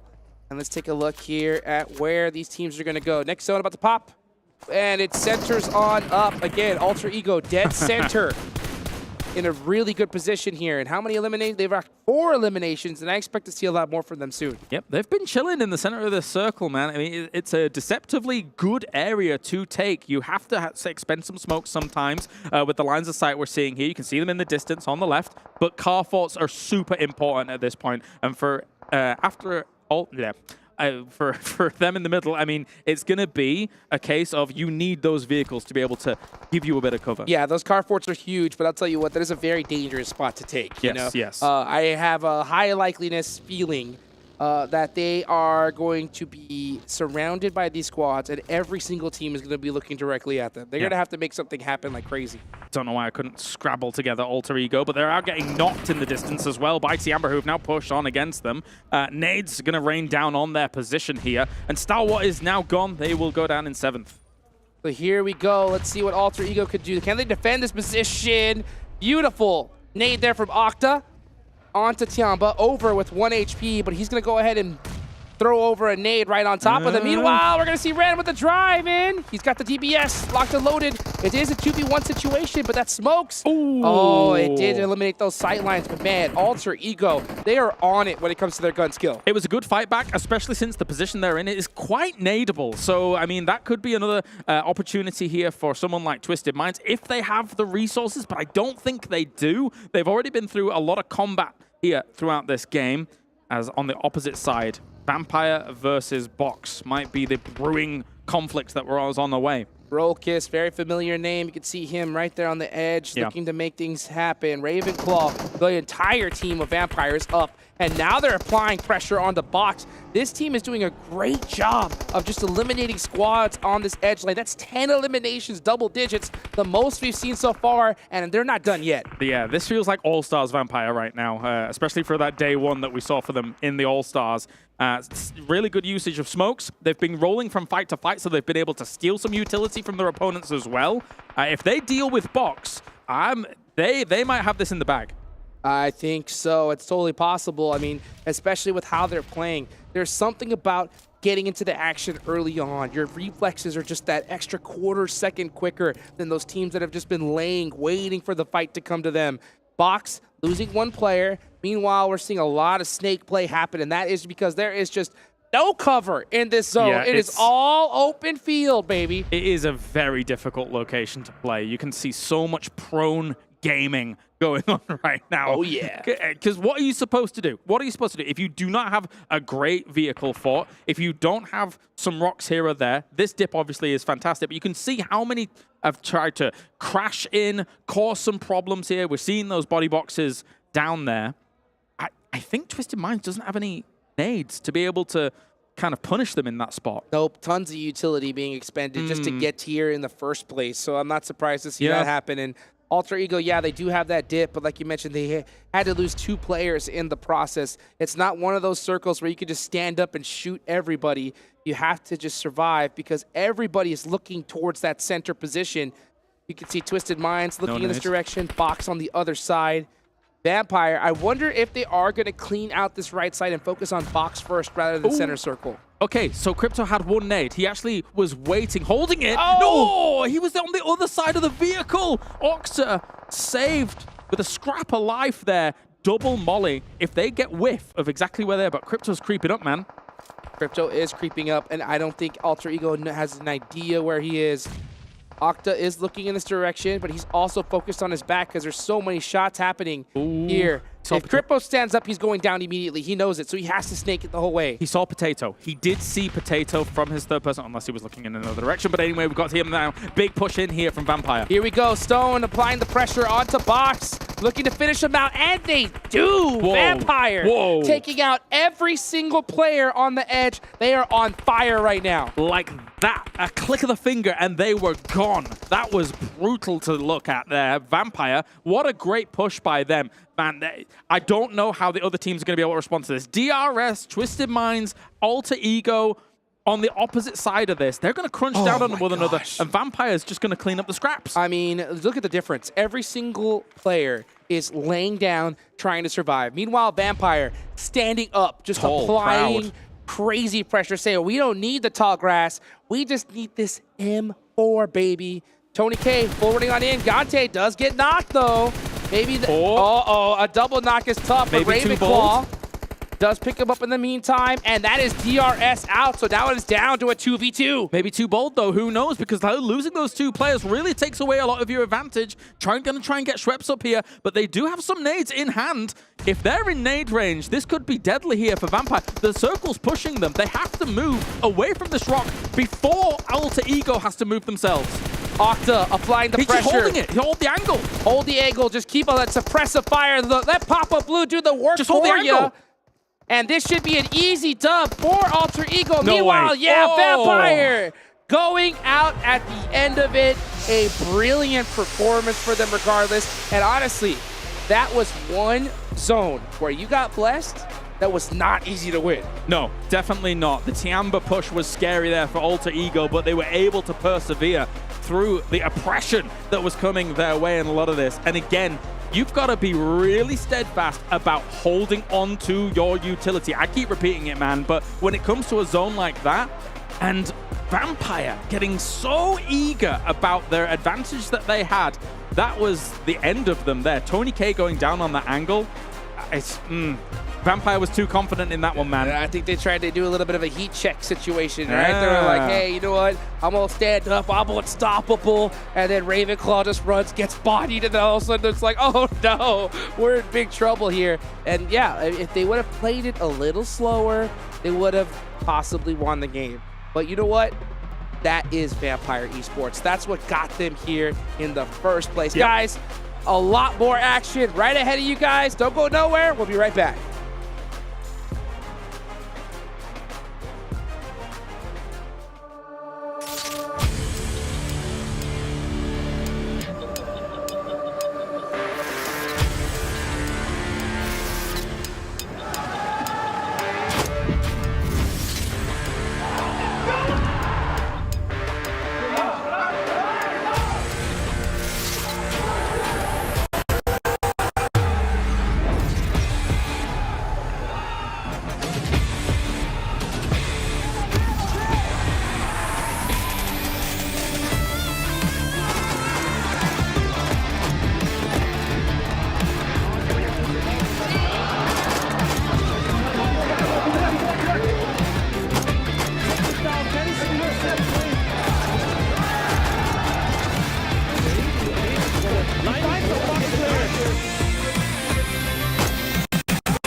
Well, they came close in the first match, but they closed things out in match 2. Alter Ego take home a chicken dinner, and again, a lot of points to boot. But there's some other teams out there we have to start to talk about here. Maxman and Several Worlds Gaming.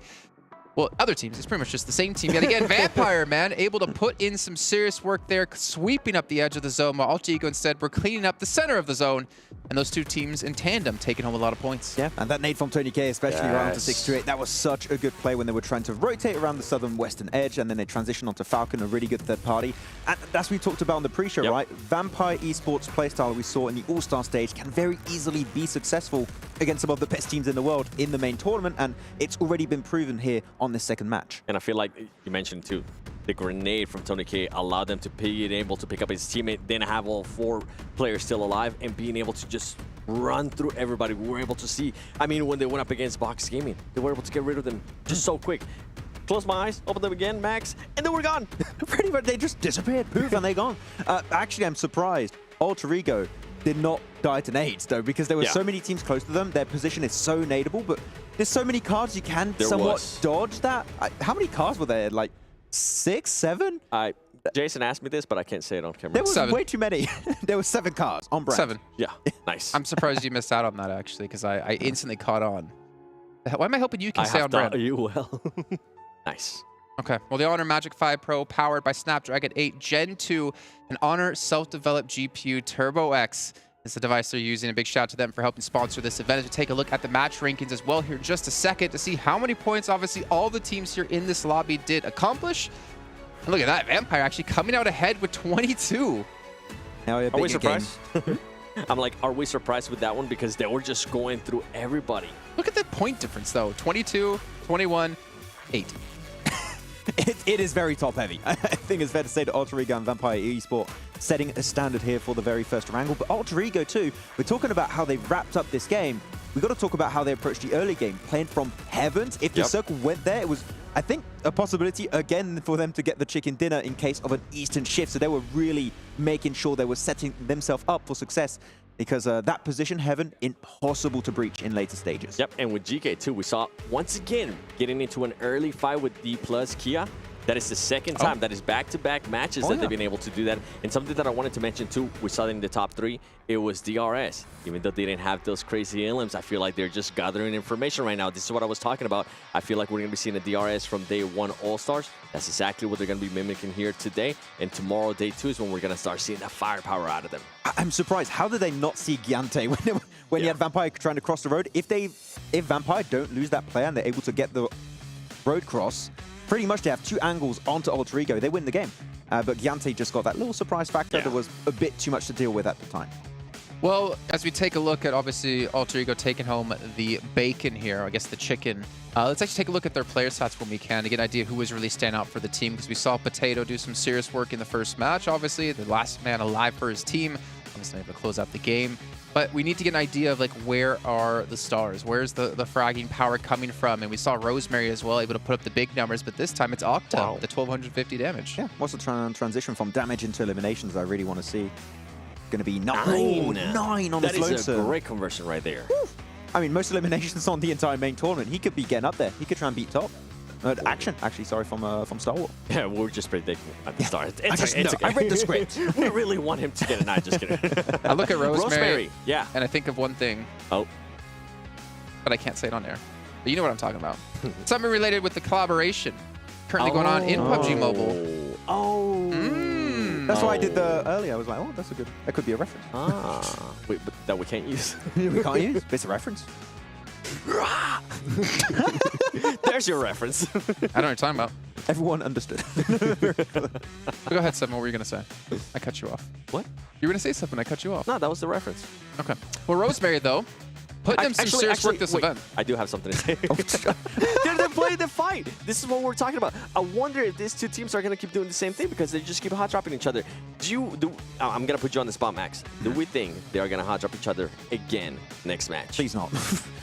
Please don't. Just don't do it. They got to concede at one point, right? Yeah. I mean, the thing is, right, you're already 2 games in. You've got 18 matches. 2 times they drop on one another. Game number 1 in Paradise Resort. DK, unfortunately, falter. Do not make it out of that fight, and it's 4 eliminations going the other way. Now DK win it. But the thing is, you're just, by doing so, eliminating your average you can get, and you're just staying at the low end of the rankings. Something to keep in mind is, though, between those 2 hot drops, the team that won was able to keep all their 4 players alive. So that leads me to believe that they are probably going to hot drop each other again. And then after that one, they're more than likely going to end up conceding. It's a head-to-head on the day, by the way, between these 2 teams. Okay, all 3 right. damage difference. I mean, that's crazy. That's pretty much identical. Same with the limbs. Let me guess the heals. It's going to be probably the exact same, too. About 100 healing range, something like that. I mean, they didn't have time to heal. Over and under. Oh, no, a little bit different. Okay. That's not bad. Yeah, but stop fighting. So, yeah, please. Somebody's got to concede. Stop it. Stop it, Max. We've seen already 2 teams being able to concede a spot, and that is going to be G Gladiators. They actually decided to go with Severny, which was the big question mark for me, because we saw the playing path being towards the north. I was like, okay, is it going to be? Are we going to be getting into an ego fight here? And they went Severny. They did drop Severny, and Menzexis was there, if you think back to the All-Star stage, and then they lost a player to Menzexis. So I don't think it's too different, but it's nice to see they have like 3 different drop zones on Erangel, right? Like near Ferry Pier, George, and then obviously Severity. But yeah, having multiple locations can definitely help out. But unfortunately for them, it didn't work out in the end. But one team it did work out for is Vampires. We'll dive yet again into their player stats and see if Tony K is doing it yet again. Oh, pretty close in damage between him, Schweppes, and Stone though. That is crazy. Yeah, and Ravenclaw once again getting those angles, trying to set up the team with some strong information game, trying to scout that intel. But Look at Stone. Man, Stone and Octa really just standing out heavily in this game here. 7 very clearly, and yeah, but that sweeping edge play style has been working Where's so your boy well. Action? Yeah, my boy Action. Not there right now, but he'll come eventually. He was so proud to see Stalwart in the first game. Yeah. Well, there'll be more. There'll be more. Yeah. He was like, we're going to tap. He's like, no, leave my boys alone. Please, let them win. No. Are you wearing the jersey under? We'll have to see later. Maybe I do. Okay. You're Max, you realize you're doing something that can only like hurt you because either you have to prove it or you don't prove it. I'm not going to prove it. I never intended to. I actually stole it from his luggage. But what about a head-to-head between our top 2 teams, which actually should be our top 2 teams if I think about it, with Vampire and LG. Actually, no, Stalwart. Maybe Vampire is not top 2 just yet, but our stats overall here, and surprisingly enough, Vampire actually 2900 damage. Which is interesting, right? Because Alter Ego, with the position that they had in this last Erangel, being on Heaven, the way they were able to actually position themselves was so impressive to me that I'm actually surprised that they don't have a lot more damage than that. But 11 Illims. Wow, 1700 healing though. I mean, that kind of tells the tale of like how they played it out, right? The Alter Ego center and Vampire sweeping the edges. They were tanking really hard. But Alter Ego, I mean, I understand why they were not doing as much damage and getting as many eliminations as a Vampire Esport. They were actively sweeping the edges because they were in Heaven, then in a dip. They can't be seeking out eliminations too often because you're also going to be using your resources, right? That utility, bullets, and you can't loot it up, so you just got to hold on to those resources because if you use too much of it, you're just out and you just can't fight anymore. Jason, you were right. Do I have a what? You were right. I was right. Of course I'm right. I'm always right. What am I right about? Yeah, the top 2 teams. Alter Ego in first place at 37. Vampire Esports at 28 in second. Stalwart at 22 here in third place. They did have a rough start. They lost a player to Agon XI8. No, sorry, it was Secret. No, Secret. Where did that come from? Infinity IQ. I'll get there eventually. The funny thing was, Infinity IQ had a player run over in the initial make, and then the remake, Stalwart lose a player to the run over, and it was done by Infinity. Looking down the list, Reject, only 2 points. You know, I'm hyped for Japanese teams, but unfortunately, we're not really seeing it here. Yeah, we got some big names on Reject too, but unfortunately, when it comes to international events, it's... I'm getting PMGC flashbacks. PMGC flashbacks. With Reject not being able to perform, right? I mean, the first 2 games, yeah. I mean, it's just 2 games, right? We're going to say that always on the first day. It's just 3, it's just 4, but there's not for Alpha7. Yeah, there's not been a good trend of Reject doing well on global international events. Yeah, so we need to see them prove themselves if we want to start hyping them up. For Alpha7, that was their marker, right? We're giving them 2 matches. After this match, they need to start performing. If they even want to get a chance at winning. Yeah, I mean, it was. We were talking about it earlier. I feel like 2 games is good enough for them because they already been playing. They had a bunch of excuses for All-Star. Now it's time to show up.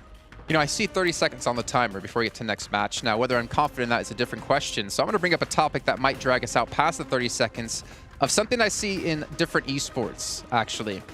It's about a team playing down to the lobby's level or the other team's level, or rising up to playing to a different level, rising to another team's level, or setting the pace. And right now, I actually wonder, for the 2 teams coming in from PEL, are they playing down to the lobby? Because they seem to be struggling so far that I did not expect. I think they're having to readjust. Yeah, I mean, Tiamba is doing some very desperate plays. They're very reactive instead of being proactive. I want to see Tiamba, more specifically, be proactive and trying to set up some game-winning plays a little bit earlier, if possible.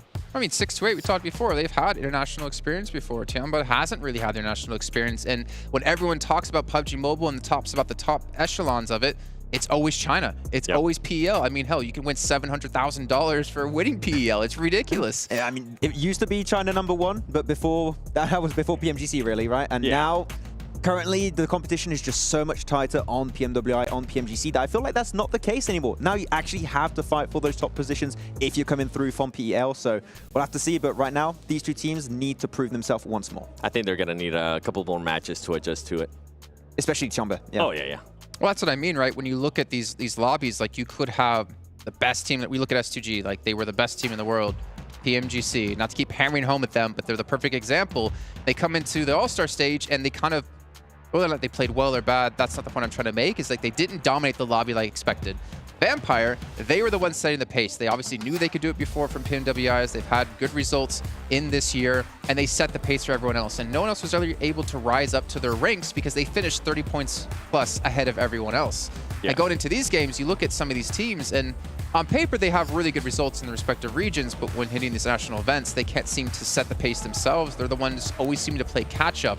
And right now, like Vampire is one of those teams who's just showing everyone what to catch up to. One of those teams. You mentioned that so perfect too, that right away I thought of Alpha7, a team that's not being able to set the pace like we're used to being able to see. Yeah, they always set the pace. I mean, even in America, we're like, okay, Alpha7 is just going to run through everybody. Right now, that's not the case. I mean, you have even teams like in Europe, right? You're going to have the side of Flux more specifically. There's the one setting the pace, and teams need to adapt to the very aggressive playstyle of Turkey and just the entire region as a whole, except S2G that's having a rough time. But yeah, you have to adapt to the teams that are currently at the top, that are setting the pace. Vampire is one of those teams as of right now. I mean, Reject is another perfect example. They like pretty much dominated their region. They had almost like 100 and some odd points ahead of everyone else that could have contended for this position. They come in here, last place. They're used to setting the pace, they're used to controlling, dominating their own region, but you take them into national events, and that's where they have to, I think, grow a completely, entirely different skill set to be able to play at this level. It's not necessarily about you can dominate, it's about like, can you adapt? Can you play from behind? Can you play when these teams are at such a higher level than you're used to? The bigger question mark, and you said that too, is can they adapt? How fast can they actually adapt? Because you don't want to be adapting on day 3, which sometimes we do end up seeing, and we're like, oh man, it would have been great if this happened like early day 2 and not here at on the final match of day 3. I feel like that always tends to happen, and for Reject, I don't think they're actually able to adapt in time, at least based on previous international events. For them, I feel like the South Korean team, the Japanese teams are mostly renowned for their strong macro play. They're really good at understanding the map, what POIs are going to be of interest in every specific scenario. I feel like their gunplay is lacking when it comes to these big events. So I feel like if you're taking a 4-on-4 and you have your Reject or like other Japanese teams, they tend to struggle a bit more. And macro you can modify pretty easily, I would say, on these big events. But gunplay, that's a long-term investment you need to work on, and it might be too long. They run into this caveman teams where they're like, I smash, and they just power through them. I mean, pretty much, that could be it, yeah. It actually kind of worries me if we're talking about just the raw mechanical skill that they can win based off macro play. But as we know, with the change point system, with it not being 15 or even 20 points for chicken dinner, thinking back real far, you have to have everything to be able to be the best team. You have to have the gunplay, you have to have the macro. And you would feel like the gunplay is actually probably one of the easier parts, or at least I would assume, because you can go train that really easily. Macro, you have to experience a lot of matches to figure out what to do right and what to do wrong. And well, we're going to do something right. We're going to head over to our commentators with Hot Jukes and Klaris to take us in to our second Ergo of the day, match 3. That's right. That's right. Here we go into match number 3. Heading it straight into Erangel. Man, this playing path looks familiar. It does, doesn't it? And so all these teams, we're going to see if there's any adjustments, though. That's what my eyes are on here, Hot Jukes. What happens over by Rozhok? I think Dplus KIA, I think that they're smart players. I think they bail from what we saw at the start of the previous one. What do you think? I think so, too. You want to avoid all hot drops possible. I mean, especially if you are Dplus KIA. So trying to go for that vehicle, definitely don't think that's going to be the play. But I'd be interested to see if they decide to do the same. It looks like they are looking to stretch a little bit further south. Not surprised in the slightest here. They'll have themselves some room potentially. But meanwhile, players are already down, man. Jeez, Box was down super fast here. Got themselves some vehicles below Yaz and going to be taking them on in. So very, very quick to all of it. But look, a GK might be trying to push on this. Let's see if they're going to. No, not going to happen. Yeah, Box is going to go ahead, get in their vehicles, head on over to Yaznaya. Ooh. Oh, boy! Look at that circle. Yeah, now this is an interesting one because whilst we see all these teams drop down, there is the potential, a small potential, but a potential that military could still be included here. There's so much water that it does accelerate the game pace a little bit. So most teams will commit to the mainland, but Vampire knocked. Where are you knocked? Yeah, that's going to be in Crates in South George. So Vampire having one of their players get knocked could be by either Alpha7 or by Flux. We'll find out here in a little bit. maybe we might even see that deadly Primorsk water circle. Oh, man. No. Come on. Oh, bring it down. Oh, jeez. Bring it all the way down to the south. It's been a while since I've seen it. It's scary. Talk about competitive, baby. That's what we want to see. Hey, you know what? I took a swim in the pool this morning. So you did? I think I would like to see some players possibly do the same. Schweppes is knocked, but you can see Stoned got that buggy. He's going to go ahead and take it right on over to him. Oh, he was trying to get that. He was trying to get the vehicle for himself. Yeah. So that is why he got knocked in the process. Solus, I think, is out of ammunition. Yeah, and I also think he was working with just a red dot, so Schweppes is kind of far away for that shot to be perfectly lined up. So understandable that he won't be able to get the full confirm on that one, as we do have them still kind of posturing for the moment. I think ultimately, Solus with that M16 was just, okay, right, okay, I'll bail on the shots, I'll look for a better scope, and maybe I can actually get something going, but by that time it's too late. Yeah, I think he was just very happy with just getting the knock and delaying their loot time, just disrupting Vampire just a little bit. Plus, what that also does is it makes Vampire so much more paranoid going for that vehicle. So, I mean, just any kind of mining games that you can play at this stage, you're happy with. Fireflux said, you know what, I'm not going to get the confirm. Let me just get back to looting and move on from there. Definitely so. 2023, the PMWI crate is available from July the 15th to August the 15th as well. And also you can check out the Esports Center for much more that is going on currently. So make sure to do that. But, you know, as we take a look at stock at the game here, Stalwart back down where they go. They've got Novo to themselves. There's just a little part of me that I feel like some teams might still stay on military. It's such a low chance that the circle would go there. But, you know, maybe some teams linger. Maybe.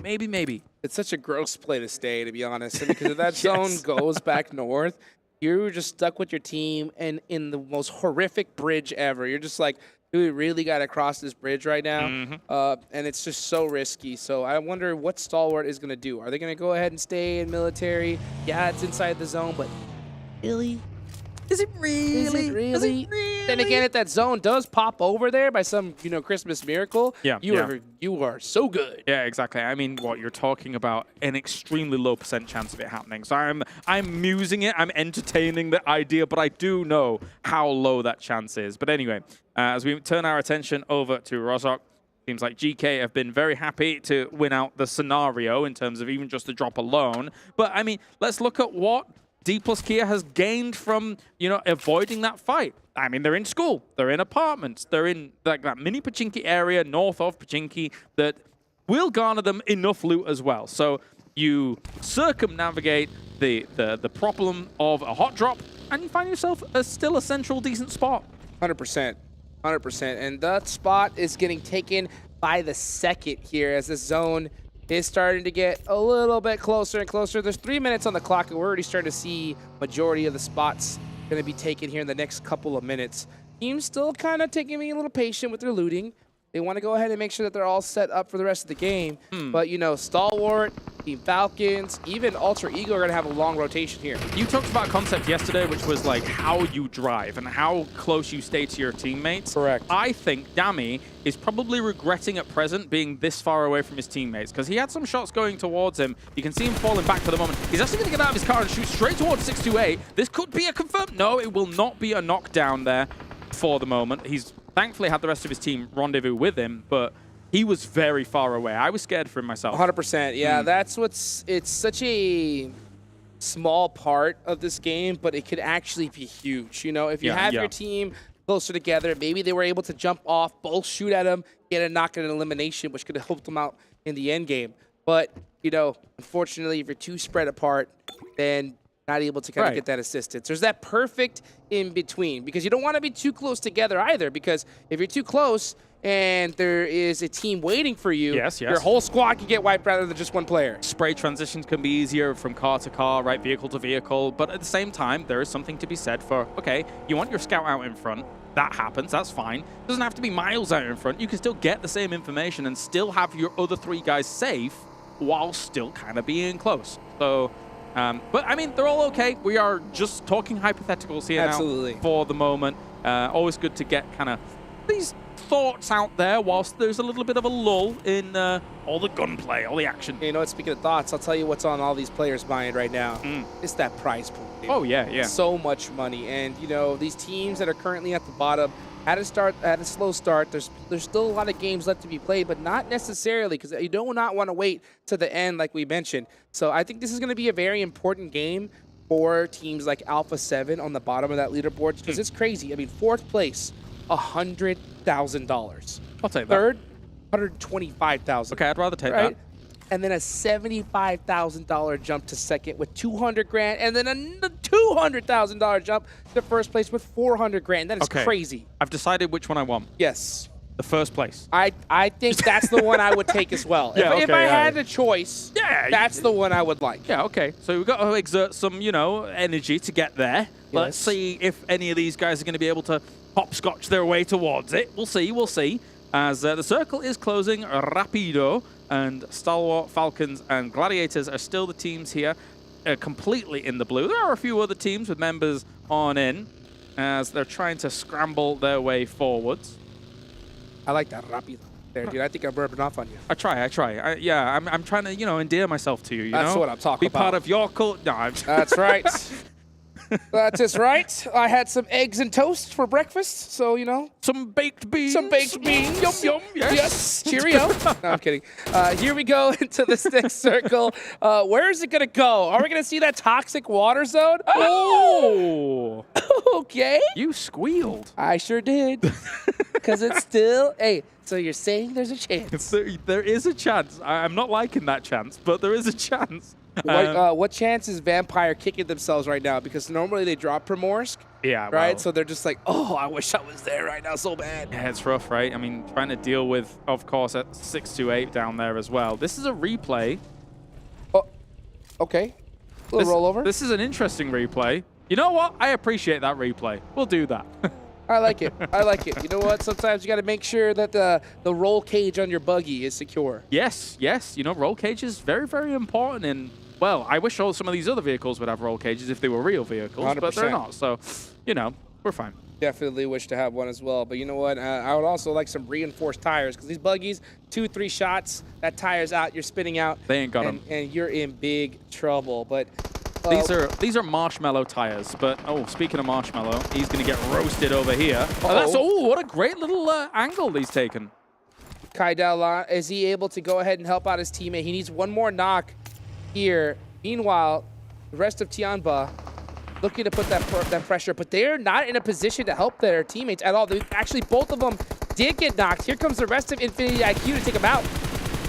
Let's go for the spray. Great shots. Very, very nice indeed here as Jianyu moving up to try and reinforce this position. But here comes the buggy. He actually evades it and also evaded the nade. Is he going to be able to get this? No, he will not. Bensu coming on in. Tianba out in 16th. And it does give rise to the idea of, they were saying it on the desk, so far, it's only a few games in, but the PEL team's not exactly had the easiest of times. We'll turn our attention to 628 to see if they can do something in a circle like this, because it is good for them. That was so gross. Oh my goodness. I mean, we almost saw one of the members from Infinity IQ get naded by his teammates. Almost. Yeah, he just barely avoided it with that buggy. That would have been honestly nuts. Let's take a look here at 628. Oh, wow. It's going to take out Duello there from Reject Tokyo. Man, they have just been losing players early on all day today. And defending their home. I mean, they've walked into the Dragon's Den here when it comes to this. 628, they will defend it quite heavily. And also, they're taking those decent off angles on the hill that overlooks Primorsk, so that you have an opportunity here to be able to provide some strong cover fire, as long as the other members of 628 stay on, this side of Primorsk to get things going. Yeah, 628's definitely going to have an advantage here. I mean, since this is a drop location, they're going to have that little extra edge of just knowing all the extra little cheeky off angles. They know this place like the back of their hand. Yep. They've looted it so many times. So they're looking to find that here. Let's see where this next zone does go. I want to see another hard shift. Come on.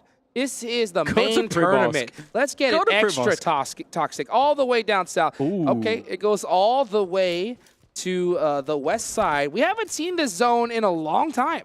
Yep, there's some compounds alongside that that beach on the far west side that actually sometimes, I mean, if we keep getting hard shifts, would actually be quite valuable. At the same time, though, the woods and the farmhouse still in play. I think maybe, if I'm correct, looking at this map, it's hard to tell. Fireflux might have taken up that position that I'm talking about. Looks like they are just over that ridge. That's quite strong as well, so we'll see if they can convert from there. Lighthouse still in play as well. Alpha7 holding the beach side of things. Meanwhile, look at 628 looking to do something similar and take some of this high ground.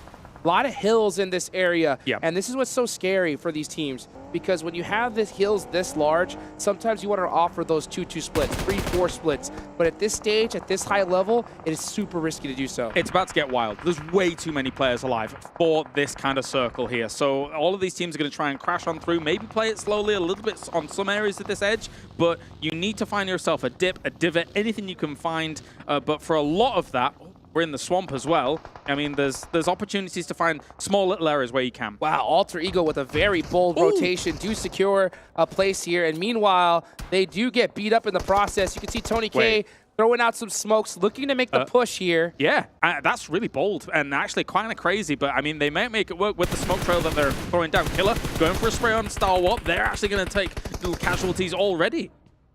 Trying to hold that rooftop position and get those angles. He's going to go down to Icy. And that's going to make things that much more difficult for them. Stalwart doing a great job. Trades back, going back and forth between Stalwart and DRS. Delta looking to hit this nade. He really needs to. It looks good. It does look good. Made in the bank on a silver platter. He misses it. Can he thread it through the door? He thought they were in the shack. If they were in the shack, that hits, but they were behind it slightly. So they were playing with their opponent's expectations as to whether or not it was going to be good. DRS falling for the trap. Oh, he sees him. Dead to rights. Yeah, speaking of trap, I mean, just falling straight into it. Delta, can he get the 1v2? One more shot. Jump shot there from Stalwart. Does it hit? And Delta going to go ahead and use that broken wall to get a first aid off. So DRS Gaming absolutely crushing Stalwart Esports. Delta's played this fight really well, and Action's the off angle that just doesn't really have an angle on this from the long woods. So they've been kind of separated quite heavily in this fight. DRS has done a pretty good job of it. Icy's still here. Let me ask you the question, right? If you're DRS here, do you push and try to get that extra elimination on Icy, or do you cut your losses and try to get into this next circle? I think if you try and get into this next circle, you open yourself up to Action very quickly on the angles. So I think you probably have to finish this off and probably leave Action to his lonesome and then move. All right, well, we'll see what Carrillo's going to do. And I'll tell you what, he's going over with some nice runovers onto Reject Tokyo, which have had a really rough start here in this tournament. So far, holding up the goose egg. It's just Sara left, and he is wishing his team was holding the shack with him, which would have been a really good spot in this zone. But unfortunately, all his team is out of there, and I'm surprised to see him actually even leaving that shack. Yep, gonna try for it as we see DRS here actually being blasted by Icy. Icy is able to deal with this so heavily. They tried to leave, as you posed the question, but you can't leave when you're leaving people on off angles, leaving behind. They will just kind of cause you absolute devastation, and Icy was able to do so. This is exactly why we talked about it a little earlier, right? If they would have just pushed, took out Icy, got the elimination, they would have had a clear push inside. But instead, they prioritized rotation, and now they're paying for it big time. They lost pretty much everybody. Action has a spot in the circle as well. Icy could maybe send to it. Depends if he has a vehicle. But anyway, we're seeing Infinity IQ trying to dislodge the position of Gladiators. A lot of nades going forward. That one's way off the mark. They don't have full information, clearly, with a throw like that. DRS is gone. Oh, DRS eliminated. So a mistake coming out from them. Hopefully they're able to fix that in a future match. You know, every time I see these nades, I start thinking about what you talked about earlier, right? How important it is. Them. Yes, to hold on to them for that late game. Those blind nades just, oh man, they come to really bite you in the end. They can. They really can. Maybe he had some different information earlier and then trying for it, but as we look back, you can see a great play by Delta coming in. You can see on the minimap in the top right as well just how far Action was. He's trying to hit some shots against this wall, but when there's only so many small spots in the wall to try and hit that shot and your opponent's bouncing around with a DBS against a close-range opponent, it's hard to hit them. Yeah, and that's what really separates, I think, these insane top players versus great players, right? The ability to find that beautiful off angle that's able to support your teammate no matter what. Sometimes you can find a decent one, but if they're behind a broken wall like that, there's not really anything you can do. So, yeah, I think that he maybe figured that he had his teammate covered. but wasn't able to do so. So that's kind of tough. Let's see where this next zone's going to go, though. 1 minute left on the clock. We got a little bit of a standstill. This is the calm before the storm. Oh, yeah, definitely is. Icy's trying to thread the needle all the way through GK to get to action. And it looks like he's going to be successful with it. He got quite far. And shots going to be coming in, though, from Meku against Box. They still need to have a little bit of a movement themselves and actually get rid of Box before they can really make a meal of this. And let's see what Box is planning to do. They are holding the north side of that circle. They do have that entire road up ahead of them, a lot of different checkpoints that they can go to in order to do that, but they got to leapfrog. They got to cover each other and push little by little. Meanwhile, you got Gladiators, Kitsune on the other side of the north here with the rest of his team. Buggy's on fire.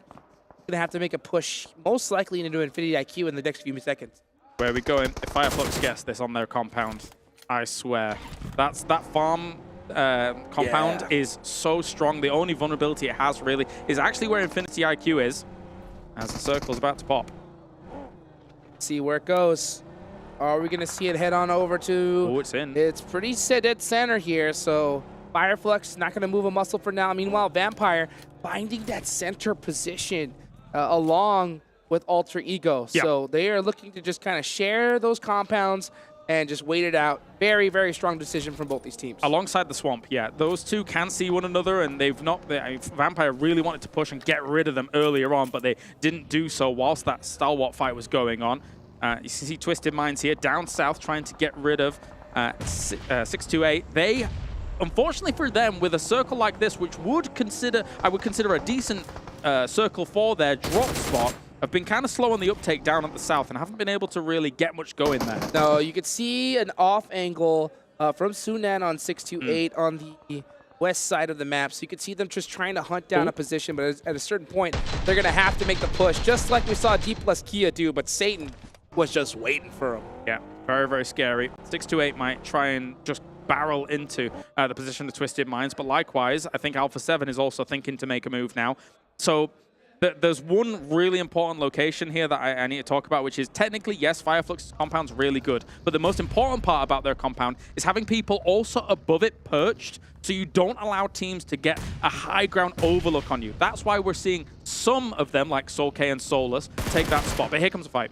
Here comes a battle here as we're starting to see 628 desperately trying to find a position in the zone. They're going to have to do it the hard way. They're going to have to push up onto Twisted Mind. Here we go, Esteez. I think he accidentally ran into that tree, but was able to get away for the time being. He did get a lot of information for his team. I think they realized that Twisted Mind is hurt, so I'm not surprised if we see them push this. Yep, here they come. Goes for an 8. Both teams charging it up. Good to go. He was already able to hit a little bit on them. And at the same time, trying their best here is Gladiators against Box. It's a very slow fight down towards the bottom. Rejects goes down, though. Yeah, Reject Tokyo eliminated. That's still 12 teams remaining. We transfer on over to this battle. We're going to watch Box Gaming throw some smokes here. Getting prepared for a push that we'll see probably in the next 3 or 4 minutes. I'm really interested to see this fight, though. Here we go.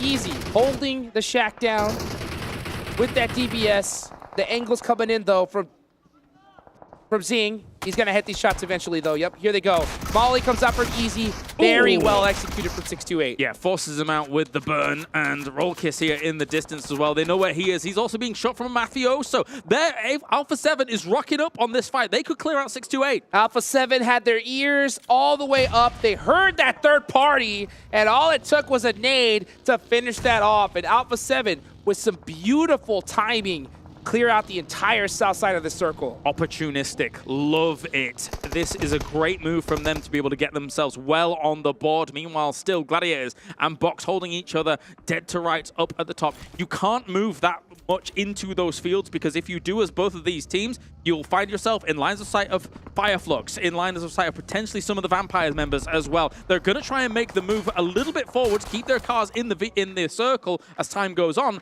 But it's a ticking time bomb. I don't know how they solve this without opening themselves up to a lot of the lobby. You have to make a commitment at a certain point. I think they have to just go ahead and go over that hill with that UAS and commit on Gladiators. But at the same time, I think they want to see some teams go out first to possibly secure themselves at least a couple of placement points. Next 2 teams to go out, Kalaris, goose egg in placement points. Rough. rough stuff here. GK looking over towards Falcon as well. Gets the pixels of just ahead bobbing about. Goes for some shots, doesn't quite hit things, but Falcon has got some fear in him here. Falcons looking to... Big commit. Yes, huge commitment here from GK. They're going to be making that full send on into this next circle. Most likely looking to push the Falcons. Meanwhile, Vampire up onto Box, battling it out as Box tried to make that send. They lose a couple players with that blind rotation. Yeah, it's a bold move, Cotton, and it's not really going to work out for a Box. I mean, they go ahead of Gladiators, hoping that this little lip is going to work out for them, but they were completely shut down. And again, it was Vampires that actually were able to get some of those winning shots on them, as GK once again spraying violently at Falcons. One team has to come in from this angle. Which one's it going to be? Ragnar just doing some blind shots through the smoke and does connect, and I believe that is Team Falcons out of there. GK, some great shots coming in here, just understanding there's only a few spots that their opponents could be in. Not only ransack that, but here comes Gladiators as well, trying to ransack the position of Fireflux, and they're gone as fast as they enter.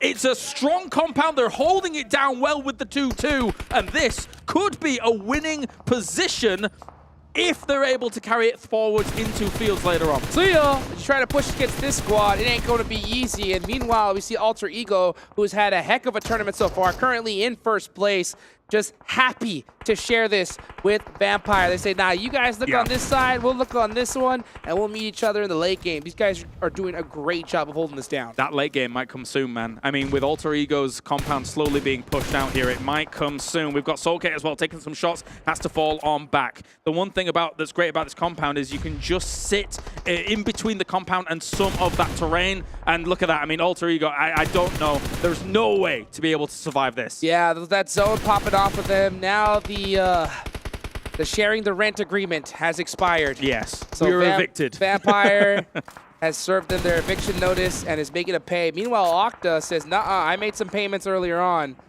I want a piece of this action. He's gonna throw some smokes, looking to press up here. He's come back to pick up some of his belongings. Yes, he is. That's right. Yes, he has. He says, I left some stuff here. You have to let me back in. Rosemary saying the same thing, saying, nah, we were roommates. Come on. This is going far. Give us the keys. Give us the keys. But Vampire, cease and desist delivered. And there may be a cease and desist from Soulcate for a second. No, he's not going to take those shots. Ducks on behind. Rosemary's not willing to take the shot, the long-range shot from across. Probably could have finished him, to be honest, or at least knocked him, I should say. Yeah. But Solus still trying to hold this lip. As I say, this is the one vulnerability that this compound has. They don't have anybody on that side. They're going to be very concerned about how Alpha7 is moving. Are they going to move hard west into them is the question. Oh, Octa getting one. Meanwhile, Schweppes is right there at the tree. He does have a couple of nades. A beautiful Molotov comes out quick. That forces Octa to come out. And Schweppes serves the notice to Alter Ego as they're looking to possibly pass them up on the leaderboards. The final notice. That's right. Get on out of there. Get out of here. And for now, we have Vampire, one knocked. They're going to have to try and move into the field south of them. There is a lip in terms of actually going for this, but GK moving up. That's very bold. Flying on down the hill. And here comes GK with a full send. Meanwhile, Tony K looking to pick up some players in the action. Meanwhile, Action is holding down the shack, saying, nuh-uh, this is my place. This is my shack. He's insane. He's insane. The S12K was doing a lot of work. Then he actually saw the feet as he came out of the shack. He knows he's there. He's charging up an aid. If he gets this. Low toss? If he gets this. Ooh. Oh, he moved. Oh! Pieces him up. Pieces him up. Oh, so close. Satan barely getting the better of him, but all his entire squad gone just like that. Unbelievably close. You've got to be careful of those shotguns when you're going into a shack like that. Meanwhile, Lutz is going to pepper the position of Alpha7, who did not go west. It's going to end up folding down to a Fireflux versus Vampire standoff here. Lutz with a beautiful off angle. I mean, this guy has the spot. Meanwhile, Alpha7 just stuck with their car wall. Oh, Solus looking for some toes. Okay. All eyes are on Alpha7. They're getting picked apart. Yep, and just like that, they're gone. And it was Vampire that shut it down. Already, Vampire seized the initiative. They moved up and took 2 hay bale locations against Fireflux, who have not seized any opportunity to try and get out of this compound. You can spray into these hay bales all you want, but if you get pushed by the blue here and Vampire survives behind those hay bales, it is going to be difficult for Fireflux to find a spot to claim that as their own in these fields. Vampire very focused right now on taking this last player from GK Esports, Satan, holding the shack. That smoke is just there to blind them from throwing nades into those windows. He's going to go ahead and get out of that shack. A great play because he knows that utility is most likely coming his way. So Vampire, 2-2 split right now. Yep. Two players focused on Fireflux. Meanwhile, one focused on GK right behind him. Exactly. You have to keep an eye on him. And Fireflux is going to move down with vehicles, use some of these smokes as well now to try and find themselves a spot. That looks like they're doing it successfully so far. Satan being in that spot makes it a little bit easier for Fireflux to make this move because they just don't have as many eyes on the Fireflux rotate. Oh my gosh, that rotation from Fireflux makes things that much more difficult because now you have to focus on them instead of Satan from GK. So they are within nade range. Here comes Soul-K. Throw in some util. He's got 3 nades and a Molotov to his name, so plenty of utility. Meanwhile, Satan left the shack. Where did he go? He's a magician. He's out of there. Look at him. Crawling along. Sneaky snake. Sneaky snake. He snuck out. He threw down that, almost like a ninja, throwing down that smoke and just ejected out of there. I will say there's a slight curve on this field that allowed Fireflux to get out of there a little bit more unscathed than I thought they were going to. So that has helped them considerably. Nice nade to open things up. Soul-K with a huge nade. That was an eviction notice. Here it comes to one more. Right onto Schweppes. Schweppes down barely to 20% HP. You know he's got to have another. Oh, no. Oh, the beautiful anger from Soul-K. Oh. Now it's down to 2 players left from Vampire. They fanned out fantastically in this field, and they are not giving them a second's notice as another nade will come in, finishing them off here from Ketch. Going to be wildly spraying towards that, but it's not going to work on out here. Ravenclaw goes down as well. Fireflux is all over this one. Tony K going down. That is Fireflux clutching up the win. Beautifully done for them. What a way to finish. I mean, Vampire Esports racking up a whole lot of eliminations, and not to mention Satan securing such a high placement. Those are some solid points for his team. Definitely, definitely. Circle 2-3. I'm talking about Fireflux and that compound. That farm compound is extremely powerful in this location. They were able to defend it well, making sure teams were coming from the west to try and encroach on their territory, and then towards the east, there's nothing. You just able to finish it up here, Hot Jukes. Yes, beautifully done indeed, guys. What a match. 3 more matches left to go today. Don't go nowhere. We'll be right back.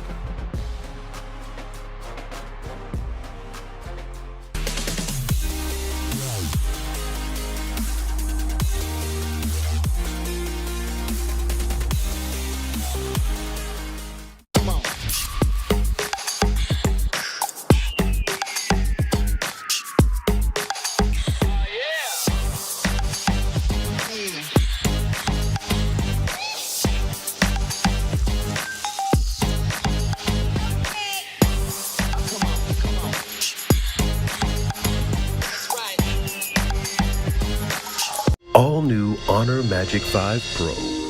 Freeze even fleeting emotions in just milliseconds. Take marvelous night shots with lightning-fast exposure. The display reveals more details in bright areas with an astonishingly long battery life that just keeps going. The latest flagship chipset brings you exceptional performance. Unleash the power of magic. Honor Magic 5 Pro.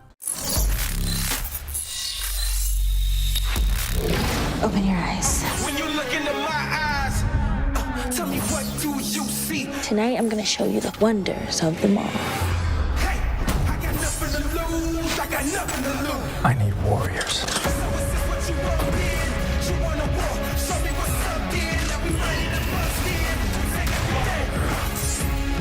Take everything, leave them with nothing.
Champions on my side, drawing the front line.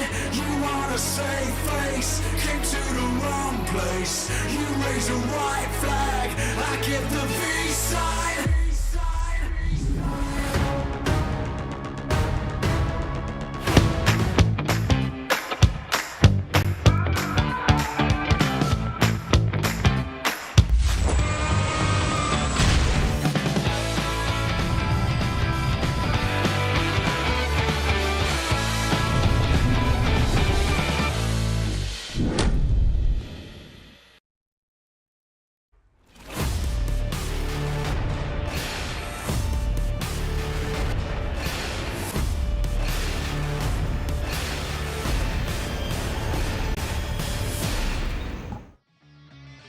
Let's go Fire Flux as they take themselves a victory here in our third match of the day, but that does mean we have 3 more to go. But before we can get into this one, I got to give a big shout out here to one of our sponsors, Honor Magic 5 Pro, powered by Snapdragon 8 Gen 2 and Honor self-developed GPU Turbo X.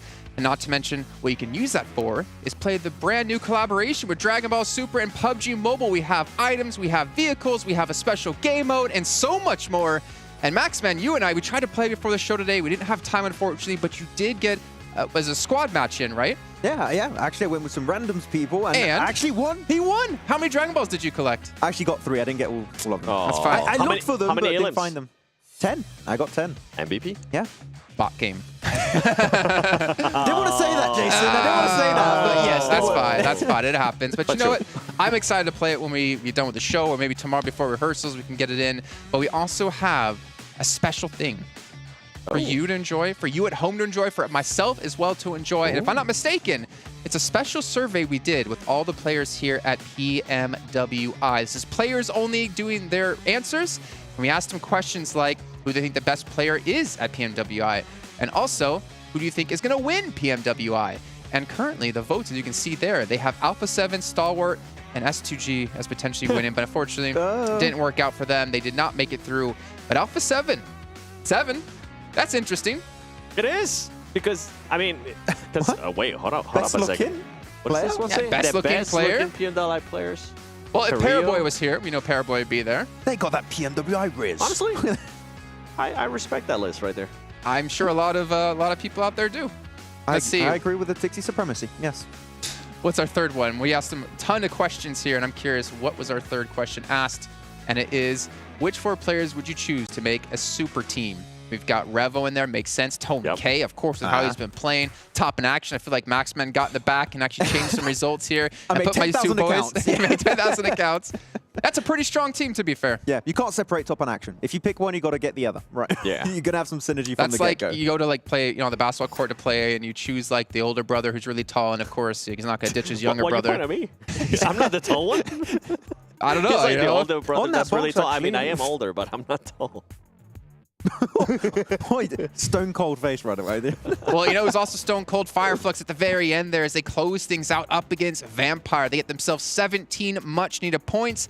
But Vampire starting to run away with this one yet again. 19 points for themselves, and GK, I'm going to point out, they had 5 points going into this match. They over triple it, getting 17. And they eliminated another teammate, Jason. Oh, they did. Yeah. We have been keeping a track record here, Maxman. Who's that team?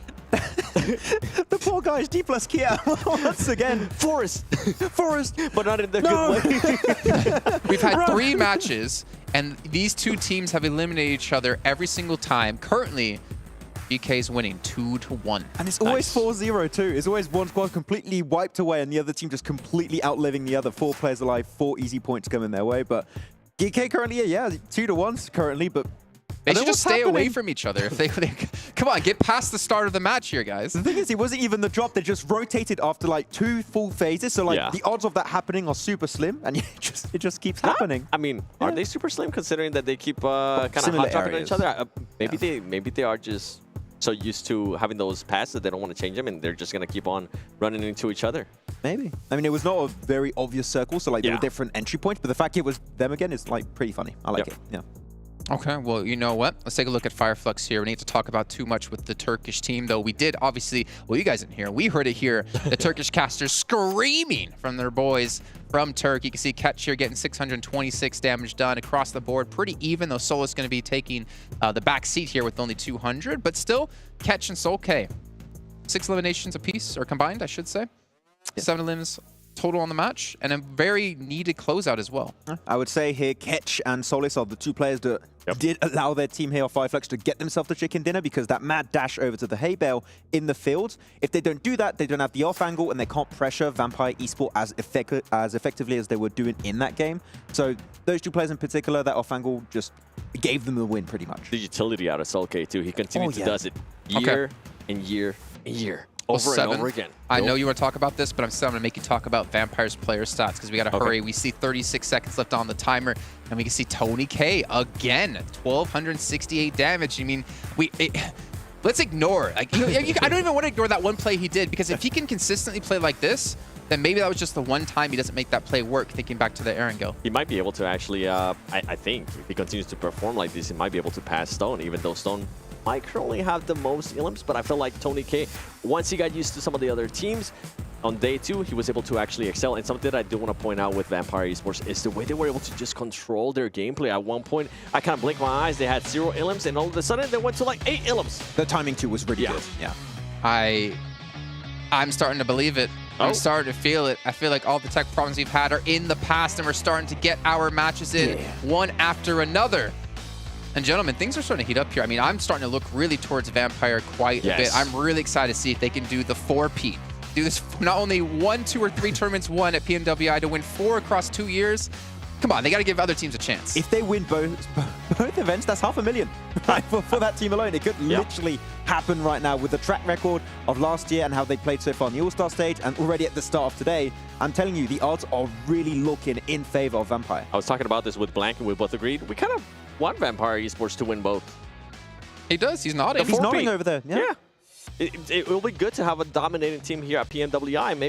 Maybe this year they'll be able to transfer those skills to PMGC if they're able to make it there. Yeah, I was going to say. I mean, obviously they could potentially win an extra slot for their region. Ooh. It's not them getting the slot. It's the slot for the region, which could be massive. But then we also have some special invites still to come out. Curious to see where exactly it will go. But there's still a lot of teams out there fighting, though. There's still a lot of teams like Alter Ego we've seen have a good start. Not as great as the 3rd match, I believe, but they still have more chances to come today. Yeah, it's going to be really important to secure that extra slot for your region, of course. I mean, if Vampire do get it, they might also secure themselves a spot thanks to that extra slot for their region. So it could be working out. Yeah. I don't think most people actually understand that if they were watching the solos matches we had yesterday. Special moments. Yeah, we actually, if you guys didn't know, we last night we had 2 show matches, solo matches, $100,000 total prize pool. You win 30 grand just for getting a chicken dinner. IQ ended up winning what, like $65,000? He made bank. He won at least 30,000, I can confirm for sure. In an hour and a half. That's what it took. That's the best prize pool to game ratio we've had in a long time. That boy making that Mayweather money. Yeah, Revo too, actually, they're pretty decent. Got himself some good stats, some good damage, good elims and everything, but yeah, it was looking pretty close. True. It's also looking pretty close. Time to get in the game. I think I saw about 18 seconds, and we have some new casters coming in as well. Honestly, Kalaris and Hotchicks, they deserve the break as well because we've had such amazing games so far. There's been not a single letdown here at PMWI, the main tournament. And I don't know what else is to come. We still have a lot of matches left. I want to continue to see good performances out of Vampire Esports, actually. I want to see Alpha7. Oh, because we were going to go into some of their stats, but you know what? We don't have time for it. So we're going to head into the match with Jana and Blank to kick off our final Erangel of the day. Flux pick up a finish in the fields over on the Erangel we just witnessed. Turkey obviously very happy about that one, but Vampire still very, very close behind on their performance that match and have done so much so far this tournament. Blank, we're heading from North George down to Novo. Yeah, properly fair little playing path here for everybody in the circle, which is always nice to see overall. Down towards Novodobnoye, obviously that eastern side a little bit out of the way, but I'm pretty sure most of these teams should be able to get over towards there if they find their vehicles, the ones they need. We're looking out for GK as well as Dplus KIA, seeing if they're still going at it here on our angle. I would be surprised to see it for a third time, but it's certainly possible to be happening. Playing path just about halfway through. Alpha7 out early, taken North George from the Gladiators. They had a little bit of argy-bargy there over in the All-Stars. And the relocation came through to Severny, but the Gladiators seemingly going to their backup drop this time here. Blank Ferry Pier will be on the cards for them. Could be close to 6-8 there on that Gatka split, but should be able to get there pretty safely. Yeah, man, this is the backup drop at this point in time. I think Gladiators really have had to figure out a lot of different drop spots at this point, just because of the amount of teams that have been giving them trouble around the map. Now, the strategy has been a little bit lacking towards the end of these games for the Gladiators. I think a lot of times they were well known back in the day as just this extremely strong sweeping team, but that confidence seems to be out the window at this point in time, and I would like to see it return a little bit, John, because honestly, Gladiators, they were one of my favorite teams in the past, but right now just not showing that same kind of power that we've seen in the past from them. So that would need to be changed if we want to see a top 5 finish for them at this point, just with the way these games have been going. Most teams making their way over towards the eastern side now. Tiamba down towards Milta, Falcons over towards Milta Power itself, and we do have 2 teams over towards Farm currently, Infinity IQ as well as Reject Tokyo encircling them. Gladiators playing on the buggy, rotating down through the south areas. This is Matic on the buggy, a little bit further east and closer to the circle as it did shift out to that east side. Bridges could be a little bit fraught for DRS and Stalwart, both of whom are on that Sosnovka military base. They will have to choose which bridge to head on towards. Reiji, pretty close to danger here, Infinity IQ. Holding close, has got the firepower to dispatch someone very, very quickly, but could in turn just get out of dodge in the buggy, head to that cover. Here's the gunshots, but he's already pretty safe here, has plenty of cover and teammates as well to back up on this south coast near Farm Blank. Yeah, Kaidalan doesn't find anything off the back of that. Reiji actually comes back in for a little bit more. Doesn't really have much of anything to be playing around with. Has the pistol, pulls it out, takes some shots. I think he's got the K9 in the back as well. Kaidalau moving forwards, but cut out as Sara is on that flank, and Infinity IQ still have their outpost on the inside, sure, but they can't confirm this flush just yet. Ferrari on the inside, nade from Reiji, does a little bit to displace him, and 3 players move in. They haven't managed to find it. Slightly messy, but do manage to get the flush in the end. Nobody goes down from Reject Tokyo.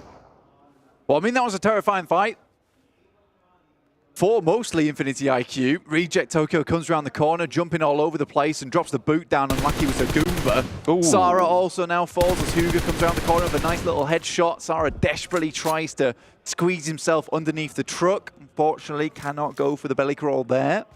No, unfortunately, you know, when you're on the knees, it's not going to work. You've got a full-on splat to be able to get under that. That's a little bit too low ground clearance, unfortunately. 1 for 1 on the trade between these 2 teams, and you'd imagine that they're looking for a little bit of a disengage here. Infinity IQ obviously already having a player knocked means it will be 2 for 1 overall once this bleed out goes through.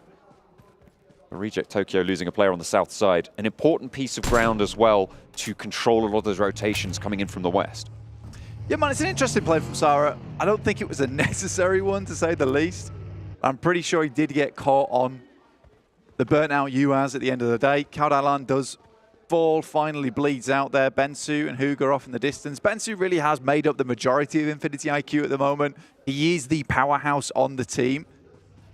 But losing 2 of their players right off the get-go, not an ideal start for them. And I think Reject Tokyo realized that, you know, this is not worth it. Most likely will need to start getting some loot on board. 628 actually stealthing their way over towards Gladiators. Matic, once again, on his journey in the buggy, gets away, and I think he has heard the vehicles rocking up towards the forested area. Certainly have heard that one. Yang unleashes the magazine, pops the reload to try and catch him in the open field. Attire, L2 actually go out there for Matic, but he's still got the momentum to get across to Kitsune and to relative safety with the rest of the team. But Meku and Tixi still a little bit split and a little bit behind, could still be cut off by 628 Blame. Yeah, they'll need to regroup, and I think for the guys on 628, they'll want to perhaps follow that one, so I'm assuming that the rest of Gladiators should be able to get up towards the rest of their teammates fairly quickly on that Furry Pier side. In the meantime, Dplus KIA over towards the east. They don't go down early to Geeke. Happy days. I think, honestly, for Dplus KIA, coming into the 4th match of the day at 7 points, very irregular for me, right? That's super irregular. They were very good over in All-Stars, and I think they are a decent team. I just think that those first couple of games were really not so fun for them right at the start. I mean, as Max was saying on the desk, it was either 4-0 or either way, it was just a full squad wipe. So I do think for Dplus KIA, getting over towards a different position on the map wasn't necessary because you have missed out on a whole boatload of points. Vampire already at the top with 47, Alter Ego with 40 points. The Indonesian representatives doing absolute wonders. Absolutely. Vampire also just making sure that that title is defended of theirs, the PMWI potential, as you and Seven and I'm sure a lot of other people are supporting for the 4-peat.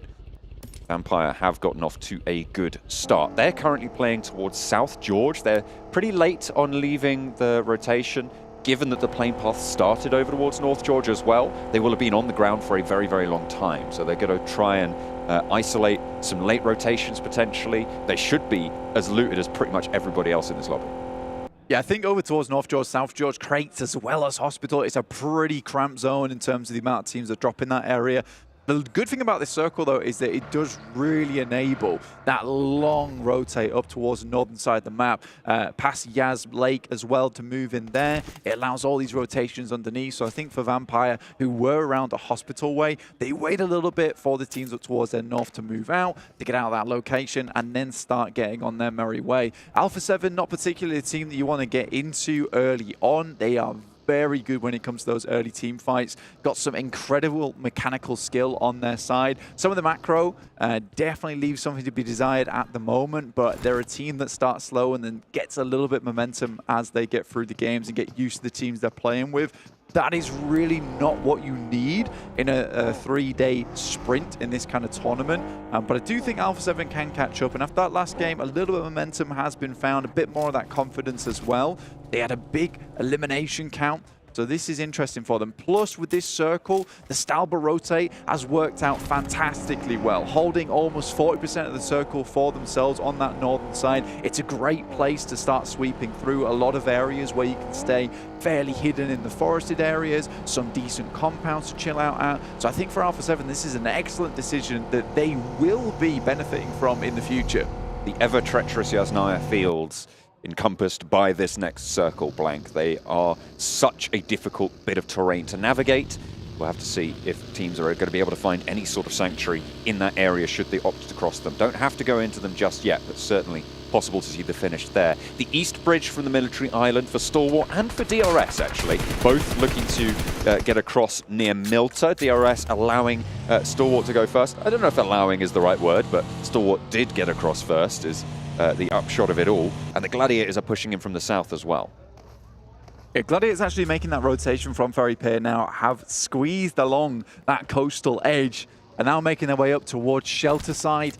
A little bit of a barren position on the map, but getting past this area is probably one of the most treacherous bits of land that you can go through, purely because it's very easy to get caught up in an engagement over Shelter, where suddenly you're just stuck in this almost a standoff between two teams, so it's not ideal. Alpha7 look to start sweeping now. They find the elimination over towards Tiamba. Infinity IQ lose Bensu, just one player left remaining on that team now. Very unfortunate after their start versus Reject Tokyo earlier on. Reject Tokyo currently over towards Lipovka, trying to swing in from that east side. Box Gaming playing on the east point of Yasnaya. Resed up for Tianba. They can get some healing done now. Might take a couple more bullets, but only one player. You don't want to make yourself too much of a target here for Infinity IQ. We got trying to just stay alive and maybe make teams think that there's more than just him inside this building. Yeah, he needs to have presence realistically. I think this is a compound that a few teams would like to get their hands on. So Huga, if the circle does move over towards that northern side, likely to get crashed. So the amount of nades he's got in pocket will be very important, but not likely that he's going to be able to survive versus a four-man squad coming his way. Alpha7 though did find that compound over towards the eastern side of the map. Decent stuff for them. Reject Tokyo over towards the eastern coast. A little bit easier to move through this position as well, because the eastern coast has this nice little ridge that you can play around. It will depend on this next circle though, but scouting-wise, that's a decent place to start from. So many teams already in, and this just speaks to the level of the lobby at the moment. The rotations are very clean. Being able to get into position. The amount of teams we have in this final circle with the amount of fielded area that's still in, we're looking at a Yaz finish potentially, but it is leaning down towards that southeast side, towards Lipovka. Some more of those grassy pastures, playing around the divots. And there's a couple of compounds here too, but I think it's those dips which are going to be really influential in this particular location. You can already find Fireflux making their way over towards one. And you can comfortably sit towards these locations for quite some time. So already setting up the fort with the vehicles. They've got a little bit of cover from behind as well, from those vehicles, as you say. They can use those ridgelines to their advantage. Gladiators parallel to DRS, who, as we were talking about before, had to leave that military island on the east side. Stalwart have managed to get ahead of this rotation, and they are starting to push through. In the meantime, Vampire are taking a beating over on the western edge near the Az field, but Gladiators seemingly getting away with this rotation, and DRS are going to be behind them now.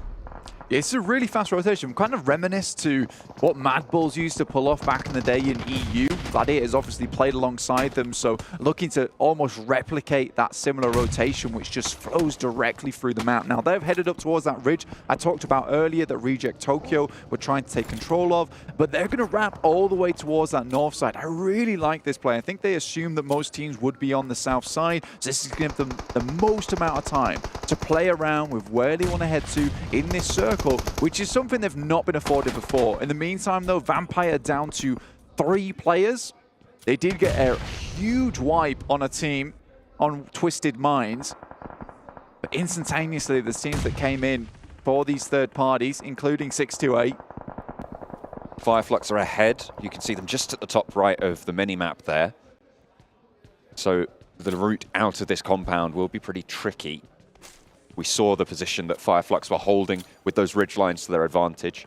Can get pretty close before you're forced to engage them, but once you're that close, you are forced to engage them. But Vampire, though, trying to hold out on the inside. Against 4, an off-angle also still in action for 628. Dplus KIA have actually sent Forest all the way out behind this fight, despite 3 of them being much closer over towards Mansion, further east of this engagement. Maybe looking to third party onto it. Fabian also spiking out for Dplus KIA. In the meantime, though, Ching lines up the shot through the hallway there. Schwepp spotted, blinked away. No, not quite going down just yet, but there we go. There's the off angle for Dplus KIA, landing a shot over towards 628. The flush goes through onto Schwepp as they move forward, but a nade from Tony to answer. Another one being cooked up, and they're forcing this engagement. This off angle is huge from Fabian, coming on through as well. I thought he was going to Fireflux, but no. 2 players from Dplus KIA move in and force this engagement to go south for both of these teams. It's an incredible setup coming through from Forest and Fabian. It's 2 players taking on a single team. Incredible movements coming through from them. Circle heads up towards Yaz Fields on the northern side. Still a bit of that urban territory available towards the west. And the Vampires praising Dplus KIA for the save in this situation. It was very much required. Now Tony K looking to finish off Xing. We cannot say that Tony K did not have a big impact in that fight either. Some incredible nades, and he's been throwing them all game long, all tournament long, even in All-Stars. Just like that one, in fact. Vampire felt a little bit Moomin Rider to the DK plus Saitama there. They rock up and say, don't worry, we got this. They control the fight. Fireflux cowering, seemingly. I mean, they made a very fast rotation up from the position that we talked about a lot, that dip, that divot that they were playing in, and they moved very, very quickly to the northeast point of Yasnaya on the shift, with Fabian's attention drawn elsewhere, allowing that opening to come through. And somehow they've survived. They are all, however, gathered in one shack, and Box Gaming know all about it. Meantime, Huga on that building! Oh. As I talked about earlier, the nades had to be strong, but there's some support coming from outside, from Fireflux as well as Box Gaming, and Huga lives to tell the tale. Fireflux staying in for now. Could be under pressure from more of these teams on the south side. Potentially looking at this position to try and rotate on through. The rotation from Gladiators earlier to the north side gives them a lot of control over that north edge, but the fields in front of them will be dangerous. Yeah, right now the Gladiators have a massive amount of space. And this team loves it when they have a huge amount of space as well. A little bit cloistered sometimes, a bit claustrophobic when they get in the melee. But when they have this opportunity just to chill, relax in the meantime, have a bit more time to set up the rest of the game, that's when they typically do well. But they will have to deal with the Falcons, who have made a wide wrap through the blue towards that north side. Tixi currently outside on his lonesome. Drops a smoke, provides a bit of cover for himself as Six sends some nades that way. He'll probably regroup with the rest of the team, who has been recalled towards his position. And with Falcons being pushed in by the blue, this is an ideal time to get rid of Team Falcons. Stoned down. Ching looks to move through the auto shotgun. Good in that close range engagement. Alpha7 now trying to fend off against Falcons. The ridgeline allowing this swing down south for Falcons. They'll try and bide their time just a little bit longer, as Alpha7 are going to have to pull the trigger on their rotate sooner rather than later. Meanwhile, in Yasnaya East, Box Gaming and Xing, the last player. Hang on a minute, we're hopping back over to Alpha7 and Falcons. Frags going both ways, but at the moment, Alpha7 looking a lot better in this engagement. However, the blue zone will not let up. Revo running to the top of the hill. Kate Bush, eat your heart out. Trying to get away from that zone, but the Gladiators are rolling in for a third party on the northeast side to try and control that. Stop Alpha7 dead in their tracks on the back of a raggedy engagement here, and it's looking good to start. Meku lines up for a second, dips back and has cover from the team. Revo falls and Alpha7 swept aside. A perfect third party from Gladiators. Gladiators get a bit of a moment to breathe here, and that just makes all the difference for this team a lot of times. When they have that oversight over them, they saw Team Falcons come up towards that northern side, they dip back down again, they heard the engagement go through, instantly they're on top of that one. And for the first time in a long time, Alpha7's fight is not as clean as they'd like it to be. On an open ridge, hardly any smokes thrown as Team Falcons stumbles their way. A bit unfortunate. Alter Ego, Rosemary here, left alive for them. Second place team. Immediately he finds one onto YDD. Over. We'll look for it, but it's Dplus KIA to actually finish off the engagement. Damage done, but that is Alter Ego eliminated. Luckily for Vampire, I should say, as they were sat pretty close behind, but they stay that gap. Fireflux though, with that gap to close, they managed to make that cross nice and early, and they are now reaping the rewards for doing so. With only Box Gaming really quite close by, Tiamba moving in with the remnants, the dribs and drabs. 3 players are alive, but they're not playing together right now, and they're struggling to get across these hills. It's funny to me that Huga from Infinity IQ has been able to hold on to this building for so long. Really good nades. There's guard dogs around them as well, keeping him nice and safe. So this is beautiful stuff. STE, Stalwart were not able to get on towards that building.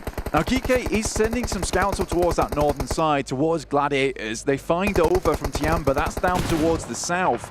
And they're just picking off players one by one. Stage 5, 24 players remaining in 7 teams. This is very, very unusual for our usual Arangles here. Dplus KIA looking to get some more points back on the board. We said they were down towards the bottom of the lobby, but it's not where they belong. And they know that too as they start to unleash a lot of damage over towards these teams. 6 eliminations found for Dplus KIA, 4 of them over to Fabian, 2 for Forest there. Just about getting away, the buggy bearing the brunt of the damage from Osal. A regroup from Box into the buildings.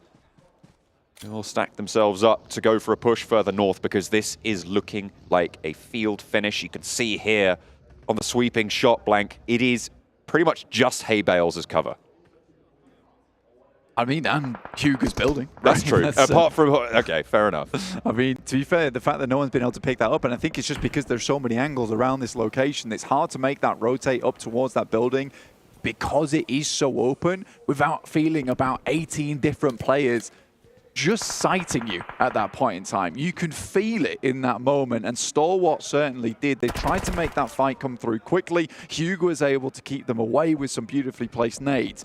Now, for the Gladiators, this is a really incredible game, all things considered, particularly because they were in very peer. Making this rotate was not easy, but they picked the right direction and the right rotate, which obviously has encompassed some research into these games.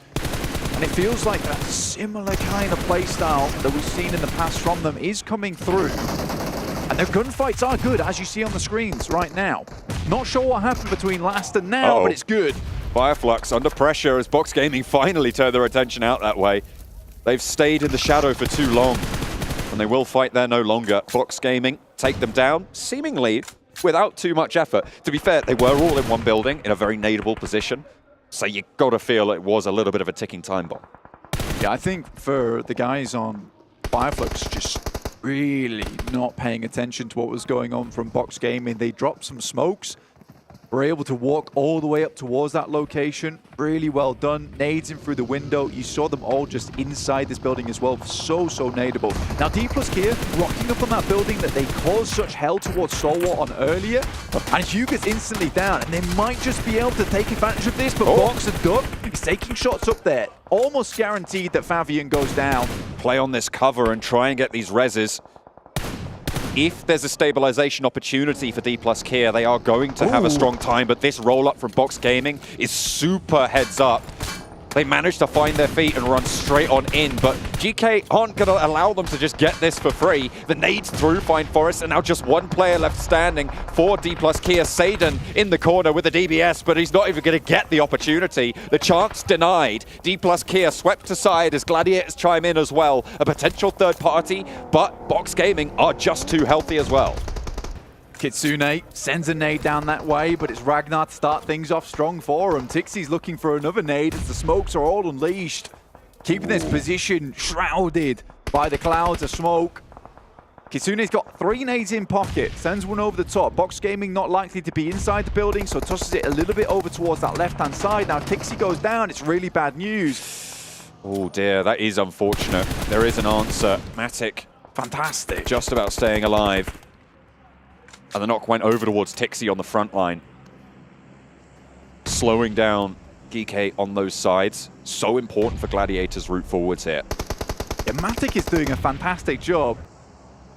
Definitely pulling a Matic classic here, but more akin to when he's a solo at the end of the game and he's just taking names and numbers. Oh dear. Meku spotted and taken down as well to a cheeky little spray. A push forwards, and Box Gaming once again move in just the right time. Kitsune really can't do too much. He's only going to try and get these trades. He cannot save his teammates in this scenario, and Matic has to roll in to try and get something for this position. But Box Gaming looking good on their route out of Yasnaya. They found the openings and they took them with both hands. Man, right now, Matic is untouchable. The way he's moving, ethereal. The bullet's just passing through this man at the moment. Haith now from GK Esports does spot this location. Will drop some smokes up towards that northern side after they did suffer that casualty from Matic earlier on. But Box Gaming has a lot of cover for themselves. Unfortunately, they're not in the circle, John. They'll have to move in. And how many more smokes do they have left? They have been on a smoke train for some time now, but the coal has got to be running dry. They will have been able to get a pretty decent resupply of Fireflux, you'd hope. But there can't be too many more in the back pocket. 3 there and quite a few nades, to be fair. I mean, it looks like they're going to do okay for the time being. The question is, how long do those resources last? As you say, out in the open, you do need to invest quite a few of those repeatedly. Matic looking to reposition now as he also is not in this next circle. A lot of damage felt towards Duck, but not the knock. Broadside for Kitsune over towards GK. You'd imagine they should just have a full view on this. Matic also out in the open. as the Gladiators just try to survive 1-1. A big split, but really don't have much choice about it. Matic goes down, and now it's just Kitsune, but he's fending off Box. Not for long. Nade pings over the top above his head like a light bulb, but doesn't give him any ideas, just sends him straight back to the lobby there. Gosu from Box. The fact that Duck is able to be here is absolutely madness, John. Should not have been able to get up, but some funky driving took him into the location. One on the back. Hope looks to hit those shots. Now it's a 3 versus 4. 3 for GK trying to move in. G. Just getting these shots down range, but not really landing on the mark. That's what you want. Duck finally able to take down Ragnar. 2 players now standing. Box on a little bit closer to the edge of this next circle. See where the shift ends up going. But the team's forced into these fields, left open. A wide swing up to the north from Gosu gives them a huge off angle. Yeah, I mean, for Box Gaming, they have to take these angles on towards GK. They know that they're limited on players, and taking these 2 angles on the sides leaves them very thin on positions that they can play now. Gosu moves down towards another hay bale, and I'm pretty sure this is all but over right now for GK. They would have to pull something miraculous out of the bag here. Oh, another nade over the top from Duck. Leaves just the 1 player. DBS in hand, he's waiting for the pushes, trying to get a little bit of an answer, but not given the range advantage on the spot. Gaith has more trouble to deal with, but he just can't hold it out. Box Gaming make move after move after move. Precise, efficient, devastating. 23 points on the game, a 13 elimination match for Box Gaming to enter themselves into the fray. They started on 7 points blank. They're up to the big 3-0. I mean, Box Gaming certainly not playing the Box Gaming of the past, who just sat in a compound and won from there. Now they're moving from compound to fielded area. What is this? This is a change of pace for me. But good to see, honestly. I am really excited to see more of this kind of playstyle coming out from Box Gaming. They made some really good moves, took some very good fights with the information they gathered as well, John. And I think that's the big thing. They saw Hugo as well as Stalwart. They went down. They noticed that Fireflux hadn't moved out as of yet. All the vehicles were primed and ready to go, but they took their chance. They saw it. Smoke trains are down. Nades are out. Easily done. So a really nice game from Box Gaming. Gladiators, I think, could have maybe gone a lot further in this match, but they just could not step up to the task versus Box Gaming. They just went down in that close engagement there. I think the Gladiators still did very well. We saw a glimmer of the Gladiators gone past, of that third party onto Alpha7. Really very well timed. They knew exactly what they wanted to do. Again, they tried to third party onto Box Gaming. It just didn't quite work out that way. Maybe they thought there was more presence inside that shack from the Infinity IQ. Yeah, I mean, Matic's angle up towards that northern side as well, looking down towards GK, yes, it provided them a little bit of support, but I think in that location, that time where you hear that fight go off, I think you just localize all your players on that side. Yeah, it was just a little bit too lackluster. Didn't have the pressure to keep Box Gaming in the box. And instead, it was Box Gaming to be able to take it home in the Yasnaya Northeast Fields. Fantastic chicken dinner for Box Gaming. Let's head back over to the desk. Box formation. Close things out. You don't see Max dancing on the screen. Close things out and get themselves a chicken dinner on the board and do it in quite a fashion as well, picking up a lot of eliminations behind this and really setting themselves forward with a good step to win a lot of money. But before we can break things down, you know what you have to do, Max? It's time to talk about Honor. Yeah. Magic 5 Plus, powered by Snapdragon 8 Gen 2. And Honor self-developed GPU. Turbo X. Nice. Hey. Look at that. One of these days we'll get 7 in on it as well. But I think last time we did a sponsor call out, it ended with him drinking an entire Pepsi can. I just... leave that there. At some point. It's a prop. It's not. It's not? No one can see it except me, but I can indeed confirm he almost opened it and almost drank it. This one, right here. Oh, I could. We actually do have security like next to us on these cameras to make sure he doesn't steal this headset as well. Chug it if Alpha7 win. It's fine. You won't be chugging it. So let's talk about this last match, though, because Box had to fight their way through quite a few different teams. One of those in particular, Max, you're pointing out, Dplus KIA. Yep. And that fight with them allowed them, in a certain way, to close things out. Pretty much, we know that the South Korean team, Dplus KIA, love their utility. Smokes, grenades, molly, they have all the time, a ton of it into the late game. The fact that Box Gaming actually eliminate the entire team and survive as a 4-man squad, they're like, wait a minute, that's actually a lot of really useful utility that we might be able to wrap up the game against GK Esports at the end. So the fact that they took down Dplus KIA in particular did also kind of seal that game for them. It really did, and I love the way that they were actually able to rotate pretty much from being able to defend a push from one of the players from 6 to 8. Once they defended that, they were like, oh, you know what? Dplus KIA is over there. Let's actually fully send it, and they were able to do that, and they were able to do that in such a great way, such a synergy way that we're kind of talking about this when we talked about Vampires earlier, right? How they were able to all push together at the same time. Guess what? Box Gaming was able to do just that in that last game, and we were able to see the performance out of it. Yeah, I'm not going to lie, a team that entering this event, I was having them a little bit under the radar, not too sure what to really expect on a PMWI stage, but out with an absolute bang here on this game in particular. And Flux, one of the most aggressive teams, with all the smokes that were like, what the hell is happening over here? Couldn't leave the building. Then nades and mollies just pretty much ended the fight instantly. Yeah, and I also like the push that they ended up doing on GG. Once they got those 2 knocks, they were like, you know what? Let's fully send it over there too. They got rid of them very quickly. And Maddox like, I'm out of here. I'm gonna go away.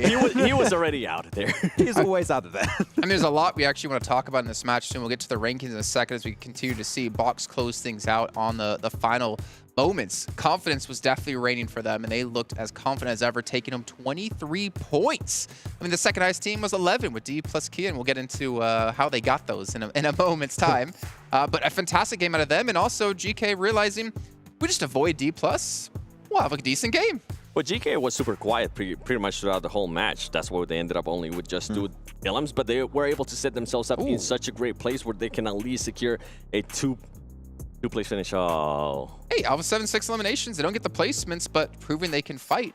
Yeah, but which everybody knows that they can fight. They need to start getting those placement points at some point here. We know they can do that, right? But it's just at least they're not falling too far behind by picking up a few eliminations. But we need to see Alpha7 reach the late game, which as of right now have yet to do that really efficiently. Max? Am I seeing that right, No, Max? no, you're not seeing what I'm looking at. No, you're not seeing Star Wars with 0 points. No? I didn't see that. I don't have my glasses, so no, it didn't happen. I think it's because he said he's not wearing the jersey. I think we're rehosting this game after it actually ended. So, okay, this game never happened. Don't say that. You're giving people nightmares at home. We've had very smooth matches so far, Max. Don't jinx this, okay? I don't think the curse is that strong that I can curse an event. Let's not find out. Hopefully not today. Yeah. Oh, okay. All right. Well, let's take a look at Box Gaming's player stats here because we have yet to be able to focus in on them as individuals. But we do see Kwang coming through with 864 damage done. I mean, T-Duck's the only one, under 500 damage. But to be fair, didn't necessarily need to, as he had some stars on his team to help carry the weight. Yeah, Goso and Kwang going to be the ones to able to pop off here. And especially their sprays onto Gladiators, the way they just snap onto them instantly, right through smokes too, was really effective. Because it's kind of predictable. There's a few positions in the field you can really play, and they just knew exactly, so laser it through, and I think using a headshot came through from Ghost at some point in that game, and it was just so hard because the fights were so quick, Seven. The moment they pushed on the Flux, the fight lasted 10, 15 seconds, similar way onto the Dplus KIA fight. The fact that they were so quick and able to survive as a 4-man team allowed them to just instantly approach the next obstacle. In a final circle like that, and knowing that those smokes are going to be going away soon too, and knowing that they're not going to have that much cover, you want to finish out those fights as soon as possible, and they were able to do just that. Though I am surprised we didn't see GK Esports take more control on the West while Gladiators were fighting Box Gaming. I was like, okay, they can get 2, 3 off angles. You just asked, like, why aren't GK doing anything right now? Exactly, and the fact that they just stayed onto the western side of the circle, not doing too much with it, allowed Box to just, well, take full control the moment Gladiators fell. And I think for GK, it kind of goes back to what I was saying. They were just being super passive that game. They were just trying to secure those placement points. Well, I mean, you look at, Satan on the team, and I feel like he's very similar to Matic as well, because he's kind of off. Like every so often I look at the map feed and I'm just like, it's nowhere near his team. And maybe that's one of the reasons why they're not getting aggressive and pushing, though at the end I don't think that was the case necessarily. But I did find it a little bit weird that it's, or a little bit of interesting, I guess, not weird, that it's very similar to G Gladiators in some sort of way. Yeah, the Satan Classic, we'll have to find something that works with him. I'm not sure just yet, but... Yeah, and, I mean, with GK, they just weren't really forced to fight, and Satan was being that scout. He was very far away from his team, but he was able to find such a great locations there towards the west, considering that nobody was there. And I mean, at that point, GG was just worrying with what Box Gaming was about to do to them. Yeah, I mean, GK were just playing the outskirts of Yasnaya Polyana, right? So they were just waiting with that extra information, playing from the rooftops, and then they just got involved the moment the circle left the city finished position. The Hope and Satan able to give themselves one nice pick each. That's nice. I mean, I think I was telling you before, Max, when we were watching this game, is like, I've known Satan since 2019, since PMG Season 0. I remember him there playing. I can't remember the team off the top of my head. He's got a wealth of experience, and we know GK can be a strong team, but they need a little bit more. Maybe that solo play of him, he needs to try to get a little bit more out of it, or maybe they need to switch some things up. Yeah, and Gaith has had an amazing season last year back in Arabia, and Ragnar is actually the MVP of the MEA Championship of Spring 2023. So when it comes to fragging power, we have 3 players that are looking really good. Hope is a player I have a few questions about as to how he can perform on this kind of event, but the 3 of the players, I feel like they can definitely bring the heat. With Satan, kind of feel like we're talking about Carrillo again, right? He's always the one that's away from his team. He's always the one that's really wasn't, maybe needs to start putting up more numbers. And I think if they're able to do that, if Satan's able to become a little bit more aggressive and start confirming whatever knocks he ends up getting, or maybe stealing some illims, that might be the push that the team needs. Okay, well, speaking of pushes, there's one team who had a lot of pushes coming their way in this last match that we did want to touch on, Dplus KIA. They had a very interesting moment. It was quite a few teams. It was, how to start off, Max? It was Alter Ego crashing onto them. Yeah, so it was Alter Ego fighting versus Dplus KIA south of the road when it was going towards Yasnaya Fields. And Jumba being like, okay, we don't want to do a mad rush anymore. We want to try and go for a smart play. Let's just third party that fight. Alter Ego fall down is looking great so far. Then Dplus KIA start to say, no, actually, we're going to start pushing back. And Jumba instantly regret their decision, thinking, let's just zoom back onto the other side of the road and just bunker down. And Dplus KIA like, no, you're coming back over here. Chase them down, get all the squad wiped pretty much instantly. So it's pretty comedic, but you don't want to fight Dplus KIA if you're not ready for the heat. Which is crazy, right? Because with Jamba, it's something we've been mentioning. I feel like they're just being too passive. And the moment where they actually had a chance to be aggressive, they decided to back away. All right, well, we're going to back away here from the stage. We're going to throw it on over to our commentators to kick off our first Miramar of the day. Mirror, more of that, please. Let's go into the first of the day in the desert, over from the east coast down to the southwest in Minas del Sur. Let's chop the southeast quadrant. I didn't like that. I did not like that one bit, I'll tell you that right now. But nothing. Absolutely nothing. What did you like? I think I've blocked it. I blocked it from my memory. It's fine. What are you talking about? Los Leones, though, down towards Minas del Sur and Los Higos. Most teams should be able to get up towards that northern side, honestly, just because they drop out straight away. It does mean we might have a cluster of teams up towards that north, in which case you're probably going to see a couple of these squads dropping a little bit later and going far north from that position. Bots Gaming down towards Puerto Paraíso, well, Impala for them. Dplus KIA down towards Puerto Paraíso themselves. And this is the first time we've seen Miramar in the main tournament, so it'll be interesting to see how a lot of these teams play. They've done the tried and tested over in Erangel. Now they've got to play on a bit of a bigger playing field. Now, for a lot of these teams, this is going to be quite different, especially those who qualified from All-Stars. We're back to 16 teams. This is going to be far more easier to hit these rotates. There's going to be less players crowding up the match and the map itself. But Circle heads over towards that western side now, John. Power Grid, Monte Nuevo, San Martin. A lot of high ground to be played around with here. I'm looking for the rest of Alpha7 because I've spotted 2 of them on the northeast side. Revo and Senatexa both breaking up towards Tierra Bronx. Oh, it looks like they're all in that vehicle on the, on the south vehicle. Okay. I was wondering, is there really 2 of them there? Are they playing super split drop? But no, they're going to be playing up towards Campo Militar and Tierra Bronca. Picardo, looks like that's going to be GK's for the time being. Reject Tokyo playing Los Leones on a bigger split. And that south side, Gladiators. Split position there. Miramar, very much more common to see these split drops on non-large POIs. You can get quite a lot of loot on board that way. Twisted Minds, smokes being dropped and close to Infinity IQ, but nobody going down just yet. In fact, not even any damage found. Maybe that's about to change as Dami plinks away, but safety found for the time being. Yeah, actually the only player that's taken even a lick of damage is Alter Ego. Over on that side, up towards El Azahar, probably dropped out just a little bit too quickly. Hit the ground with a bit of a crunch. You rub those ankles and get on with it, though. You've got to get moving on this map because it is a big one, making sure you can get over towards the side of the map that you need to be in, especially with a playing path that heads down towards all the way on the east, and we get a shift on the circle over towards that west. I think a lot of teams will have to consider the fact that there is going to be a big roadblock of these teams. Getting over towards Monte Nuevo, El Pozo early on will be a big boon. So hitting into those vehicles early on, moving towards those positions and getting some massive wealth of loot on your back is going to be very important. Alpha7, as we talked about before, on that northeast side, so paths available to them to get in, to maybe circumnavigate all of those traffic jams, that roadblock that will come into effect for a lot of these other teams. 628, the westmost front of the line of players that spans the middle of the map. We'll look to push probably further west. Aren't seeing too many early rotations out to that western side just yet. No one's swinging for El Pozo. Yeah, I think most teams are just going to try and bleed a lot of this land dry of loot, right? And I think for 628 in particular, this is going to be a case of taking North Picado drop, transitioning to Power Grid, and then maybe heading to Monte Nuevo or one of these high ground positions up towards Crater Fields. That would make the most sense to me. Most teams just trying to get as looted as possible, understanding that, you know, towards that western side there's going to be more loot available to them. So it's a smart play, and I think a lot of these teams that headed west nice and early will have the lion's share of the loot going on in this game. Teams like Box will have to just do with Impala, albeit that is a big place.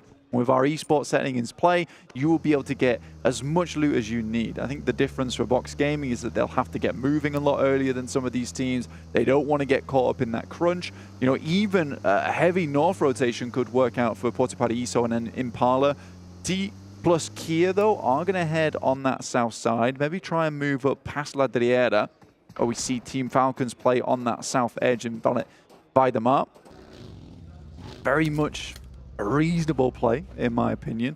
We do get that heavy shift on stage 2, so a lot of teams will most likely be waiting for that. Not too sure what he thought he saw on the top of that building, but whatever it was, it's not there anymore.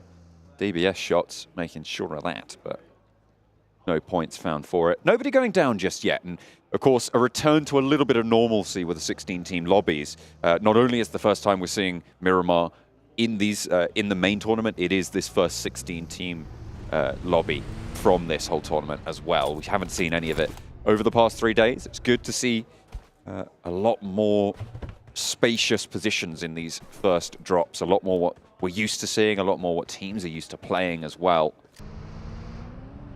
It looks like we have our first breaks to the west. It's Twisted Minds moving towards Monte Nuevo, and 628 just started to eke west of Power Grid.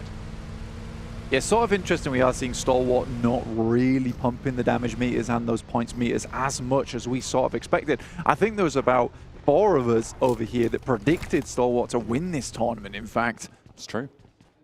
At the end of the day, it's just not coming to fruition. I think it was only Barney who predicted Vampire. Yeah, he's a smart guy. He's a smart guy. He knows what he's talking about. And you guys at home would be smart as well to pick yourself up some PMWI special awards. You could pick that up in the 2023 PMWI crate, and that's only available through July 15th to August 15th. You do see some of the players in-game actually sporting some of that equipment. You should be able to get an eye on what you could potentially snag, because it does look very cool. I'll tell you that.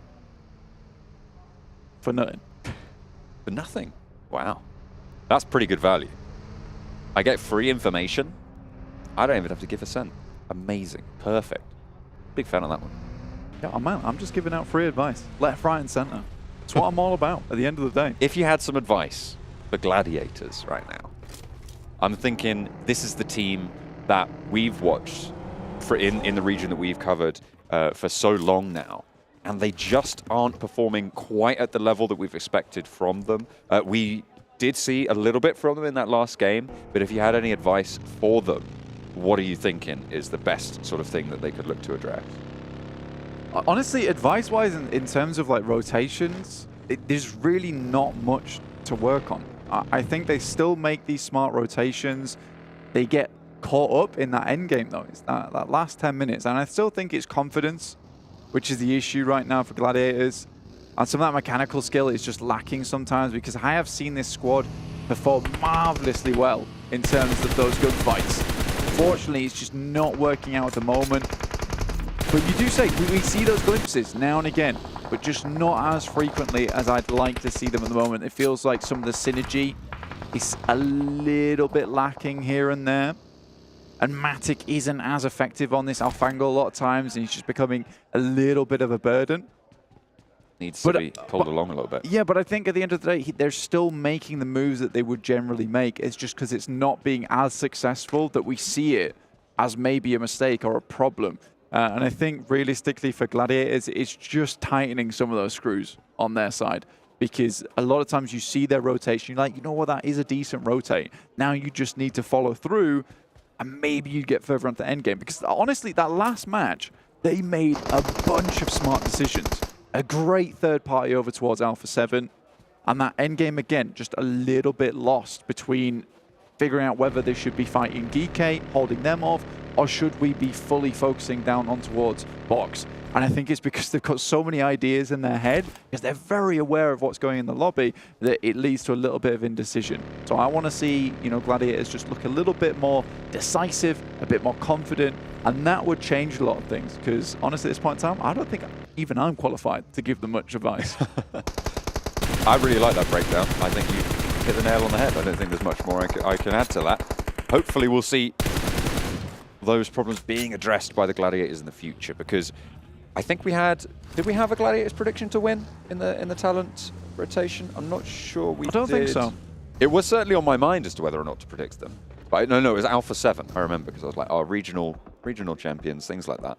You know, it's easy to predict Gladiators getting into a main stage international tournament. Yeah. Qualification, 100%. Doing well in the actual tournament, that's a different story. They have a lot of times run into some unlucky moments. Vampire, on the other hand, they've got their lucky break here in PMWI. PMGC, not so much. PMWI, on the other hand, that's where it's at. Why would you talk about Vampire like that and immediately they lose a player? You did that. That was look, you. man, it's fine. I think Vampire has their ups and downs. They still get relatively far in a lot of these games. True. Every single team is going to lose a player here and there at the start of the game. Vampire is not impervious to that, unfortunately, for themselves. But 51 points, they've still got a nice little buffer, a nice little lead between them and third place. Alter Ego with 45, trailing behind them by not a lot whatsoever. I think points, you have to congratulate Alter Ego as well. Really, really good stuff. Some great pickups for that team too. Rosemary, an absolute boon to them so far. Certainly displaying plenty of skill so far, nice and fresh for the roster. And they are certainly ultra eager to perform. Oh, 100%, man. 100%. I think that they've been traveling a lot recently too, so it is nice to see them all come back together and still do very well on a stage like this. Reject and GK, though, currently at loggerheads, both sides. You got GK on the high ground and Reject desperately trying to get through this pass, which is difficult. Circle heads out off towards that western side. You can see that on the top right hand of your screen. With 628 currently holding some extremely strong spots. Great scouting position from Xing. And Yang Won and the rest of the squad, they're all in a very, very prominent compound that sits right on the edge of the fielded area. So they'll have great sight lines up towards Alpha7 and Dplus KIA, who has made one hell of a wide rotate. That's a thick boy up towards El Pozzo. DRS are also playing on the shadow of the mountain currently held by Xing, and might slow Alpha7's push down, because that's probably one of the few routes they're thinking about to try and get through from this next circle. Reject Tokyo currently trying to find their home quite near the Gladiators on the south side, but turned away at the door, and they'll have to redirect their rotational thoughts across the way. A lot of field on that western side that is difficult to navigate, and the gaps between these positions getting a little bit too long for the liking. Yeah, there's a lot of space in the circle, which is really unplayable, honestly, until you hit that end game. For instance, that northwest field, horrible position to be in until you maybe the last 4 squads, you can send it to one of those little hay bale shacks. Down towards that south side on the north edge of Monte Nuevo, pretty barren ground as well. The moment Box and Vampire are struggling to make it through over this ridge that passes on the west side of San Martin, because Stalwart is holding a really strong position for themselves. Best thing that Vampire could possibly do is try and take out some of the squad members of Box, but back in that last game, they're feeling confident, already taking down Schweppes. Oh, Tiamba, 2 knocks sent their way. Reject Tokyo trying to eliminate them from this shack. More preoccupied with getting the flushes, in fact, actually, for Reiji. Doesn't maybe know exactly where the opponents are standing, but he breaks out and tries to make something happen against Reject Tokyo, but it's not going to go through. 2 players from Reject Tokyo knocked in the meantime, but they managed to take control of the shack and have a little bit of respite now. The Gladiators closest to go for this push should they want to, but they're just a little bit too split to make it happen fast enough. Yeah, Matic's already up. If you can open this up with a big nade and absolutely explode onto this engagement, maybe the chance that they can take care of this north side push. And I think getting rid of Reject just after Tiamba's fallen, that'll be a very nice position for Gladiators to start pushing towards that northern side. Alpha7 move in, but easy. Already finding 1. 1 for 1 on the trade as the rest of Alpha7 move through. Twisted Minds far too split to be able to hold that one out on the western side. Rokas, the only player close enough really to have an impact on the fight, and doesn't get there in time or wasn't in the right position. Either way, they back off with 1 player down. Alpha7 have swept down that western side. And the shift again goes hard northwest. This fielded area that it encircles, Blank, is so open. It can house about 2 teams in the hayfield, in the hay barns. 2 or 3 maybe if they're lucky, but then they are sitting ducks for everybody to shoot at. Yeah, you kind of have to wait for it to confirm itself up towards that northwest side before you really take advantage of that, which is why you'll see so many teams rocking out on the edges of that ridge and on towards the mountain on that northeast side. We've got DRS, we've got Alter Ego, 628 in a position to do it. Twisted Minds to an extent, they did just lose a player. Alpha7 right now in a really strong spot to actually translate this game into a win. They don't have anyone at their backs. They can just play this one safe, play it calm, keep control over Twisted Minds and Falcons down towards their south. And if this does move in towards that field, they have an instant position to shoot towards one of these middle arenas. Stalwart staying in the conversation on the overall standing. 6th place, 29 points. Nothing stand out from them just yet, but certainly still there. Box, however, kind of the flip side. We saw that in the last Erangel, earning 23 points, 13 elimination game. Now they're taking down top from Stalwart. Action, the other side of his coin, trying to keep a little bit of suppression on the position, and the rest can come through from Stalwart. Dami moves off the top side, very low. Most likely will fall there, and he does. Reiji have to pick up that kill. Gets the elimination on board. Really well done. UMP just blasts the vehicle. Gets rid of that. Gladiator is still down towards that south side. Infinity IQ passing through on the north edge, just over the top of Geeke. This southeast side needs to conclude fairly soon. With the pressure that's felt outwards from that field position, it really condenses that southeast side and makes it so much harder for these teams. This east edge as well. Box trying to push in behind Stalwart. Just trying to keep this one out. Action, ooh, going very low and finally knocked out by Duck.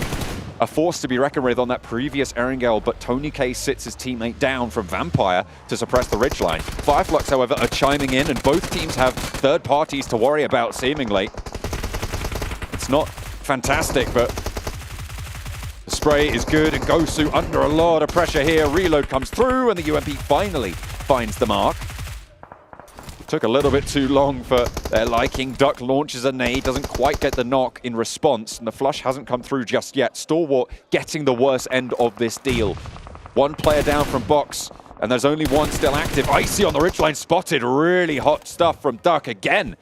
playing strong for Box Gaming. Now with the blue at his back, needs to put pressure on. Spray to the legs, 15 bullets in the bag. DBS is there as the secondary, needs to close the distance before swapping. Gets it out now and has got that advantage in this close range trade, but the blue zone's tickling. It's doing more than that. And it is Vampire to chime in as well with the points. Stalwart on the east side, stay alive. Desert the player to watch over on Stalwart. It certainly is so. Able to get his team out of a sticky situation, but their power has been drained like the color out of Top's hair. A little unfortunate. Alter Ego do move in with 2 to scout out the position from 628. In the meantime, Kitsune taking shots over towards GK, but another team chiming in that we talked about earlier. It's Infinity IQ. Meku to try and keep his IGL safe. Kitsune crawling back behind the headland. The blue zone, 20 seconds to move. Infinity IQ eliminated in the meantime, and Kitsune can get rest here. No threat from that southwest side. A lot of cover found. Now, can the rest of Gladiators move in? Because there is not a lot of cover forwards. There's not a lot of positions that aren't already occupied in their path. Yeah, I think for Gladiators, really might genuinely have to take a gamble. I think at this point in time, you just send it into the fields. It's going to be very difficult in this position. You already know there's going to be a whole clump of teams waiting on the edge side before they have to confirm on the field finish. Right now, it's looking like it could even head over towards 628's compound, which is incredibly good. It has a building in there where you can lie flat on the rooftop, have some great angles, and people just can't see you up on that position if they're not playing the high ground, which is why you haven't seen 628 employ that position yet, because still some of this high ground on the ridge is available. But as we push into that further end game, that's when it's going to become very influential. Rules takes down Stone from Vampire. The fact that they've made it this far is a testament to the skill of this team alone. I think Stone and Tony K are probably the 2 last players I would want on Vampire, to be honest. Final player as well for Alter Ego, Octa on the north flank near DRS. As Alpha7 clear up Twisted Minds on the southwest side. 1 player for both of the top 2 teams, and Fireflux do have to push in a little bit further. There is a chance for them to come out swinging from that southeast side. They've got the Gladiators to contend with ahead of them. The remnants of Dplus KIA, two of their players still alive. Oh, this is nasty from Satan. Hiding in the building with the Grozer as well. Swaps out to the M4. Just gets both of them. Handles business. Yeah, it was a really nice play. In the meantime, Fireflux have to send out, and they go straight down towards Dplus KIA's position. A real nice pickup. 1 player is down already, and I think Gladiators are looking to capitalize off the back of this one. They've just been waiting for their moment. The third parties have been strong with this team for the last game and this game as well. They'll carry that pressure forwards. Gladiators now looking for the back line. You can see the nades just rolling out, desperately trying to keep Ketch and Lutz safe. Nades still, though, sending in a Tixi, even closer. Matic launching forwards. Tixi given that platform to springboard through. 3 players from Fireflux are down, and Tony K chiming into the fight. They'll hear those Mini 14 ring across the hills and get to cover where they can. Tixi goes in for the backup as well, and Fireflux with 1 player still alive. Not going to be too much of a threat on their flank. The crawl back from Solke slowed down, in fact dispatched by Reiji. Such a funny position that Tony K is playing, because you see so many teams actually head up there and get a lot of success from this position, especially when the circle's a little bit further towards that northeast side. What he can do is just pick up eliminations from this spot. He's fully aware that he's not going to get a very high placing finish here, but what he can do is steal away some of those points. Killer also in a similar situation, but he's got way more players on side. Matic takes a tumble. Kitsune is in position to try and go for this res. The ridgeline is pretty solid for cover from this high ground, even with the elevation that DRS are operating with. DRS moving into a 2-2 split. Gladiators know how to play this position as well that DRS are in. They are aware of the threat points. They know where has cover from it, because this is their normal drop spot. Moving down from La Cobraria into this area is some of their bread and butter rotation play. Still taking shots here. A lot of bullets for this Mini 14. Pulls out the Scott. Oh my goodness me! Pulls him out, wrestles him to the floor, and Giante's not getting away with that one. Out in the open though, he's got pretty happy knees there, being able to wibble and wobble his way around to stay alive a little bit longer. He's had enough. Tony K though expending a lot of ammunition, and in fact his life, to get that flush. Yeah, frustrated, slamming the desk there. And it's fair play. I think right now for Gladiators, realistically, they just need to wait for these players to come off the high ground, and then they can start thinking about assaulting this position that 628's holding. They just want to get rid of these angles before they move in. A lot of teams down towards that south side, though, and Meku, on his approach, gets exploded in the vehicle. Luckily, it's just a knock. It is resable. And they have the cover to do so. Reject Tokyo can't swing onto this position with Falcons in the way, with Alpha7 just over that ridgeline as well. The main fight for me, as you talked about just now, Blank, is Gladiators into 628's position. Yeah, realistically, it's the winning play for Gladiators. Unfortunately, this spot is quite difficult to assault, especially at this late in the game. I think their main boon is the fact that 628 only have 3 players. So moving on to that spot, it's not as covered as it could be. But again, those angles you gain from this building, which is such a prolific compound here on Miramar, is really, really big. And moving across this road with the sightlines coming down from the teams on that southwest, like Team Falcons, Reject Tokyo, as well as Alpha7, that's what makes it tough. Reject Tokyo healing up, getting ready to make their move. Reiji, unfortunately, takes a lick of damage there. That might slow his roll just a little bit, but they don't really have too much time to worry about that. 5 eliminations so far, sorry, 8 eliminations for Reject Tokyo. Miscounted that on this game already. So they've been successful no matter what. With 6 teams remaining, they'll want to ladder up a little bit further. I mean, getting the hydraulic press between Team Falcons and Alpha7 is never an ideal situation, though. And the best they can hope for is for both these teams to take shots towards one another, just scare them off from this position. And now it's confirmed. That compound is a winning play. 628 have been so happy with the move that they made up towards this position from San Martin. Alpha7, though, Carrillo steps into the fire just a little too close. Gets burnt, forced back.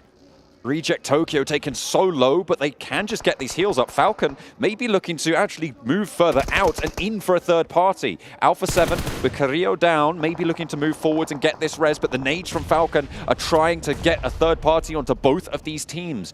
Pretty prime real estate for them, but the damage hasn't really been done either way to facilitate that for Falcons. DRS in the meantime move up towards that compound in the center. Reject take a knock towards Sarah. Alpha7 look fairly healthy. Carrillo got just a little bit too close, right? And I mean, the hair gel, it is quite flammable. Ooh. Reiji taken low, but his teammate not so lucky. 2 players now for Reject Tokyo. Delta also, DRS, sorry, from the northern side for DRS, trying to move in. And 628 rebuffing them as Reject Tokyo getting cleaned up on the southwest side, unfortunately. Their run will be drawn short, but they did get a whole helping of points there. Gladiators, they're swinging out wide. They're not going into the compound blank. We thought that was the winning play, but they move out and go for a third party. It is a refreshed Gladiators playbook, and they are playing it to a T. I mean, you would have thought they'd go for the third party between DRS and 628 whilst their attention was compromised, but they think that this position and the side swipe is way more important. Nade actually a little bit closer on the smoke goes down. And Alpha7 sent away. Matic out into the blue will swing back towards a position they know is clear. Now it's just one team. I think they're going to rock back up towards their original spot on that eastern side. Ooh, really smart stuff. 628 move out. This was much needed from them. The respite that they got from hearing that third party, they just wanted to clear up the remaining players. The north side of their compound now just kill it, nowhere near to assault them. This position for Matic and Tixi is dangerous. There's not really too much cover. You can see they are just going to go down the lowland to regroup with the rest of the team. For Gladiators, they know the push they have to make. They know what they must do, but do they have the strength to do it? They've played a very similar circle before over in Europe.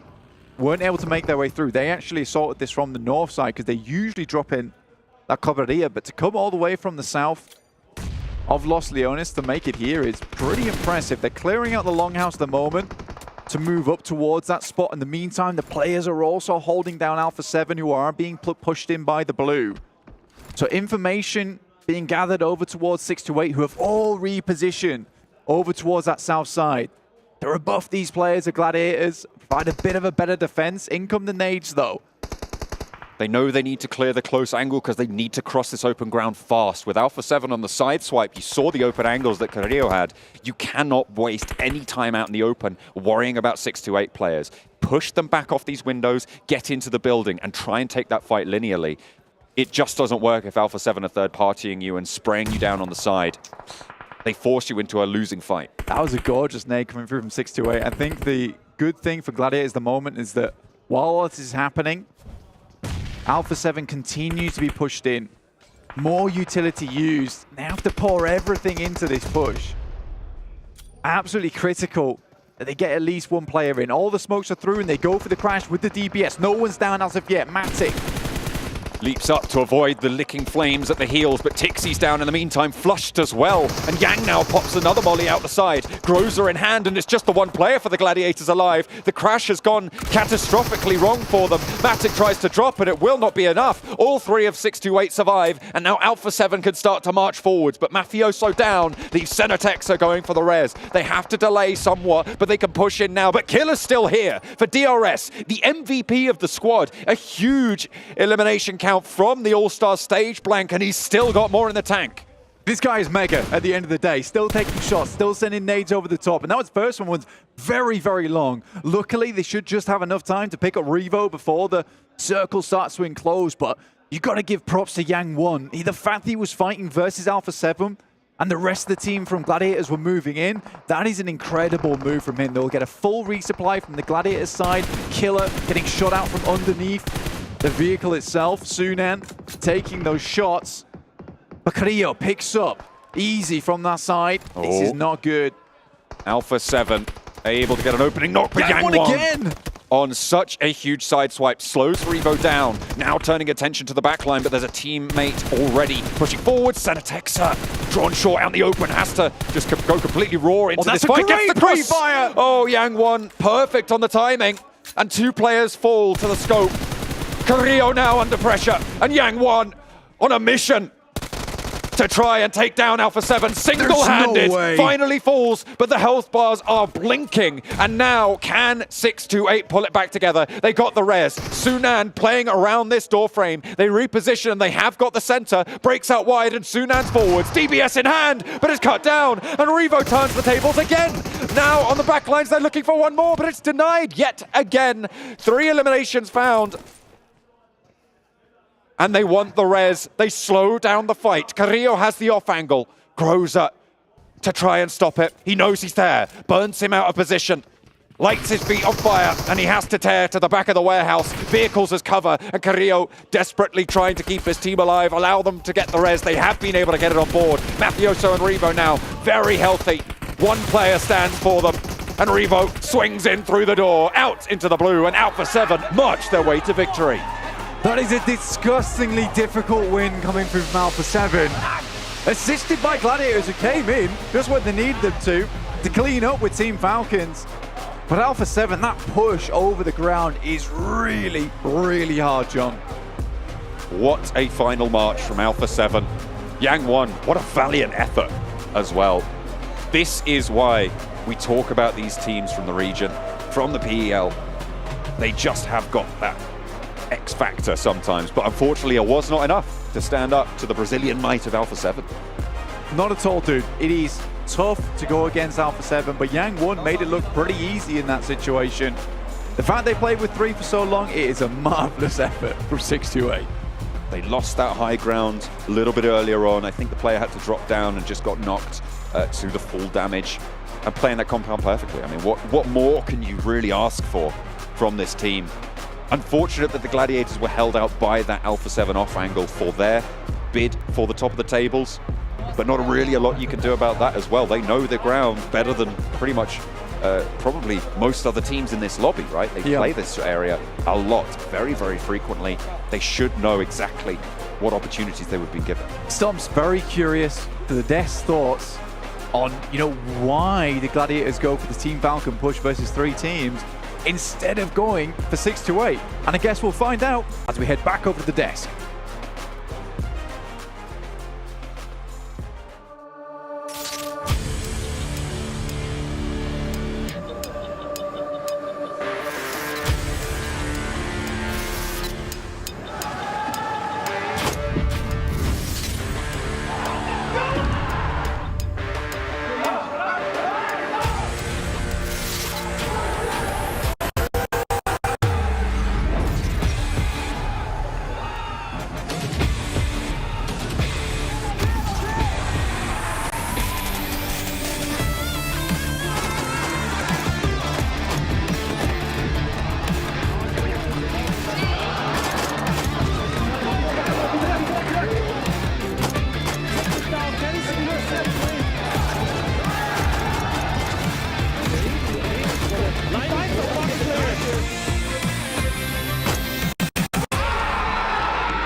Alpha7, well, we gave them 2 matches. Maybe we need to rethink some things here, 7, as we do see them take home a chicken dinner, and a much-needed chicken dinner, to finally show some adaptation in their play and to bring one home for Brazil. I'm just Captain, still joined by Maxman7, World's Gaming here on the desk. And 7, you were saying it, they switched up their style a little bit, played a little bit more passive, and they got aggressive when they needed to. They did. They were waiting to pretty much get all 4 people alive until the end. And something that a big switch actually between this game and previous games is who they were sending out to scout or who they were leaving behind to be an anchor.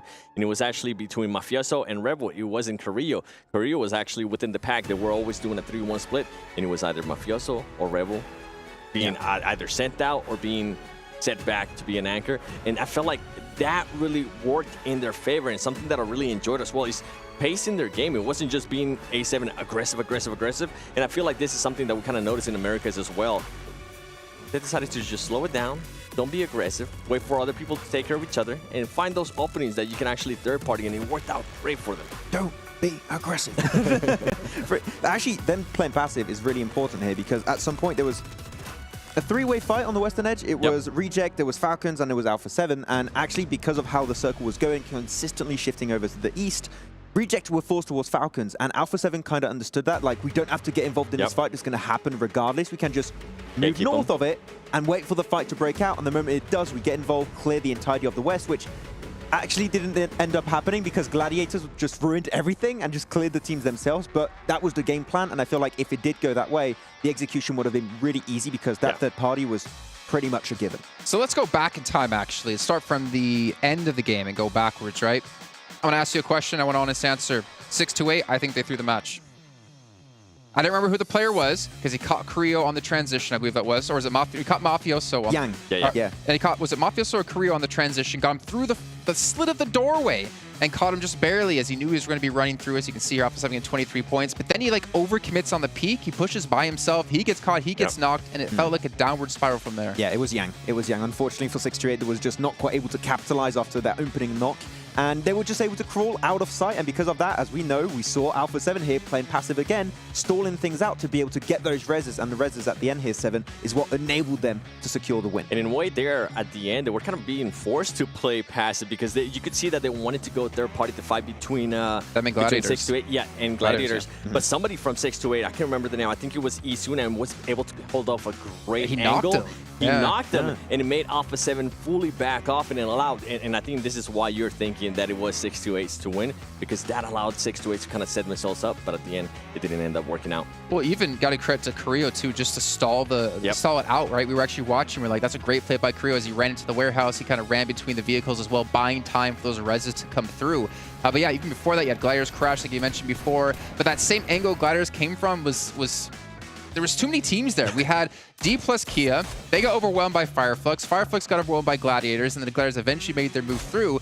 Well, the whole time this was happening, 6-8 just like, this is fun. Just gonna chill in my compound for like 10 minutes, it felt like, and it got them a lot of points at least. They were just holding off DRS, and DRS currently not being aggressive. They're just going for those placement points, collecting the information. They were like, okay, we can coexist for a little bit. I'm sure DRS wanted to play aggressive, but from the field location against like the warehouse compound of 6-8, you're not going to make it happen. A lot of people said 6-8 are a 3-man team here. The compound was the 4th-man player. Yeah, I mean, to be fair, I think DRS was kind of lucky to even get into that compound because Alter Ego tried it minutes before, and didn't make it all the way through. I think that Alter Ego maybe overcommitted because that breach is not easy, especially when you have 3 teams like Falcon, Reject, and Alpha7 to the western side. You can't just crash the wall and wait there. If you go for the crash, you need to fully commit, get inside the buildings, which they couldn't quite do, and that's what did cause their demise. But DRS just stayed onto the hay bales in the fields, which they could just play the long game, hope for a podium finish, which did end up happening. Highlighted that game for me, though. It actually isn't what happened in-game. I think it was Tony K shooting down at DRS from the mountain, and then he gets hit, he gets eliminated, and he just slams the desk. It's so frustrating. It's great to see. It's a strong phone. It did not break.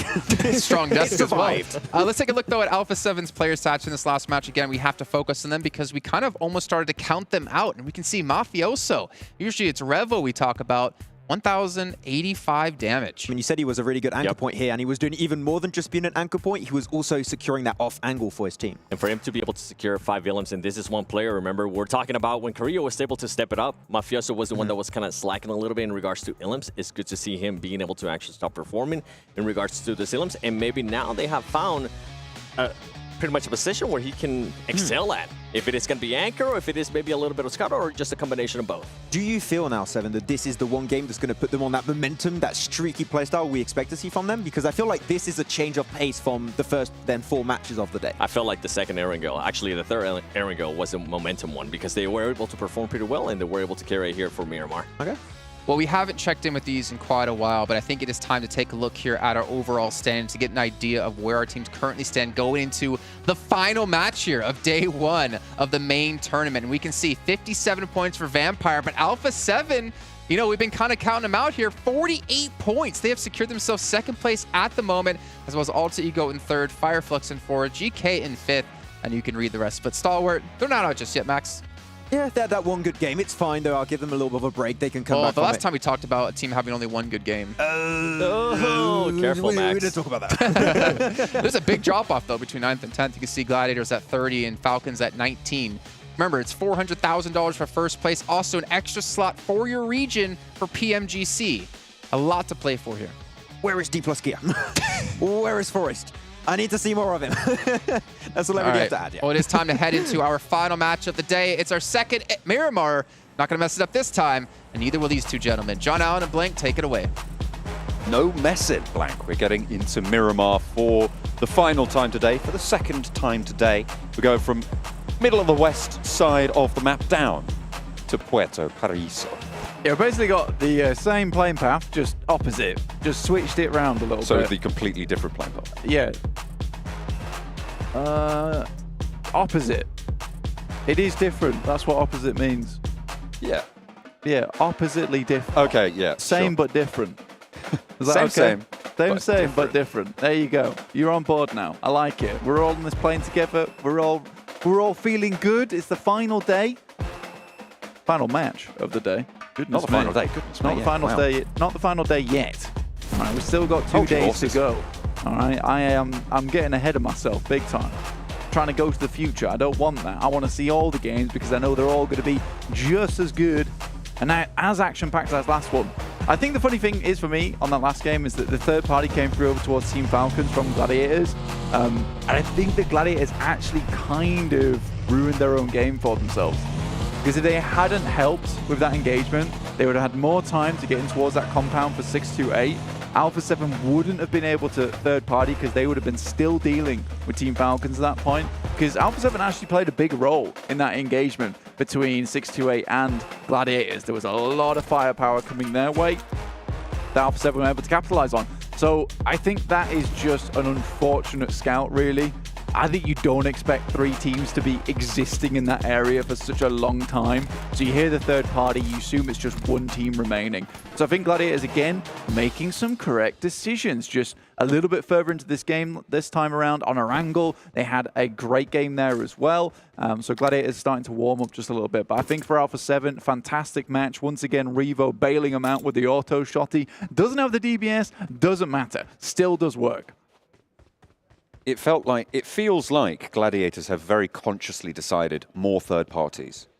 That's their whole sort of shift that I think I've seen over these last couple of games. I don't know if you'd necessarily... You're looking like you want to say something about that. I mean, that has been some of their playstyle for a long, long time now. They've been very good at it. I think it was quite difficult to do in the All-Stars just because there are so many teams there. It's difficult to go for a 3rd party without inviting another That's party. probably, yeah. Yeah. I get that. Which is a struggle, but I think Gladiators have always been a very opportunistic team, and they're great at it. They did it in European Championships. They did it over in PMPL as well for EU.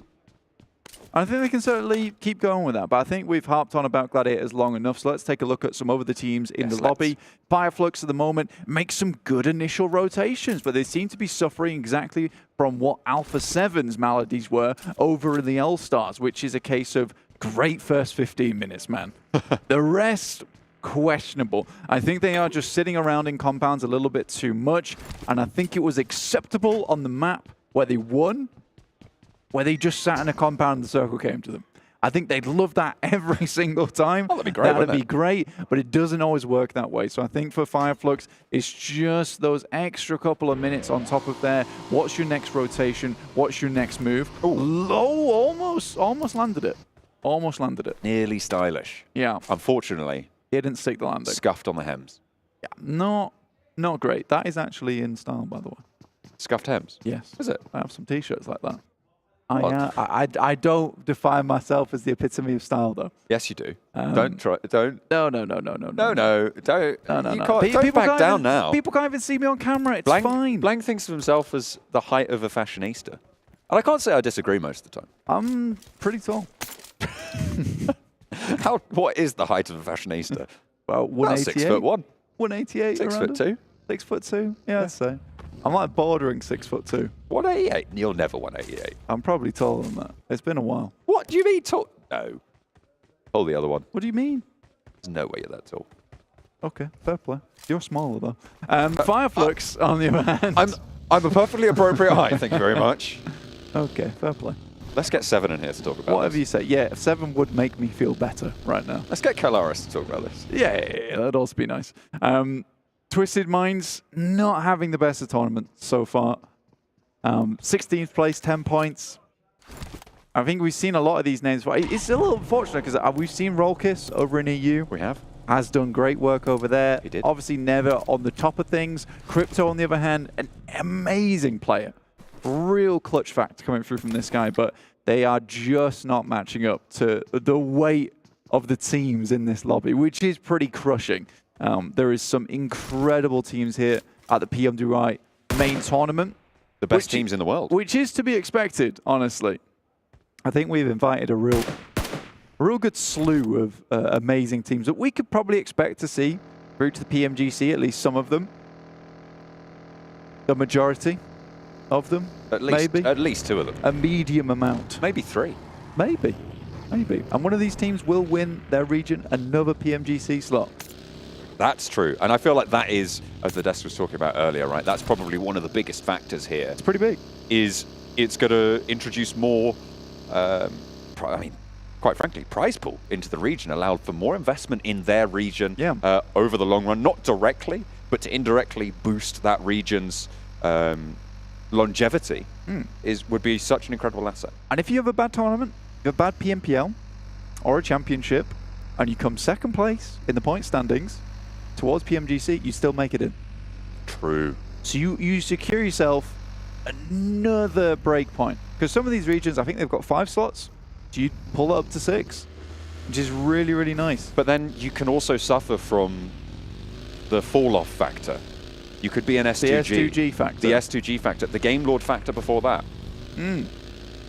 It can be a real problem when you have these rosters, these teams who come through, perform incredibly well, grab themselves one of these spots. I'm not saying that they underperform because they feel the pressure's off, but they, for some reason, don't do as well as they did in the previous season. Then they turn up to PMGC or to the next global finals, PMWI for S2G, and they just don't perform in the manner that you expect them to. And it takes a real strong-headed team to be able to try and carry that over and ride that wave through. Because it's not an easy thing to do. It's a lot of, it's a mental task. Absolutely. And you can make some waves at home on your own PUBG Mobile with winning some of these PMWI special awards, because people will be taken aback with the height of the fashionista you will be with these items.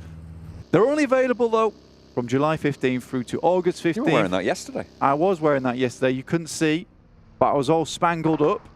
I was good to go. Obviously, I wasn't carrying the large weapon around with me. Light blue's your color.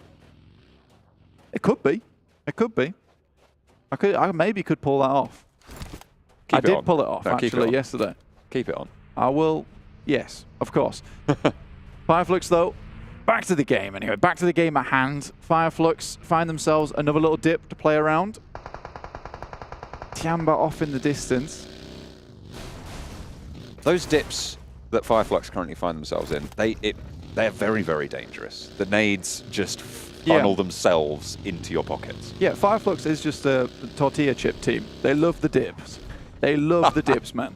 100%. But it works well. It does work well. They find themselves some good scouting. They don't always stick in these positions for a long while, and then they move on. I think it's quite a good play style. Again, that first 15 minutes is really nice. They obviously have very good knowledge of a lot of these maps, and it's to be expected with Solke being on the team, who has been around in PUBG Mobile for a long time.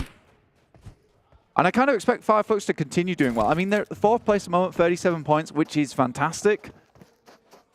Tixi close to danger. Bensu, the powerhouse of Infinity IQ. Neither of them pulling the trigger. They're playing do-si-do around the car, and Bensu's got the better end of the trade so far. Tixi overzealous, split from the team, not playing with them, and pays the price. That is really unfortunate. I think that at the moment, Tixi is probably one of their best mechanical players on the squad. It's really unfortunate losing him because you lose a big amount of that clutch power on the side. Winning out those fights a lot of times has come down to Tixi making some real good moves. Not as impactful as we've seen him been before though, John, which is a little bit sad to me. I mean, Tixi supremacy just not here at the moment. Tixi mediocrity currently. I need to stop coming back to Gladiators. Don't put them back on the screen. Stop that. Well, when they're taking a fight, it's fair enough. But when we're looking at Vampires trying to hold a central position and Fireflux taking blink shots at the compound, certainly talk about that. Dplus KIA send into the Labendita crater, and they might have some neighbors to worry about. Goodness me, Reject Tokyo don't want to let them get away with this one. Fabian is a little bit isolated, but the rest of Dplus KIA, they are establishing a high ground, and that is what you want to execute with. Forest able to suppress that close range position and keep his teammates safe. They send one down in, they lay the trap, and it looks like Reject Tokyo might have just bit. Yeah, Lufa tries to scrub Forest off the top side, not able to quite make that one happen though. Forest finds that cheeky little angle. I think they expected all of them to be heading in towards Labendita crater. Not to be. They gave them the old fake out there. Sunan, 628, taking the shots over towards Geekate. Taking a bit more stock of this circle as well. Hacienda del Patron involved, Saint Martin. So some real big amounts of elevation inside this circle from the eastern side over towards the west. So we are going to cut a lot of these teams off into their own individual battlegrounds for the time being. 6-8 again in a pretty solid position. We saw Yang Wan, be a devil in his own right. Tianba able to use the backup with the DBS and the auto shotgun. Really not much you could do about that. Duello goes down. Reiji trying to get away from it. Last player standing for the squad. They were able to get quite a few eliminations. I think it was 8 overall, Blank, in that last Miramar that we just saw. This time around, they're not so lucky. Reject Tokyo, it feels like a team that has always consistently had that chance, but just never quite pushed past the line. Now, for Reject, I think they've been a consistent esports team making it towards these international events. And absolutely. They obviously are performing very well in their region of Japan, but right now, it's not able to put up those performances on international stage. But it's always great to see them here, and I think that the Japanese teams are constantly improving. And I'd say that they probably are at the level of some of the they deserve to be here. SEA teams as well as European teams from about a year ago. Because I do think that PUBG Mobile teams in general have just leveled up in such a gigantic way over the past year. It's really crazy. When we've had more and more coaches move in to the scene, providing really valuable knowledge to these teams overall. Providing infrastructure, I think, or even, well, equally as importantly, right, is providing that infrastructure. When you look at teams that just play with themselves, the players are the ones doing the analysis, doing the coaching, and trying to figure out and execute on these plans. It's not as, it doesn't have the longevity that having a coach, having a real infrastructure behind a team gives. You see that with teams like Vampire. Coming into PMWI, they have got that position. Obviously, Satani, we talked to him quite a lot on the English broadcast. We love to hear from him. He's got a lot of valuable insight, and I feel like he's a great staying hand for the roster. Yeah, I think I said it last year as well, is that he has just brought a bit of, and what we kind of need a lot of times, a bit of discipline, because you always hear him right? They're on to win a lot of cash already. Absolutely. But he comes in quite humble every single time. I think that's what he does for his team a lot. He keeps them humble because you see them in game. They are an aggressive team. They really like to take the highlight. They love being that center of attention in game. But at the end of the day, they still have these moments where they play it slow before they really unleash absolute madness on the lobby towards the end game. And it's difficult to put them down at that point. So it's really, really good to have that person that keeps you grounded a lot of times. 628 still looking over towards GK. 628 haven't moved far at all. We know they like to drop over towards this north side of Picardo in the first place. Didn't transition over to power grid. Circle didn't really require it to happen, but a lot of teams on that side. Alter Ego trying to push their way in. Do find an initial knock. Not much more than that. It's northwest side. Troublesome. Rosemary isolated on the back. Cooked away there. Oh, wow. Taken out of the running. This central ridgeline. That's a circle and a half. Is the most important feature in this circle, as generally these ridgelines will be. But yeah, you're right. A lot of open ground nearby. Yeah, this is going to be like the yin-yang circle because we will just have a line of players through the middle of this ridge. You can hold a lot of teams in there. Stalwart found initial bit of damage over towards Alpha7. They have recovered. A nade goes back, and Icy's got to be very careful because the double nade there's great, but one comes back. Top's on the top side. In fact, KIA just has to hug the wall as best he can. Become one with the rock here to get that first aid kit off.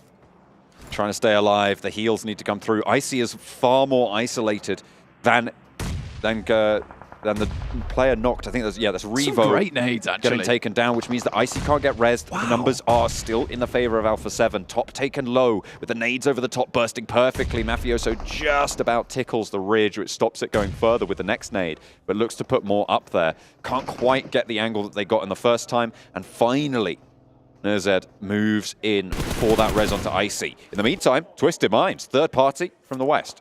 It's a well-placed smoke on the top side. Really denies a lot of the sight lines coming through from top, looking down towards this team.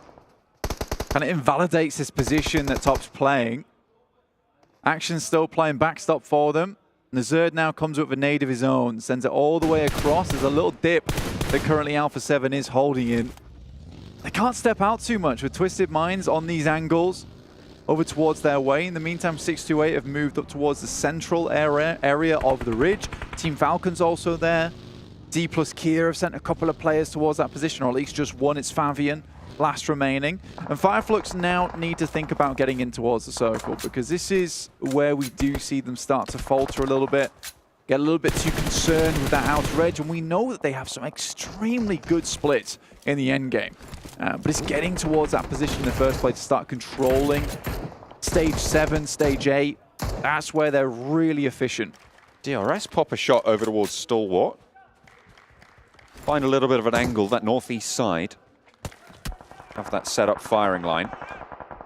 As we hop on over to the south edge of the circle. 628 on the high ground with Sunan. Gladiators trying to move in underneath them. And the Shadows are treacherous in their own right, with GK holding out underneath Sunan. The rest of 628 a little bit further forwards, closer to the circle. Falcons, very central. Box Gaming already pick up one of those knocks over towards Fireflux. It's taken them a while to move away from this position. They tried to set up some form of defense. Lutz goes down, leaving them at 3, and Box Gaming continue to sweep inwards. Fireflux have had a bit of a lackluster defense here. A tepid one. Solus off the distance, will have his vehicle pretty much taken out of the way. The Infinity 2 also looking this way. They're just underneath the compound. A lot of teams would like to head towards if this does go down towards the south. And King, though, goodness me, SLR in hand. How do you hit that? Solke was on the broadside, but behind the scope, I believe. Didn't really have the angle and has managed to find some cover. The smoke blooms, there's a rock, there's a ridge. He can stay safe for the time being, but he's going to have to move and likely won't be able to get out of there in its current state. Does get a heal on, and Ketch actually rolls through for the save. Solke and Ketch, though, now main meal on the menu. for Falcons as they try and ride strong, but a really solid set of shots from Kitsune to find one and the flush very, very quickly for the Gladiators on the south side. A little bit of an opening maybe on the south. Yeah, pretty instantaneous here. And again, a lot of teams would like to move their way through on that south side. Schweppes will pick up Solkay. They find a bit of shelter.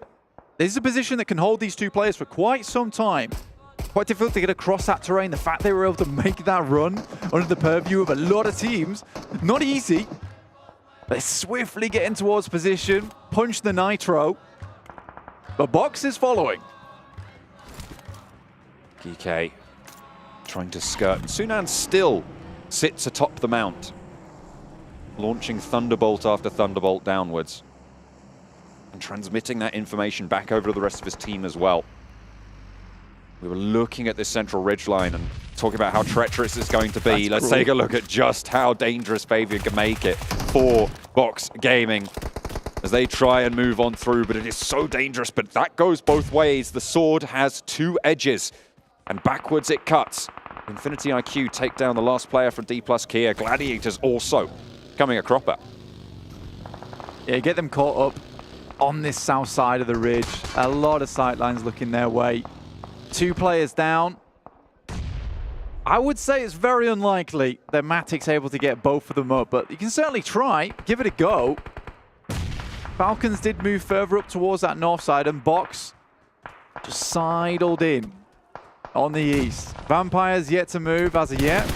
They did take down a player from DRS earlier on. Meku is shut down.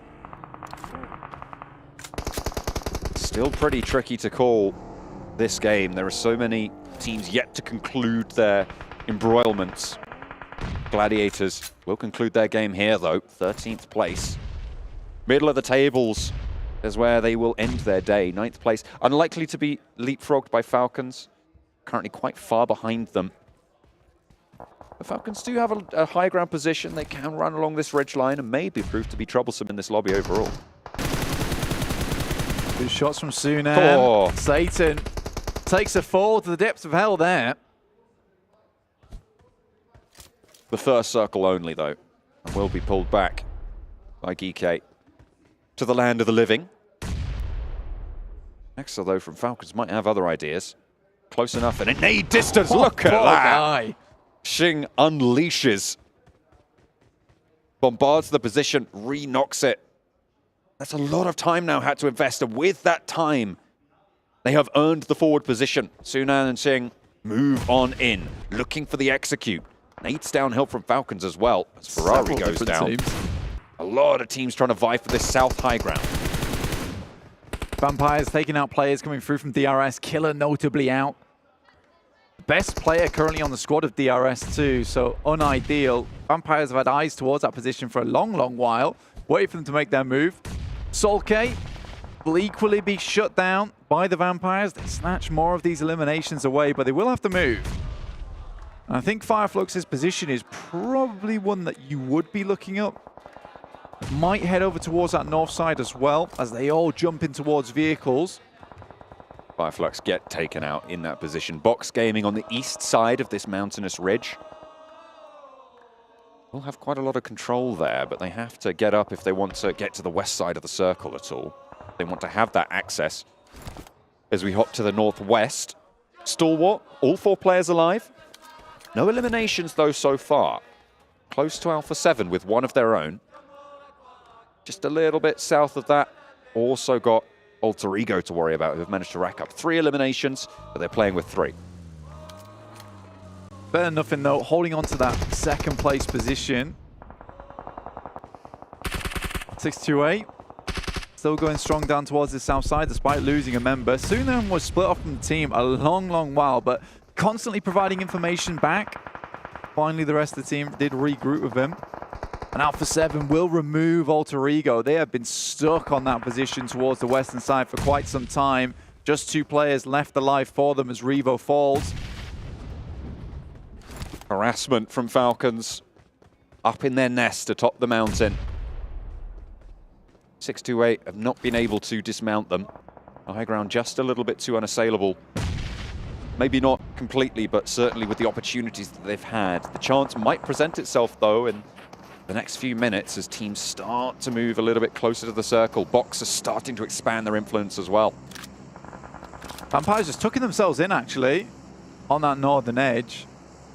Not to go too far. I think that this is a position where you'd imagine a lot of teams would take up residence, as the circle pushes a lot of the squads that will have squeezed themselves in on that south side forward. 10 teams in stage 6, Blank, almost stage 7.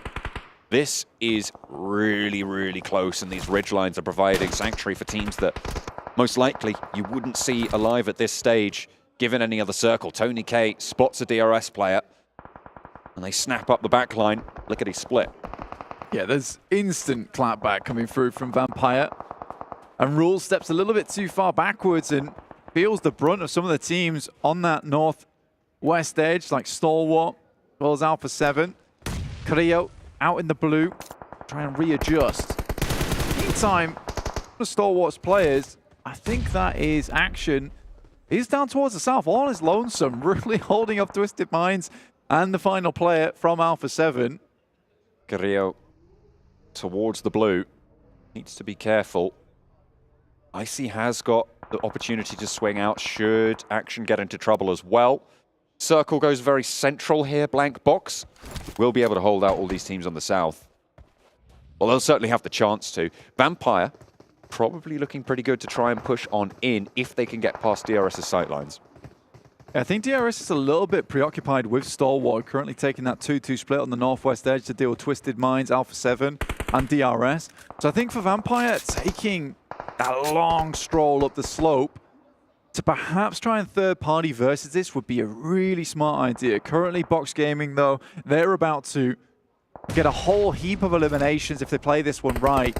As a lot of these players on the south side will have to drop off from their high ground down towards Box Gaming sightlines. Scary prospect. Okay, trying to move past, but AXA has other ideas. Wow. The pump action. This late in the game, still having that in the arsenal is a risk, but it's going to work out here. Falcons hold out a push, and still there's more to do as GK Esports trying to stop the push from the south of 628. AXA continues his bombardment, his barrage of bullets as they roll downhill. Unfortunately, his teammates not so lucky. His opponents either. 628 moving through, swelling the ground on the south side. Just to put that in perspective as well, AXA had to miss 0 shots on that SG to make that happen. Yang's got plenty more shells to unleash from the auto shotgun here, though. And it will be good for 2 knocks. Falcons dismounted. And now 628 can play on with 3. We saw what they could do on the Erangel. Can they in the previous map on the Miramar, can they convert it this time around? The 3-man 628 buff. There's no 3 in their esports title. There's certainly 3 in the game here, and they're doing fairly good work. The Infinity still alive. Vampires have now taken control of that northern side. If they win out this game, they will have found themselves a massive buffer going into day 2. And it feels like a repeat of the All-Stars. Finished that first day off with 78 points. Bear in mind, there was a lot more eliminations available with the 18 teams in the All-Stars. So can they break their own record on a day 1? Already up to 5 eliminations. An extremely good spot for themselves. Finding Yang 1-2. Wow. Really, really solid stuff from the north side. Stalwarts drawn a little bit short here. A knock sent their way as well. They're grouped up. They don't really have any forward position. They will have quite a lot of info over the ground, and it's quite a flat area that they have to push across.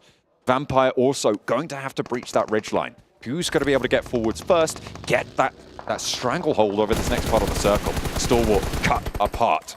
There's 3 players from 628. Take aim. Xing finds Ravenclaw from Vampires, though, and Bensu, once again, that powerhouse from Infinity IQ, will pick up one of the players from Box who have just not held onto this spot very well. Stoned is sent back as they res their player, Ravenclaw, and Stalwart will be finally forced out of the blue, and I think Vampire most likely will turn a lot of their attention over towards Stalwart. In the meantime, 628 descend upon the guys from Box. They need to take care of the threat from downhill should they want to move forwards. Boyga and Bensu for Infinity IQ.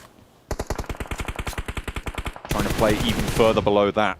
Another shot sent over towards Stalwart, and another knock from a nade on Vampire's squad. Flush is coming through, and Vampires can really start to isolate this team now. Very, very difficult to move forwards with the threat of Stalwart there, but once they have removed that, they can start to march in. Icy falls next, and the Vampires yet to lose a player. 6-8, dastardly daring in this lobby at the moment. They're just taking fights all over the place. Oh. A lovely nade over the top will do a good amount of damage, and just top remaining now. Not long for it, I'd imagine. The blue zone will push him in if nothing else. 3 seconds until it goes in. The fire not quite touching him there. He does get lit up. Has to hit the deck and go for another heal there. Doesn't really have anything left in the back pocket. Action crawling forwards, trying to get info. And Vampire need to move in along this ridgeline to stop 628 from getting control, Blank. Luckily for Vampires, it's such open ground that a lot of these teams have to push towards, but they have been lacking on these elimination points, and 628 is lapping them up themselves. Stalwart finally taken down. No further will they go. Gosu from underneath does damage, but no more than that. Yang Won stays alive. Vampire get the final knocks there, the final points. 2 teams now remain, and there's knocks already. Jing trying to stay alive, but Vampire looking to shroud the lobby in darkness, and they'll be able to take everybody down. From the northern side, they play slow, they play efficient, and they devastate the lobby. 20 points on the final game of the day, and their day one here mirrors that of the All-Stars, Blank. Goodness me. They go for the 3-peat, and now the repeat on the day one of All-Stars. 78 points accrued total. I mean, that is perfection, right? That's the way you want to start it. Satani probably told them, can you just do what you did on day one? And they were like, exactly what we did on day one? No. Just do what you did on day one in terms of strength and power. Okay, we'll get the exact same points. It's absolutely fine. That is ridiculous coming out from Vampires. What a way to end it. That was a masterclass of terrain control, of biding your time until the right opportunity presents itself. They saw a Stalwart player go down. They just kept that pressure up, and then they moved when they needed to. That's what I've praised them for so far today, over the course of the All-Stars as well. I'd love to see it come through in the final game of the day. Man, you can't count out 628 as well. True. That was ridiculous stuff coming through from them. I didn't quite catch the amount of eliminations they had at the end, but they were blasting out of their minds. That 3-player buff for 628, really coming in clutch for them. I just wonder what they could do with 4 players at the end of the day. What is your final whoa, don't be ridiculous. That would be too much, That would right? be unnecessary. Either way, we are going to close out the day. We're going to go over to the desk after a short break. Thank you so much for watching. That's Vampire Esports showing us exactly what they're made of. We'll see you in a bit. All new Honor Magic 5 Pro. Freeze even fleeting emotions in just milliseconds. Take marvelous night shots with lightning-fast exposure. The display reveals more details in bright areas with an astonishingly long battery life that just keeps going. The latest flagship chipset brings you exceptional performance. Unleash the power of magic. Honor Magic 5 Pro.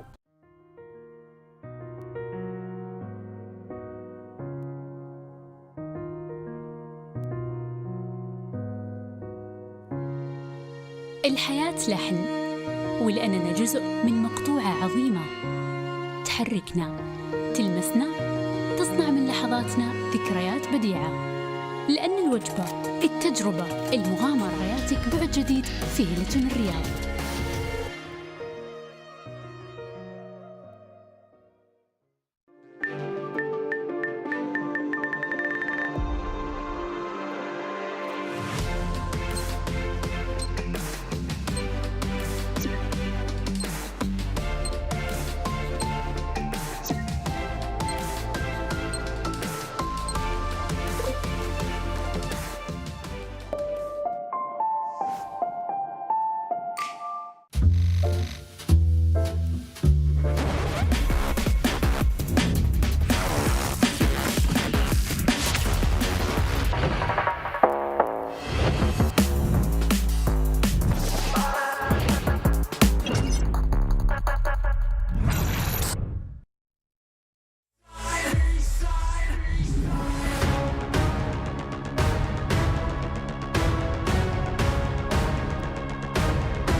change me, rewrite our history. I chose on my side, on the front line. You wanna save face, came to the wrong place. You raise a white flag, I give the peace sign.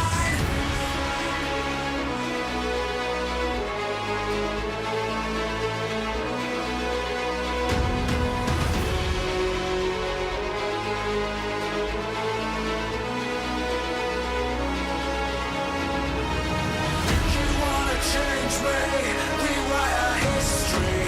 I chose on my side, on the front line. You wanna save face, came to the wrong place. You raise a white flag, I give the peace sign. I give the peace sign. I give the peace sign.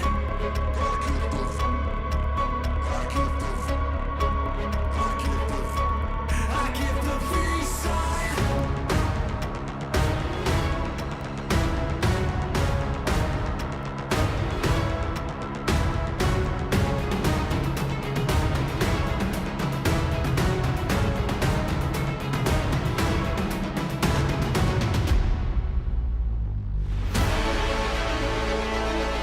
give the peace sign. I give the peace sign. I give the peace sign. I give the peace sign.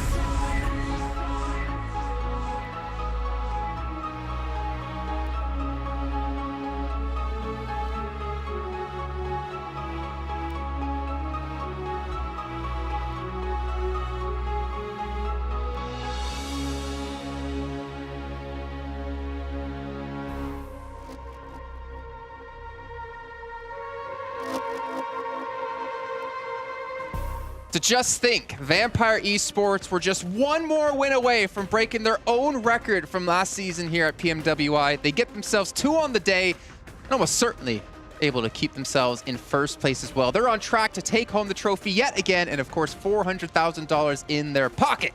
Jason Kaplan, we got Max Spence, Severals Gaming to help break down this last Miramar. Our last match of the day, and gentlemen, that was indeed a clinic yet again by Vampire.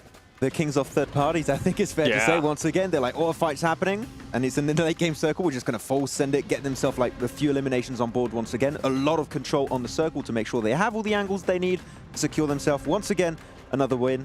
And I mean, Vampire, we expected them to do well here, Seven, and they proved it once again. They are worthy of being the champions. Not gonna lie, I kind of wish they would have broken that would have been the record. nice. That would have been nice. And you were saying the kings of third party. There's still 2 days left. It could happen. Oh, okay. First day, though, imagine the message Joda said. What I do want to talk about before you sidetrack me even more is you were saying about how they're the kings of third party. The kings of pacing, because they are able to decide when they want to take on those fights. And I think we saw that perfect too, the way they were able to clear out the North. I mean, after they took on DRS, they were the only team in the North. And now at that point, they were able to just kind of scout. Okay, do we want a third party that fight? Do we want to wait? And I think that's what it kind of comes down to, right?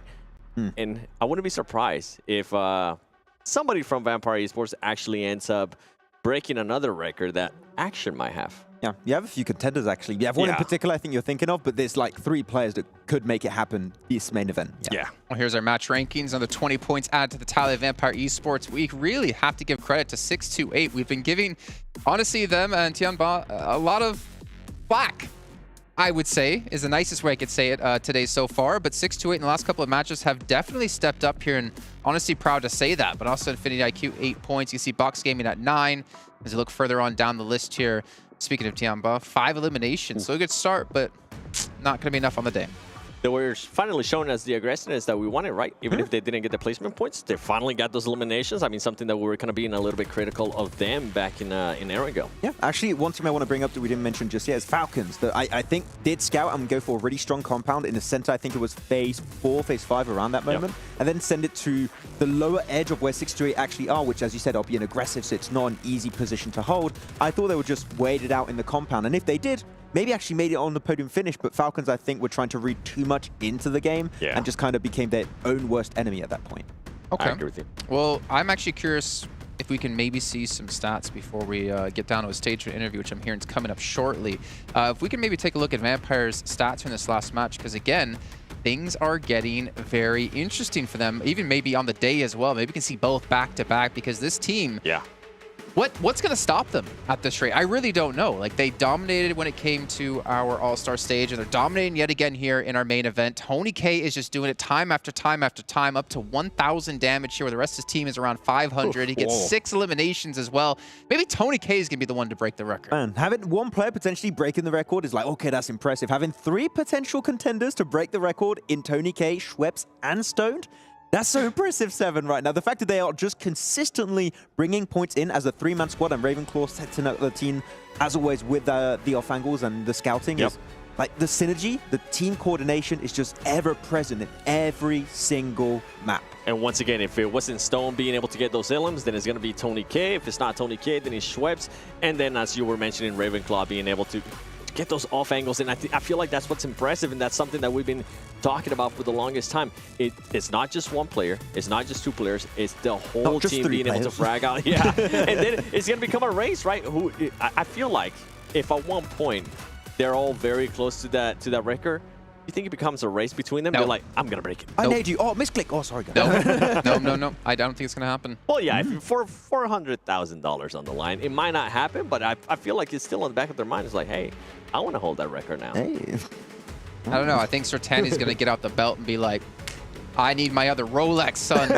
You guys better focus up. Let's take a look, though, at 628 here and their stats this last match, because, again, this is another team that's rivaling for this top place position. Sunan going to be coming in with the 1,100 damage, so we do have that one standout player at the moment in terms of damage between the 2 teams here in that last match. But Zing's going to come in with the 5 eliminations, and, again, a majority team effort. Yeah, and Yang has been, even though it has been, as you said, Jason, a team effort, I would say Yang currently is the player that stood out a little bit more to me, especially on that previous Miramar match number 5, but match number 6 has also been good presence from Yang and from Benson, and of course in his stats, his eliminations and damage ratios. But yeah, good on Miramar. Yeah. But it's what we said about Dplus KIA after day 1 of the All-Stars. We want to see more presence on... Are you saying that this could be our new Dplus KIA? No, okay, that's that.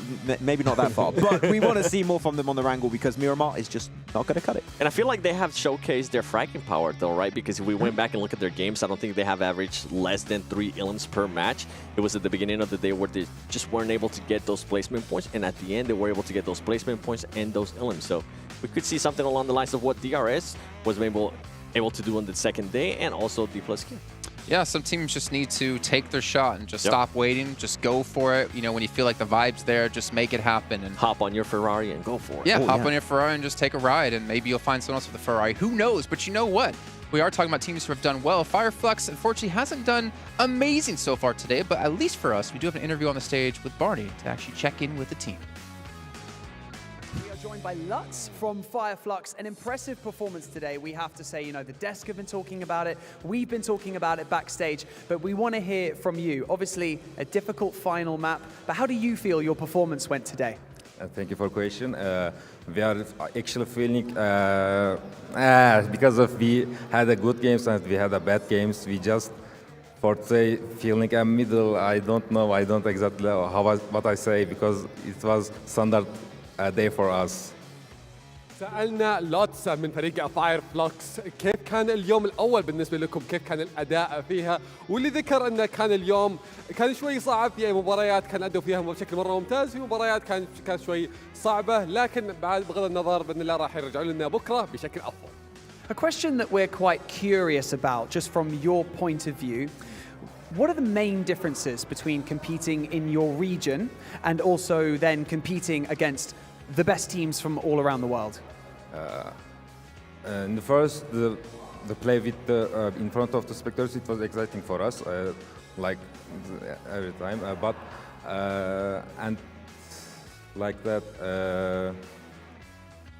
how I say, sorry. So we're thinking about things like, is the skill bigger? Is it just like the rotation's different? Yeah, rotation is different, and gun skills is so much powerful in this because of we meeting with the best players in the world. That's the reasons, I think, yeah. سألنا لوتس إنه كيف التنافس بالنسبة له هنا في PMWI ضد أقوى الفرق العالم مقارنة في الريجن اللي هو فيه، لكن وذكر إنه صحيح إن المنافسة تختلف شوي، وصحيح إنها برضو متعبة وأصعب، لأنه بشكل طبيعي إنه جالس يلعب ضد أقوى الفرق في العالم، وكان جدا ممتعة، لكن بإذن الله راح يتعلم منها وبيرجع لنا بشكل أقوى بكرة بإذن الله. Now, before I let you go, the past 3 days, we had the All-Star Stage. It was tough, and S2G didn't make it through to the main tournament. So how does it feel being the only Turkish team representing Turkey here at the main tournament?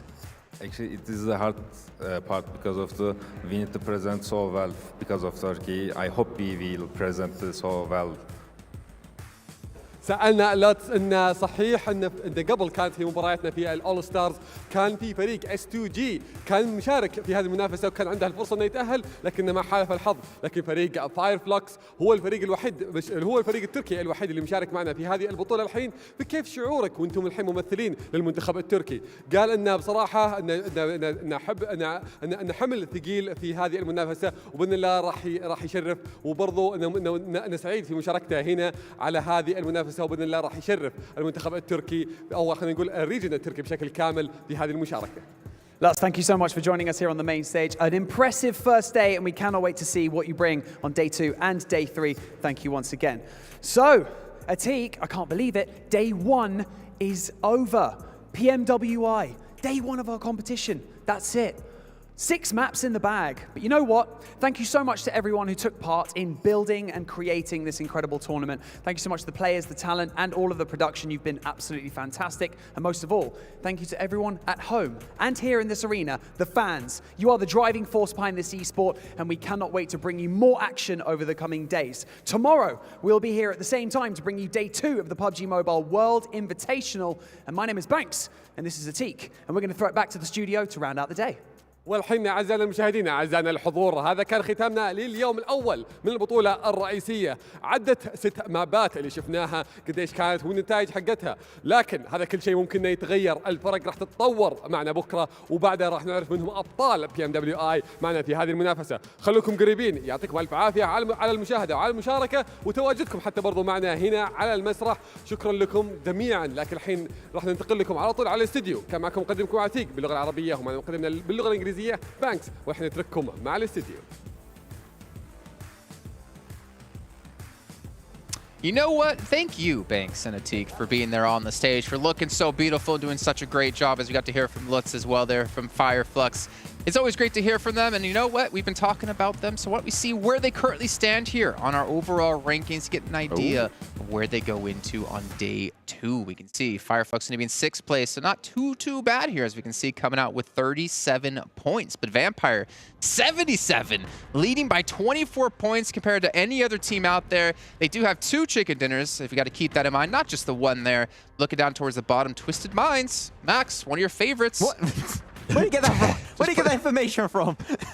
Twisted Dports looking, unfortunately, not great right now. But yeah, at the bottom of the rankings, Reject, Tokyo, Jamba, teams that we need to see significant improvements from. But the fact that Vampire have still been able to hit close to the average they had during the All-Star Stage shows that, once again, their playstyle is consistent, is relevant in All-Star Stage and even in the main tournament with even more gifted, talented teams. So I expect it to continue. Tomorrow might be a little bit of a tougher day, as we do maybe expect some adaptations from squads that struggled in today. But I think they're just going to keep cruising. Really quickly, correct myself. It actually is 1 win for Vampire. For some reason, I thought they had 2. I think they had 2 second-place finishes before. My bad. Oh, you know what it was? They were first in regards to points. That might have been it. 16 elims, 13 elims. Yeah. Okay, sorry, but 7. Oh, you're good.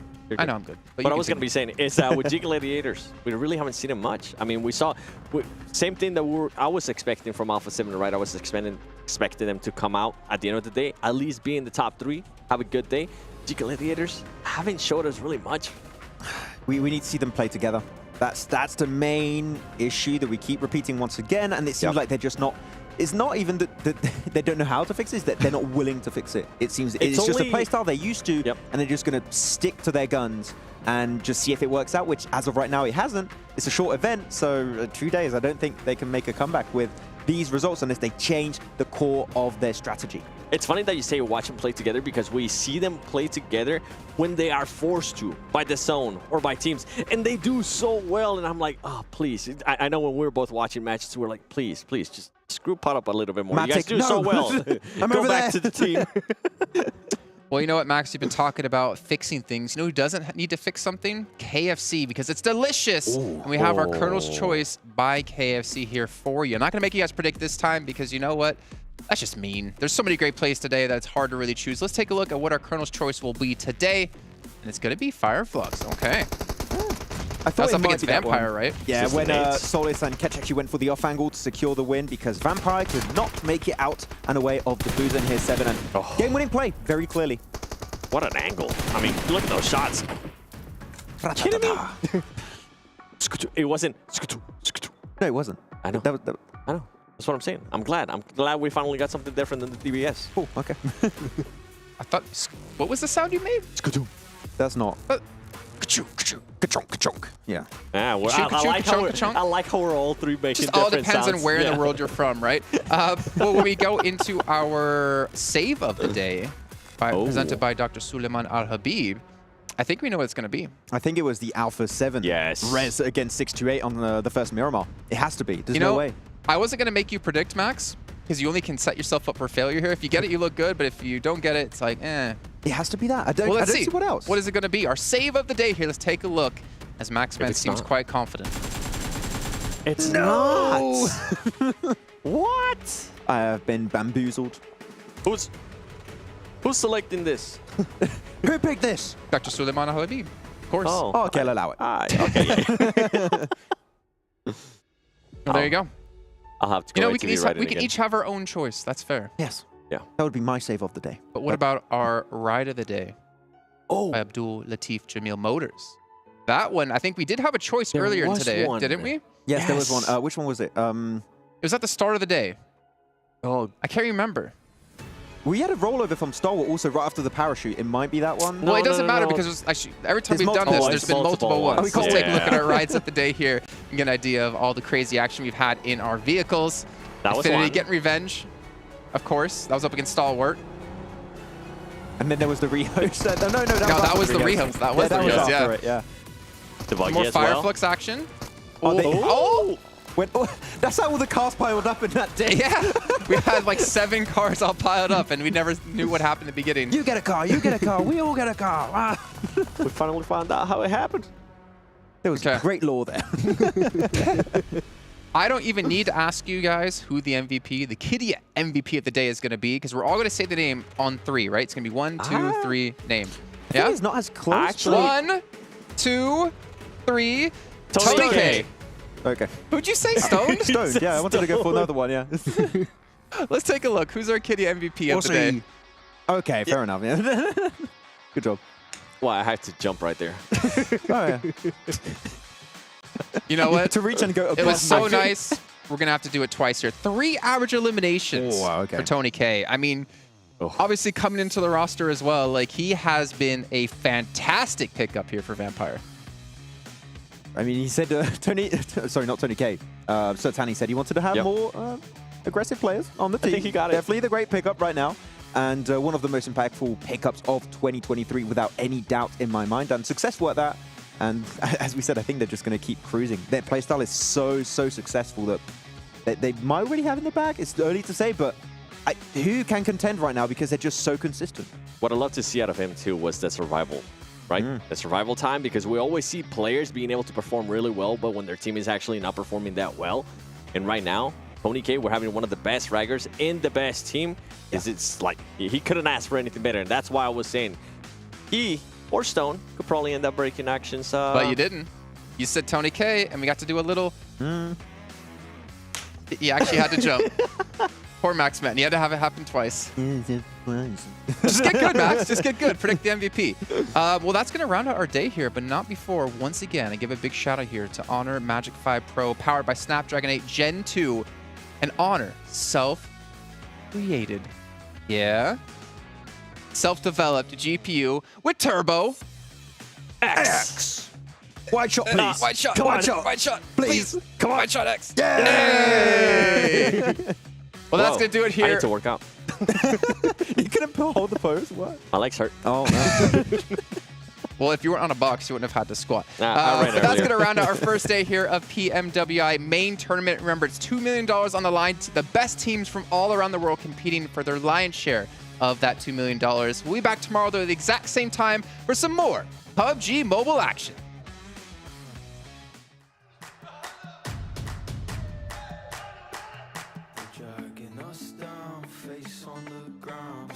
So proud, just look at the crowd. Making some noise, making some sound. We got a choice, they're hearing us now.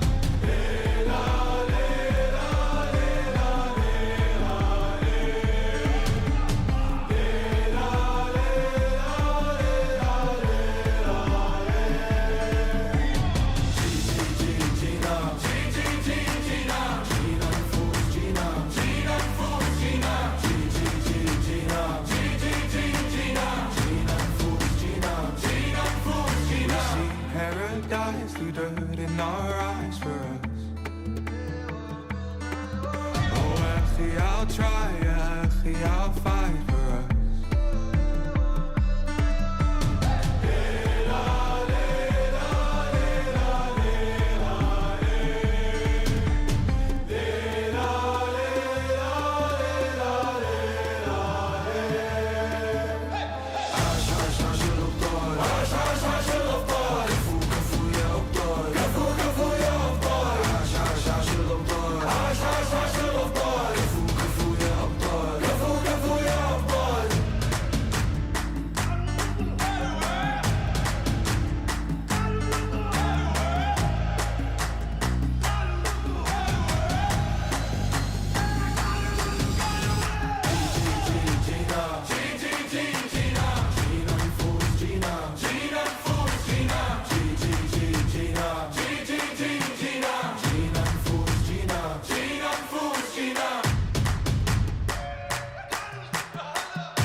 follow the leader.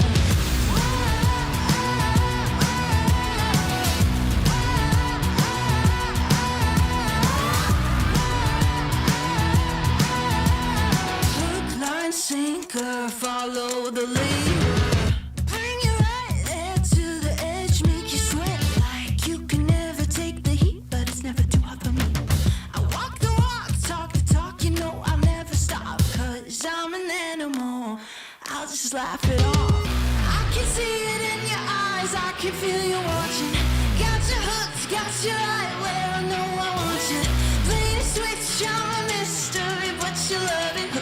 Hook, line, sinker, follow the leader.